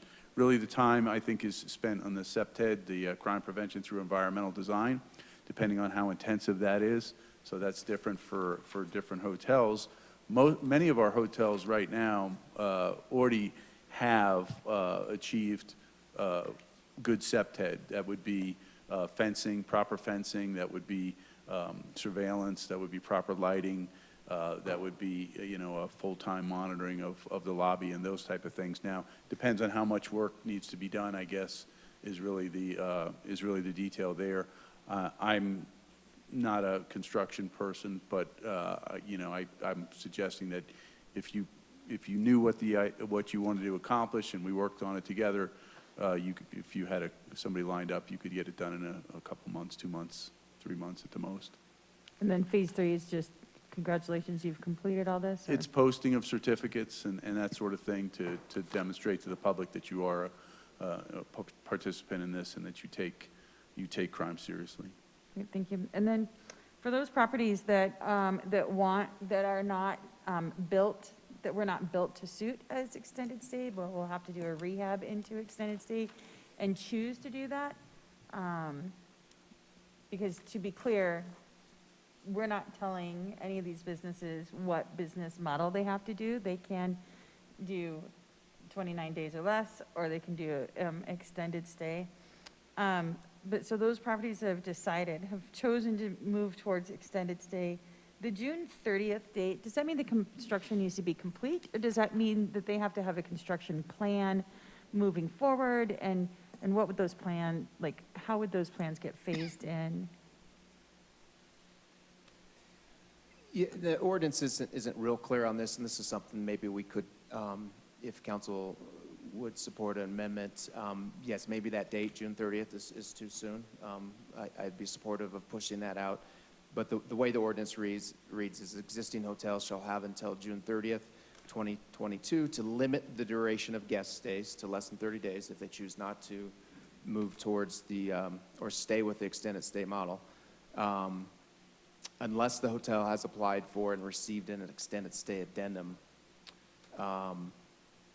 So it's not real clear. I don't think that's real clear unless, Ken, you can follow up with me on this. Yeah, what's the addendum? What's that? Like, does the addendum then say, so because it's unless they apply for and receive an addendum, does that mean, that means that's where we start the construction timeline, or? To receive the addendum, you have to have those amenities in place. Okay. So, yeah. That's right. So yep. it would mean June 30, 2022. 2022. Certainly, you could choose to apply and limit the duration of your guest stays after June 30th to just to 29 days, while you were continuing to do work. It's just that you wouldn't be able to then allow longer stays until the work had been completed and you'd applied for and received the addendum. Is there room in this ordinance to, language-wise, Mr. Dahl, is there room in this ordinance to say that if you have applied and have an approved construction timeline plan, so let's say the plan is we're going to remodel 2 rooms in the next 6 months to extended stay, and then we're going to remodel 2 more rooms in the following 6 months to extended stay. So that means the entire hotel wouldn't be extended stay, but those rooms that they are now remodeling slowly into extended stay can be extended stay. Is there room language-wise in this to have like a stepped-out construction plan? Yeah, I think you could do that in subsection 4, the section we're talking about here. And you could have a range of approaches there. You could say, look, you have to limit the duration of guest stays to less than 30 days unless you have an approved construction plan in place. You could go on to say something along the lines of what you said by saying, as portions of the hotel are rendered in compliance with the extended stay requirements, then those portions would not have to be the whole hotel, could be eligible for an extended stay addendum approval. And I think even as written, the ordinance would allow, for example, a hotel to say, we've got 3 wings in this hotel, and wing number 1 is the extended stay wing. The other 2 wings are transient stay, 29 days and less, and we're not going to remodel those. An extended stay addendum would be available to that hotel for wing number 1. What you're suggesting perhaps is cutting that down a little finer and saying even within wing number 1, if the first 3 rooms are constructed acceptably for extended stay requirements, then an extended stay addendum could be issued for rooms 1 through 4 in wing number 1, and be possible to provide the licensing scheme for that. Thank you. I just have one last question. Well, I have several, but I'll let somebody else ask some questions. I will share the mic. The calls for service rate, as I'm reading this, that doesn't start in January. Is that correct? It starts in 2023, but I just want to make sure I'm reading that correctly. When does the calls for service rate start to affect the business, like the availability to get a business license? They can apply for a business license, or they would be required to apply for a business license on January 1st of next year. And then they have 12 months to get to the 1.5 ratio. So in essence, it does start tracking, though. Like they get their license in January, and then the calls for service do start tracking that. So January 2021, they get their license. Calls for service start tracking in 2021. In 2022, they go to get their license. The calls from service from 2021 then are reviewed to get a 2022 license. Is that how that works? They'll be eligible to apply for a hotel license on January 1st of 2022. And then the police department will start monitoring calls for service starting then on a monthly basis. and then they have by the end of the year to get to the 1.5. 2021. By the end of 2022, we're in 21 we're now. Oh, right, sorry. Yeah. We're also into Tuesday, I'm sorry, 2022. We are, yeah. My bad. All right, thank you. Thank you, Mr. Stites. Thank you, Mr. Mayor. Just a quick question, Chief, about your slide that jumped out quite a bit to a few of us was the call for service ratios. And, you know, it looks like most of them are looking at like 1 point something, and then they jump considerably for a couple of motels. What's the commonality between the hotels, motels that are in the ones and the ones that are highlighted at the 3, 4, 6 range? So I would say that what we see from some of the hotels, and I'll use the Howard Johnson as an example that, again, predates my employment here, but that was a more of a problem hotel that changed the practices to align with some of the things that we've outlined here, specifically check-in process and positive identification. And they were able to make significant changes to some of their business process and business model, and they came in pretty much into alignment almost immediately after they changed that. What we tend to see is difficulty with some of the models that we encounter at some of the high number calls for service hotels. In other words, we don't have the same level of engagement from staff at check-in. We don't have the same level of security around the properties, and we struggle with some of the business practices that go on cash as opposed to credit cards and other business practices. So those ones specifically stand out for that reason. Kind of the outlier is the Affordable Inn. They still have that model, but they have a very hands-on staff that really engages differently with the clientele. So those ones, I think their business model is different. And what we do find, and what was found in the DOJ study, was that generally, and it doesn't prove out here with Motel 6 or Super 8, but generally chain hotels, because they have corporate offices, have a standard that they all have to comply with and to meet, and they're inspected more frequently. The ones that are independently owned by the DOJ study were the ones that had the highest rates of calls for service. So maybe in the American hotel, that's more of indicative of that. So we can't say that the study is a perfect comparison for the city of Wheat Ridge, but we do see a lot of commonalities in those and those problems that were identified in the study. When we go into the 2022 and we start looking at those calls for service, will that be broken down at all as far as guests versus guests, or guests of guests versus people walking through the parking lot with a machete who were robbing the gas station next door?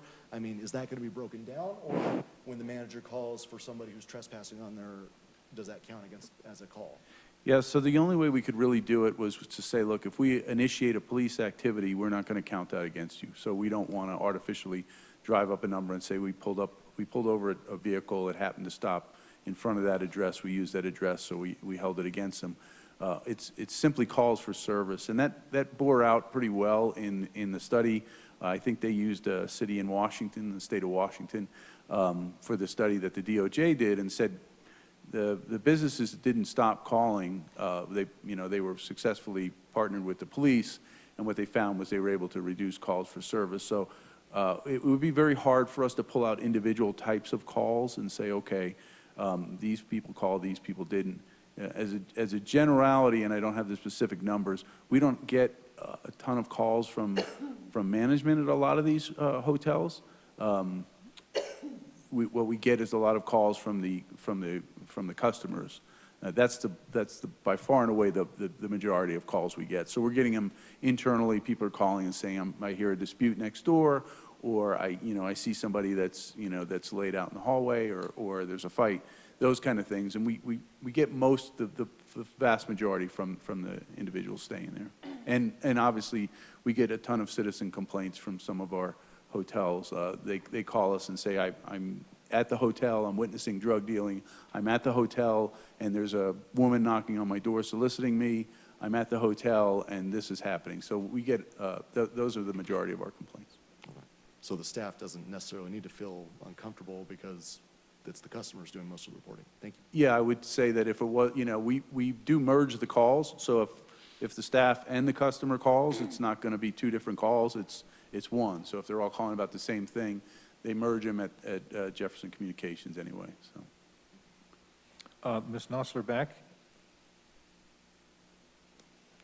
Thanks. A couple of things. I just wanted to clarify in the presentation, there's, in section 508, then D2, a minimum of 4 of the following common area amenities for extended stay. There's just a part that was left out in the presentation that says as part of the review process for extended stay, the treasurer may determine that one or more of the foregoing amenities in this subsection is not required. Just, I think that's kind of an important component to make clear that that is subjective to the age and location and size of the hotel property moving forward. So I just wanted to point that out. And then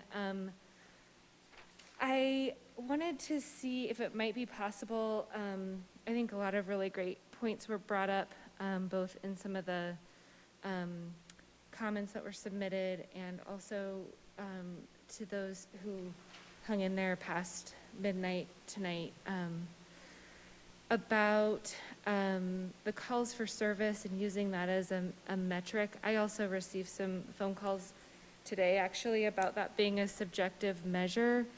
And because it is subjective and we're all counting on this to work, hopefully, I'm wondering if there's a way for us to add into this a review process for us to see if this is an effective measure. And I think also with that, because we're making a significant investment into some homeless navigation centers, I'd like to see if, those two things are working together as we move forward. So if I can just make a couple quick comments on that. We currently, based on Senate Bill 2217, we track demographics. We're required to under the law. So we know how many people we contact from different communities.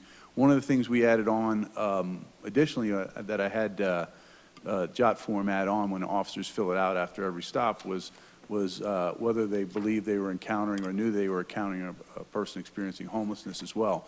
So we track those things to understand who we're dealing with. We know that our numbers in the city of Wheat Ridge match the metropolitan area when it comes to the I-70 and Kipling corridor as far as demographics and stops. So when we talk about equity and we talk about, is this disproportionately affecting one type of person, we know those numbers. We have those numbers, and we can monitor those numbers. And let me just add that, it's our intention to get everybody to succeed, not to fail anybody. So we want to work with everybody who's involved in this, not just the American who's here, but every other hotel.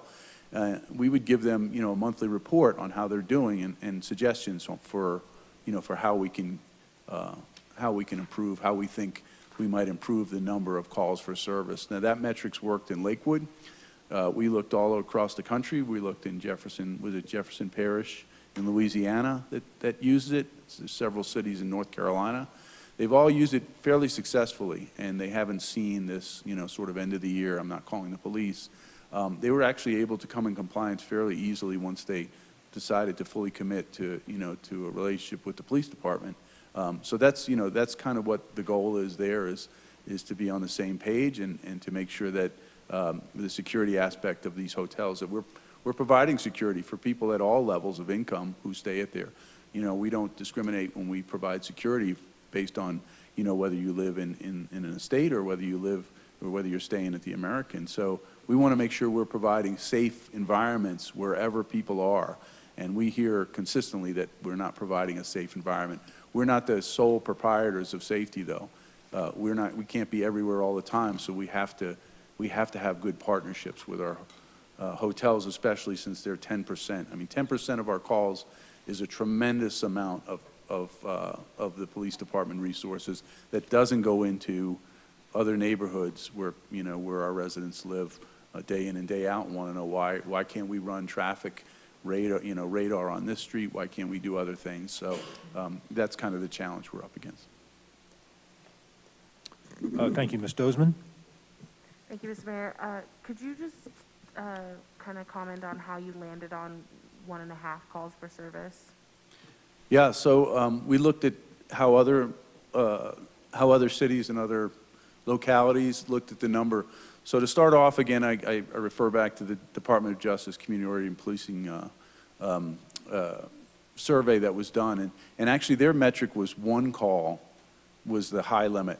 They put it into 3 buckets. 0.25 calls per service per room per year was low, but required some attention. 0.5 required more attention, and one call per service per room triggered really, you know, the entire response. They had to create a security plan. They had to do all sorts of other things to meet the requirement. We knew Lakewood was, I think, at 1.8.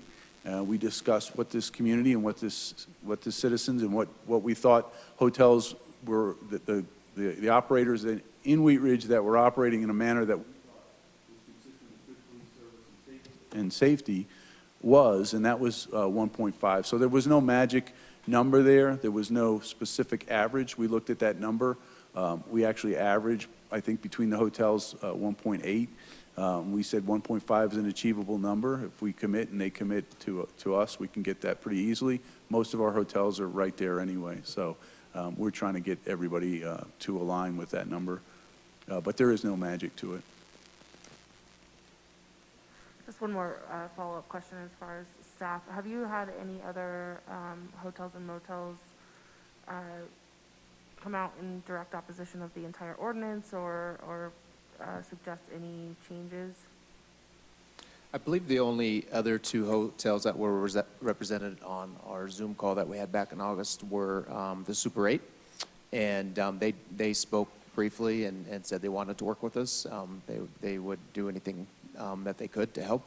Then I believe Interstate Inn might have been on the call, and they did not make any comments. So, but beyond that, we haven't heard from any other motels. Just to add to that, I believe one, I don't know if it was Interstate or Affordable, already said that they were committed to updating their rooms for extended stay, and we said, well, hold off until the council makes a decision. But they were in opposition. Well, they were not in opposition. They were interested in the information, and our officers have gone out and spoken to every hotel. We didn't get any resistance from most of our hotels. The owners there were fine. They just wanted to know how they could achieve the calls for service number, and we told them where they were and what we thought they needed to do, and they were on board with that. Ms. Hulteen? Thank you, Mr. Mayor. Patrick, would you mind putting up the slide? We saw a couple different slides that showed call for service tables representing different ways of calculating it. Can you pull up the one that actually represents how the calculation would be done for this ordinance? Don't believe we had a slide on that. Do we, Chief? Is this it? I don't think there's a formula, but calculation is well, I'll let the chief speak to it.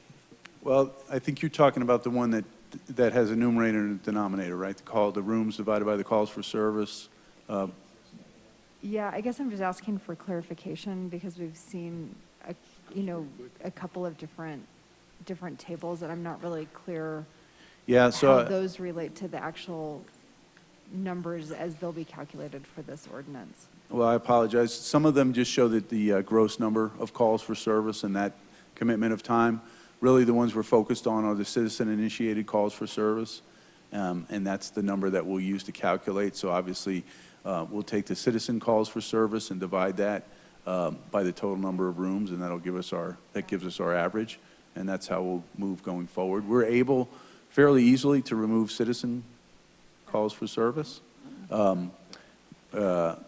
and differentiate that from officer-initiated calls for service. But when we get into the specific, who called from an individual hotel that it becomes very difficult to parse out. But I think, let's see, yeah, that's the number right there on that screen that Patrick's got up. That's how we would do it. Okay, that's helpful. And then another screenshot request. Can you pull up one of the ones that's showing the mid-year, where we are mid-year? 2021, I think that's the last, yeah, the first half of 2021.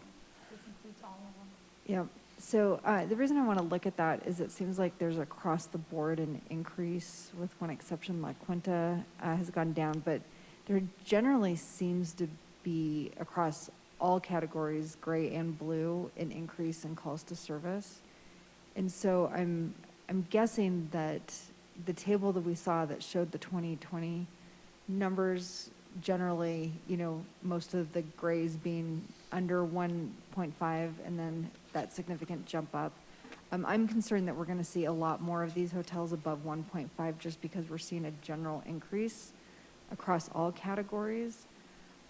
So I guess I'm a little concerned about the 1.5 number just based on the trends we're seeing this year that seem to be sort of more universal and less connected to specific practices of specific motels. Is that something you guys have taken into consideration about what the trends are this year and how that might impact the projections that we're working off of? Yeah, during the COVID era, we've seen a jump in property crime. This year, we've seen a reduction in crimes against persons, but we've seen an increase in property crime. So it's very hard to predict when COVID will end. Obviously, we're back in mass, but it's certainly something we talked about, and it's the X factor. This year, midway through the year, we've got 21,553 calls for service, which puts us on pace for 43,000 calls compared to 37,000 last year. But what's most concerning, I think, to us, what was most concerning is even with the total number of calls for service going up, the percentage of calls at the hotels has gone up even higher. So what I'm saying is that they've outpaced the regular rise in crime that we've seen across Wheat Ridge to an extent that really has tapped our resources in a way that we can't keep up and we can't sustain. Yeah, and I'm not calling into question that they're disproportionately dragging or pulling on the resources of the department. I'm just a little concerned that the 1.5 is going to be setting up several hotels for a metric of success they're not going to be able to achieve just because we're seeing that number going up across. So I guess I am open to considering moving that number up just a little bit, just because, I mean, I want this to be successful. I want every one of these hotels to be licensed and to be serving, you know, different aspects of our community. And I'm just really worried 1.5 is not going to get us there, just based on the trends we're seeing this year. Yeah, from my perspective, I'll let Patrick comment, but I don't think, you know, 1.5 was the be-all, end-all of this. The goal was participation in what we wanted. I think what we're concerned with is once COVID is over and we go back to a more normal state of affairs, what are we going to be left with? And if that's next month or if that's 2 years, we don't know. So I'm not opposed to, you know, if you see fit to increase that number slightly. I don't want to speak for Patrick or Jerry, but I think that was something we discussed as a possibility. Patrick? Correct. I think this number was really a place to start, even though we are at the public hearing point now. You have that opportunity to change it, and I don't think we're against that at all. So we, like you said, we really want all of our motels to be successful, and we're not trying to shut anybody down, but this has been a goal of City Council for quite some time, and I've been with the city for 20 years, and I know previous 2 police chiefs before Mr. Murtha was dealing with these same issues. So it's not, you can't just say that this is the current issues of today are the causing these problems, because this has been going on for quite a few years. Yeah, thank you. And I recognize that. I'm just being sensitive to what the numbers in this graph are telling us. So when we get to after the motion, I will be bringing that forward. Thank you. Thank you. Any additional, Ms. Nosler-Beck? Thanks. I am just going back. I think it's because it's very late or very early, but I don't think I actually got an answer to my question about revisiting the, and I think this actually kind of ties into what Councilmember Hulteen was saying. I think that through this process, we all know we're trying to work towards the same goal. And like Councilmember Hulteen said, trying to set businesses up for success and also serve the community with some of these housing options. So anyway, I appreciated your explanation, Chief Murtha, and that's why I think I didn't follow up and say, can we add in an opportunity to come back and revisit the number for calls of service? Well, it sounds like there may be an amendment to that anyway this evening, so I don't know if that will suffice, or if you want to put additional language in that this ordinance or this requirement comes back to City Council in 6 months. I think that's possible.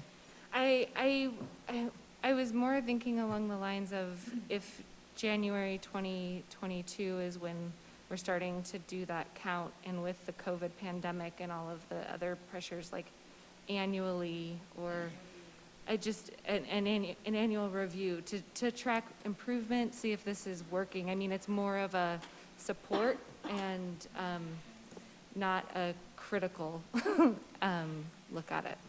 Yeah, and I think Chief Murtha did address that we will work with the motels on a monthly basis and try to help them and engage their call for service on a monthly basis and provide them with some resources and suggestions on how they can get that down. So it won't be just you get your license in January and we'll see you December 31st, and if you don't have 1.5, you're shut down. Right, and I'm sorry, I guess that what the clarification that I need to make is that for council to review it, not Oh, for. okay. The actual ratio number, the 1.5. Yeah, to see that it's a number that is the right. Well, we can always, I mean, you can, I don't know if you want to put it in the ordinance, but we can come back, that could be part of your motion, that we come back on an annual basis or every 6 months, and we review this ordinance with you and let you know how it's working. And then at that point, you can make amendments to it. As I often do, while you're talking about amendments, I make notes that I'm ready come action time. And one of the notes I did make, Councilor Nasserbeck, is to think about if you were to do that, where would you put it? I think you'd probably put it in the implementation schedule section 509, and you could add, and when we get to amendment time, we can probably do one at a time, but you could add some language that says annually commencing on a given date. The council shall conduct a review of the implementation of this article and consider any amendments deemed appropriate in response to that review.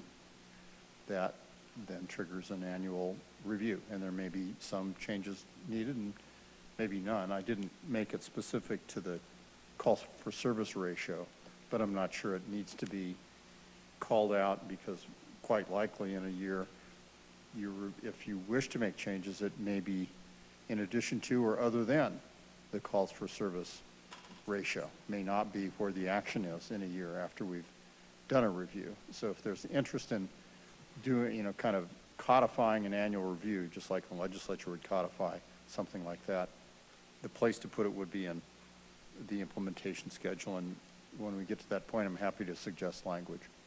Okay, I would appreciate that, and I do like that it gives us the opportunity to be dynamic in this ordinance, so that it's working with other initiatives that we're trying to implement to solve this issue more holistically. Thank you. Mm-hmm. Thank you. Do we have any further questions for council before I close the public hearing and ask for a motion, and then we can debate the motion and have amendments? Okay? So I'm going to close the public hearing, and Ms. Dozeman, a motion is in order.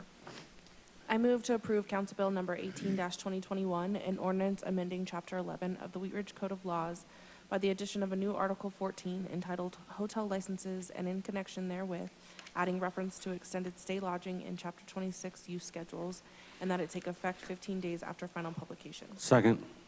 We have a motion and a second by Mr. Urban. Is there discussion on the motion? Ms. Hoppy? Thank you, Mr. Mayor. I'd like to make the following amendments to the motion. Ms. Hoppy, I'm sorry to interrupt you, but if one of your amendments was about the all or a portion, I've had the opportunity to find where that already is, I think, and I'm not sure an amendment is needed. If you look at section 11508A1, the application for an extended stay shall include the number of rooms and a percentage of square footage in the hotel to be devoted. In A, it says, you can apply for the right to offer extended stay lodging as defined in all or portions of the licensed hotel property. Then going on to A1, you see the number of rooms. Go to A2, you see again the requirements have been met with respect to the proposed extended stay component of the hotel operation. In my opinion, that really does provide for applying for less than all of the hotel. Okay, so does that apply to, it has to be done by June 30th, or that whatever is completed by June 30th, just that section can remain extended stay, and then the rest would have to go to 29 days or less? That's correct. And as you continue to add extended stay rooms, for lack of a better way of saying it, you could, I think from a permitting standpoint, you'd have to go back to the treasurer to amend your extended stay addendum to add 3 more rooms or whatever, but that's, I think, a process that is permitted in the ordinance. It may be that does affect the amount and nature of common area requirements. I notice in section 508 it would be D2, right after the list of things. It's already been noted as a part of the review that treasurer can determine one or more is not required, taking into consideration the age, location, the size of the hotel property itself. If you, to be further consistent with this portion of the hotel concept, you might want to add to that listing of things the treasurer can consider, as well as the portion devoted to extended stay. You wouldn't have to, but if all the hotels devoted to extended stay, then that's going to affect, but if only a small portion is, it might affect what's required. Can you repeat the piece that you think should be added for the treasurer? Right, in the paragraph just before letter E, duration of stay, these are the considerations that the treasurer looks at, considering age, location, and size of the property. And that's probably where to add, if you wish, portion of the property devoted to extended stay. So that is section, It's just before letter E in in 508, in section 508. E, as part of the review. After the list of. Yeah, I see. Two, it goes to A through E, and then the paragraph as part of the review. Right. And. It's in there. So that's 11-508, and you're saying that the language should be added? Well, I'm saying that paragraph that we're looking at is a set of considerations the treasurer applies when determining sort of the size and shape of the additional common areas that are required. Age of the hotel, its location, et cetera. A consideration probably for the treasurer can also be the proportion of the hotel devoted to extended stay. Okay. And all that does is recognizes that earlier in the ordinance, a hotel owner could apply for only a portion. It might be a very small portion. Okay. But it's a subjective standard, but I do think it's appropriate for the treasurer to apply it where you have just a small portion of the hotel. Does that mean, what does that mean for common areas? Yep, gotcha. Yeah. Thank you. Yeah, sorry to slow you down. That's okay? Yep. I'd like to propose the following amendment to the motion. Section 11508D2 currently reads a minimum of 4 of the following common area amenities, and I would like to change that from 4 of the 5 to 3 of the 5. Section, Oh, sorry. oh, I was going to put it all in one. Should I go separately? Okay.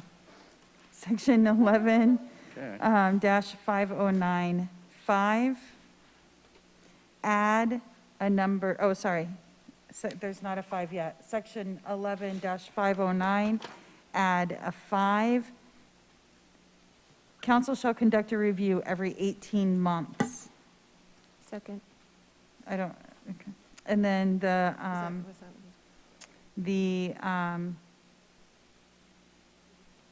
the last one is section, oh no, I have another one.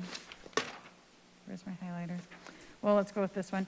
Section 11508, under D2, add to the paragraph, proportion of the hotel devoted to extended stay. And section, I was trying to keep them in section order. Sorry, you guys, I got out of order. Section 11504A, change the calls for service rate from 1.5 to 1.8 for the first year. So it'll say 1.8 within 12 months of obtaining a hotel license, and add the following language: for the first year of 2022, and shall be decreased to 1.5 for the year of 2023 and the following years. And section, this is my last one, 11509-4, change existing hotels shall have until September 30th, 2022 to limit the duration of guests and so on. So change from June 30th to September 30th. That's the end of my amendment. Second. Okay, there is an amendment and a second by Mr. Stites. Is there discussion on the amendment? And Mr. Dahl, you've recorded the Yes, I details have. of the I've been And I will making get that furious language notes. Okay, to good. the, I have all the changes. Mr. Urban. I think that these amendments show willingness to monitor and keep track of this licensing program. And I think that's a good first step, and that's exactly what we need. We need to take action. We've been delinquent on this issue for far too long, and this is a great first step. Okay. Additional, Ms. Hulteen? Thank you. I agree. I think I had very similar notes here. The only thing I want to just call out is on the reducing the calls for service in 2023 back down to 1.5. If we're adding the clause that says that we would be reviewing this every 18 months, it seems to me that reviewing that number would fall naturally in that. And so I would prefer we strike the defaulting back at 2023 and include that in the 18-month review. the reason why I did it that way was because it will then in January go down to 1.5, and we will have 6 months of data on the 1.5 before the review. The review would be in 18 months. So we would have 1 year of 1.8 and 1 year of 1.5 when we do that review. And at that point, if we wanted to change the ordinance to change the calls for service, we could. Okay, I guess I'm just stating the reason I had suggested that we bump it up is because of the current trends.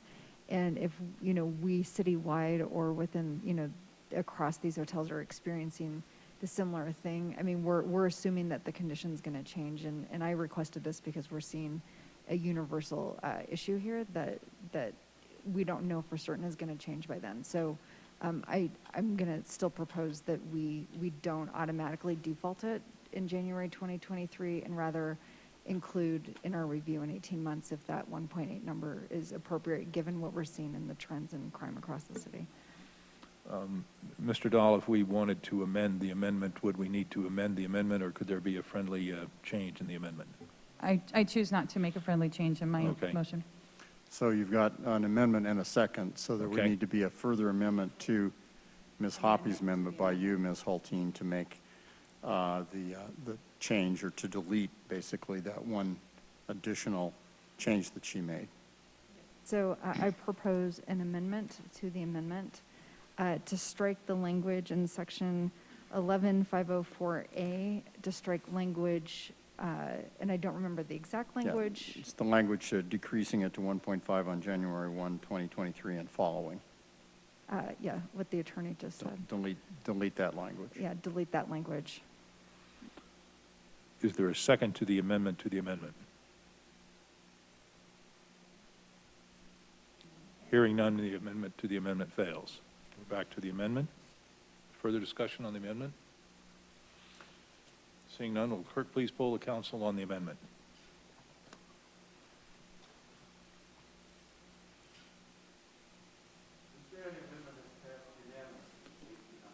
Thank you. Then we will move back to the main motion. There's discussion still on the main motion, as amended. Okay, Mr. Urban? Thank you. And I'll just say as a overarching issue, it's been said before, but the issue that we see in front of us has to be dealt with. And this isn't perfect, but I think this is a great first start. I appreciate the business owners coming to speak with us today. I think that this environment is only intimidating to those who haven't been here before. So I encourage frequent attendance, and that would show a willingness to be a community partner. And we have many ways that our businesses support the community by being members of the Chamber of Commerce, participating in the Carnation Festival. There's a lot of ways that you can show your commitment to the community. So that's just what I'll leave it with that. Okay. Any further discussion? Ms. Hulteen?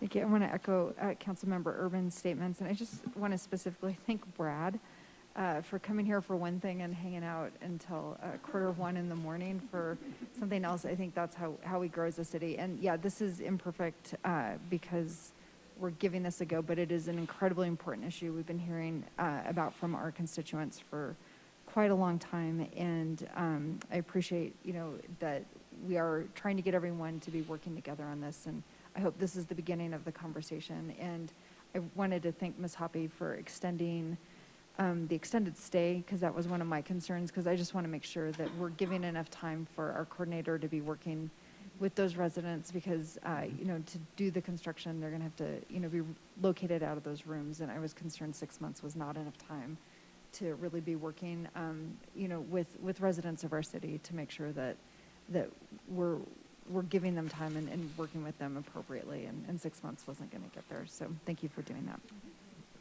Thank you. Ms. Dusman?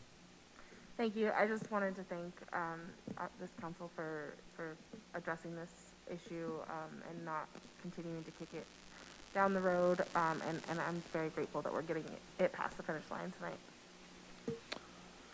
Further discussion on the motion as amended? Seeing none, will the clerk please poll the council?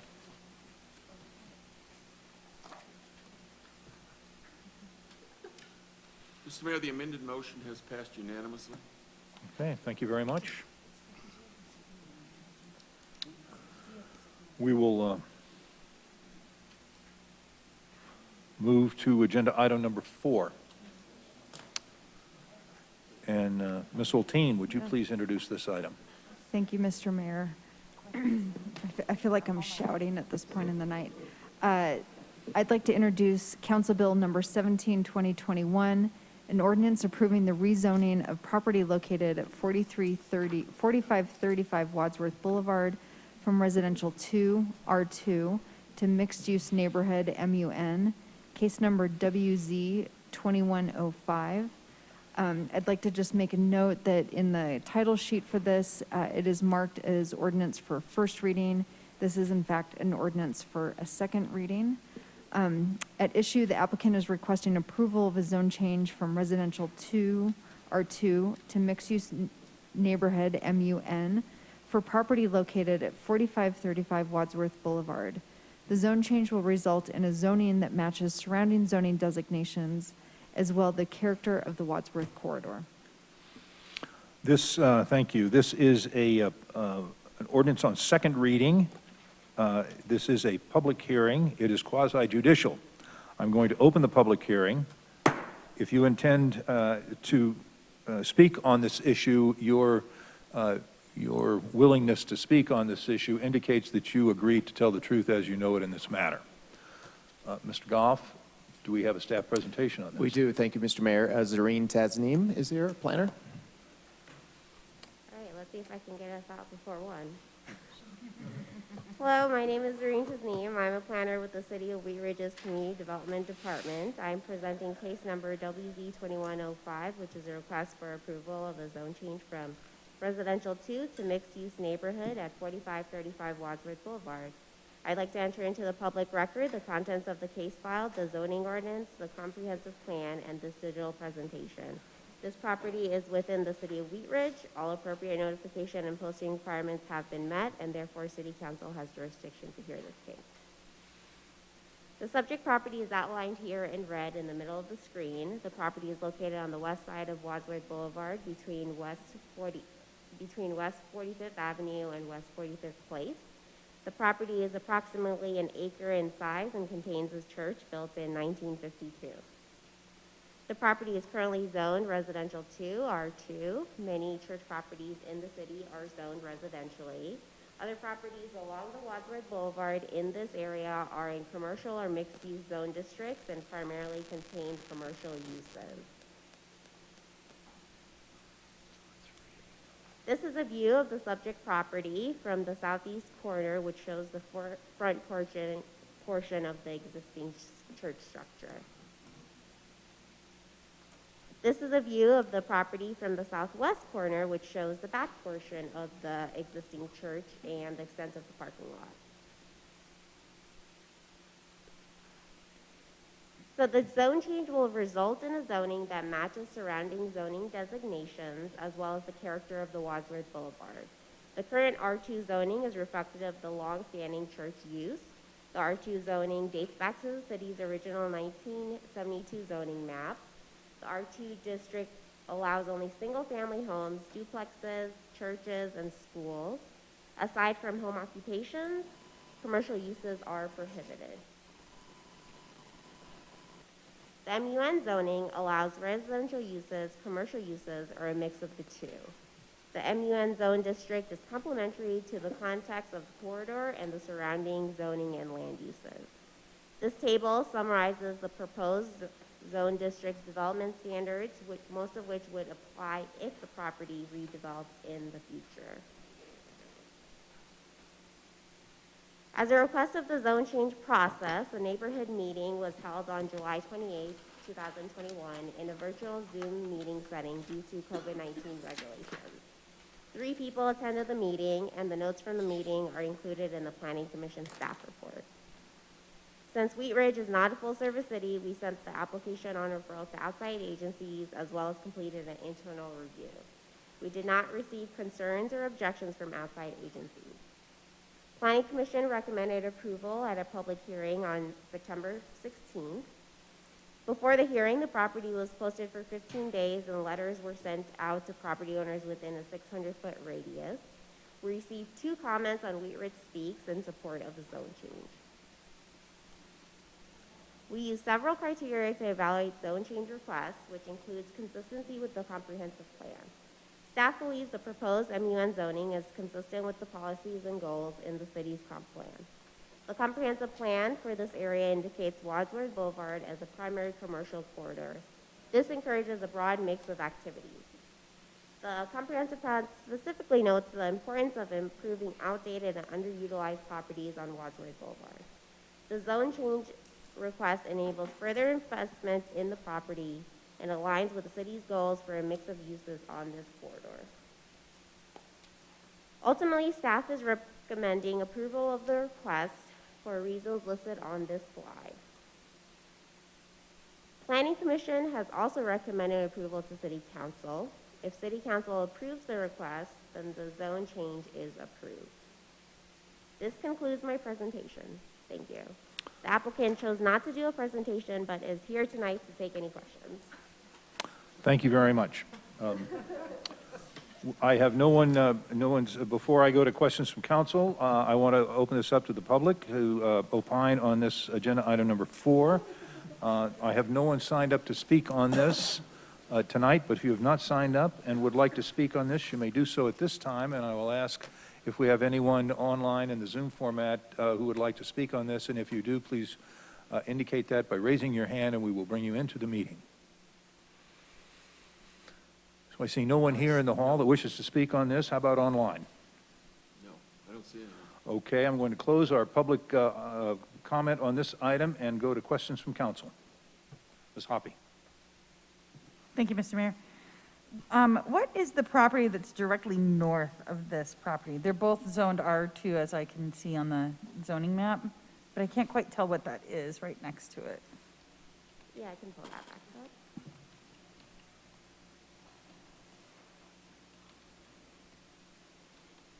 So the property directly to the north is also zoned R2 and does contain a single-family residence on the site. Okay. Any further questions of staff on this item? Ms. Holteen? Thank you. I believe I know the answer to this, but I just want to confirm that the MUN zoning that has the frontage at 0 to 12 feet, that it is the new Wadsworth line. So, because that's about to change, and I'm assuming it's because we have acquired the frontage of that property that we are dealing with. Okay. Yeah, so if the property were to redevelop in the future, in the sense the current building is knocked down and a new building is built, it would need to meet that 0 to 12 setback from the new property line, eastern property line. Great. Thank you. Yeah, everything's in flux there right now, so I just wanted to confirm that. Thank you. Ms. Dozman? I just have a question as to why churches are in residential areas. Is that just like carried forward? Or is that kind of common? We see it quite often. I mean, churches are often adjacent to neighborhoods, similar to schools. Many of our institutional uses are either permitted or special uses, schools and churches in residential zone districts. A lot of this zoning was inherited from the county, but it is in fact sort of permitted in this pattern. Yeah. Any further questions from council before I close the public hearing and ask for a motion? Seeing none, I'm going to close the public hearing, and Ms. Holteen, a motion is in order. Gosh, I almost forgot that's me. It's getting so late. All right, let's see here. Where are we? I move to approve Council Bill number 17, 2021, an ordinance approving the rezoning of property located at 4535 Wadsworth Boulevard from residential 2 R2 to mixed-use neighborhood MUN on second reading, and that it takes effect 15 days after final publication for the following reasons. The Planning Commission has recommended approval of the rezoning after conducting a proper public hearing. The proposed rezoning has been reviewed by the Community Development Department, which has forwarded its recommendation of approval. And the proposed rezoning has been found to comply with the criteria for review in section 26603 of the Code of Laws. Second. We have a motion and a second by Mr. Urban. Is there discussion on the motion? Seeing none, will the clerk please poll the council? Mr. Mayor, the motion has passed unanimously. Thank you very much. We'll go to agenda item number 5. Mr. Urban, would you please introduce this item? Thank you, Mr. Mayor. Council Bill number 19-2021, an ordinance approving the rezoning of property located at 6011 West 44th Avenue from restricted commercial RC to mixed-use commercial MUC, case number WZ-21-07. Would you please read what's at issue? Sure. The applicant is requesting approval of a zone change from restricted commercial to mixed-use commercial MUC for property located at 6011 West 44th Avenue. The zone change will result in a zoning that is more accurately reflecting the surrounding conditions and other nearby zoning designations. Thank you. This is an ordinance on first reading to set the date, time, and location for a public hearing. Mr. Urban, a motion is in order. Thank you. I move to approve Council Bill number 19-2021, an ordinance approving the rezoning of property located at 6011 West 44th Avenue from restricted commercial to mixed-use commercial on first reading. Order it published. Public hearing set for Monday, November 22, 2021 at 7 p.m. as a virtual meeting in the City Council chambers, if allowed to meet in person on that date, per COVID restrictions, and it take effect 15 days after final publication. Second. A second by Mr. Stites. Would the clerk please poll the council?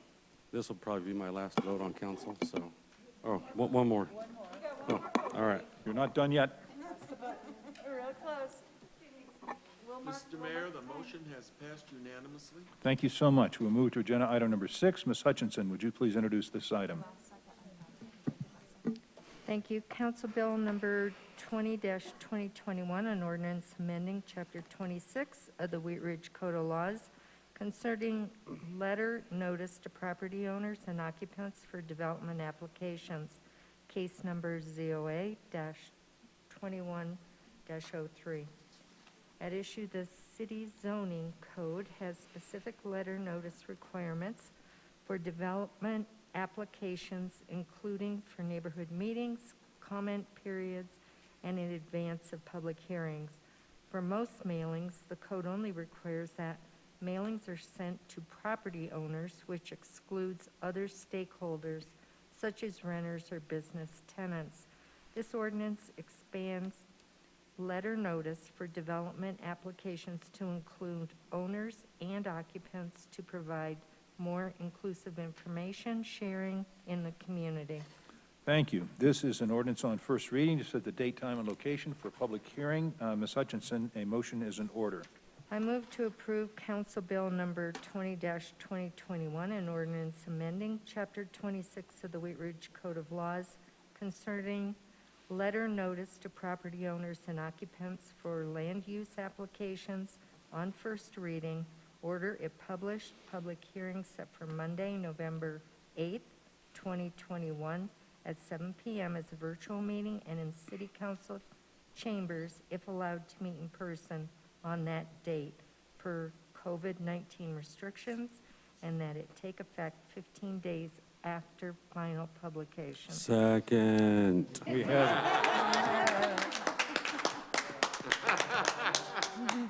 We have a motion and a second on agenda item number 6.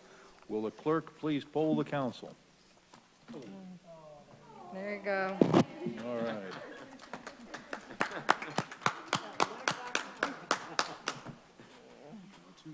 Mr. Mayor, along with Mr. Urban, seven others have voted aye. The motion passes unanimously. Thank you so much, and thank you for that second. That concludes our numbered items on our agenda. We will go to city managers' matters. Let's see, I have a list here. I have nothing. Okay, very good. We'll go to city managers' matters.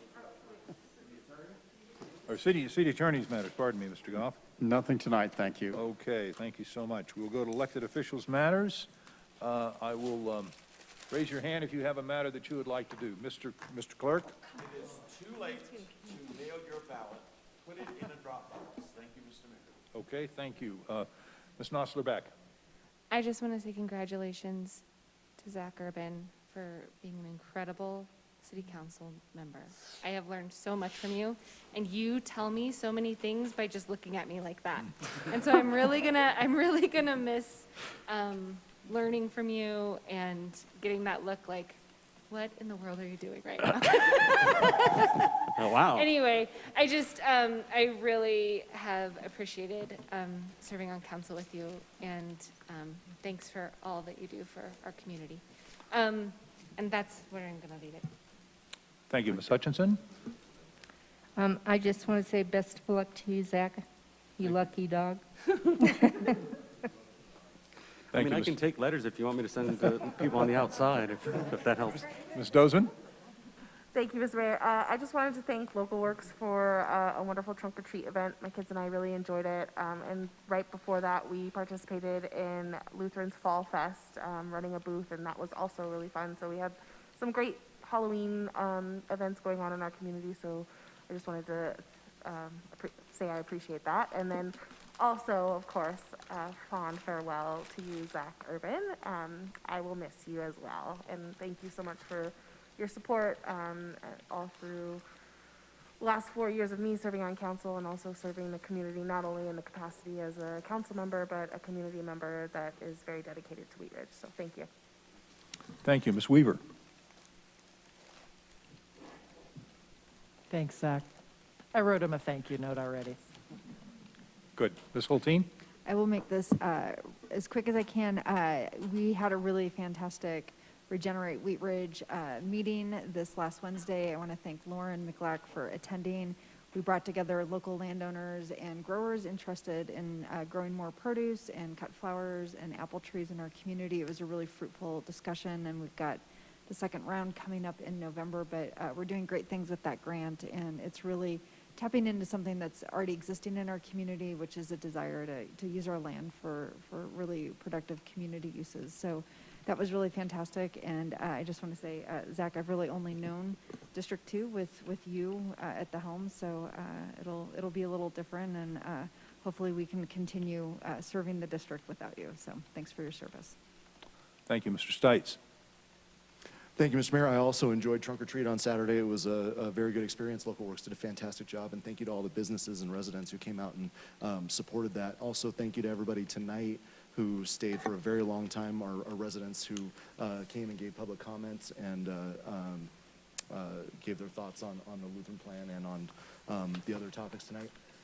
And finally, as a former constituent of yours, Zach, and somebody who's known you for quite a while, I've enjoyed serving with you, and I appreciate it. I've learned a lot from you over the last 8 years, and I'm really going to miss you. Thank you. Thank you. Thank you. Ms. Hoppy? Thank you, Mr. Mayor.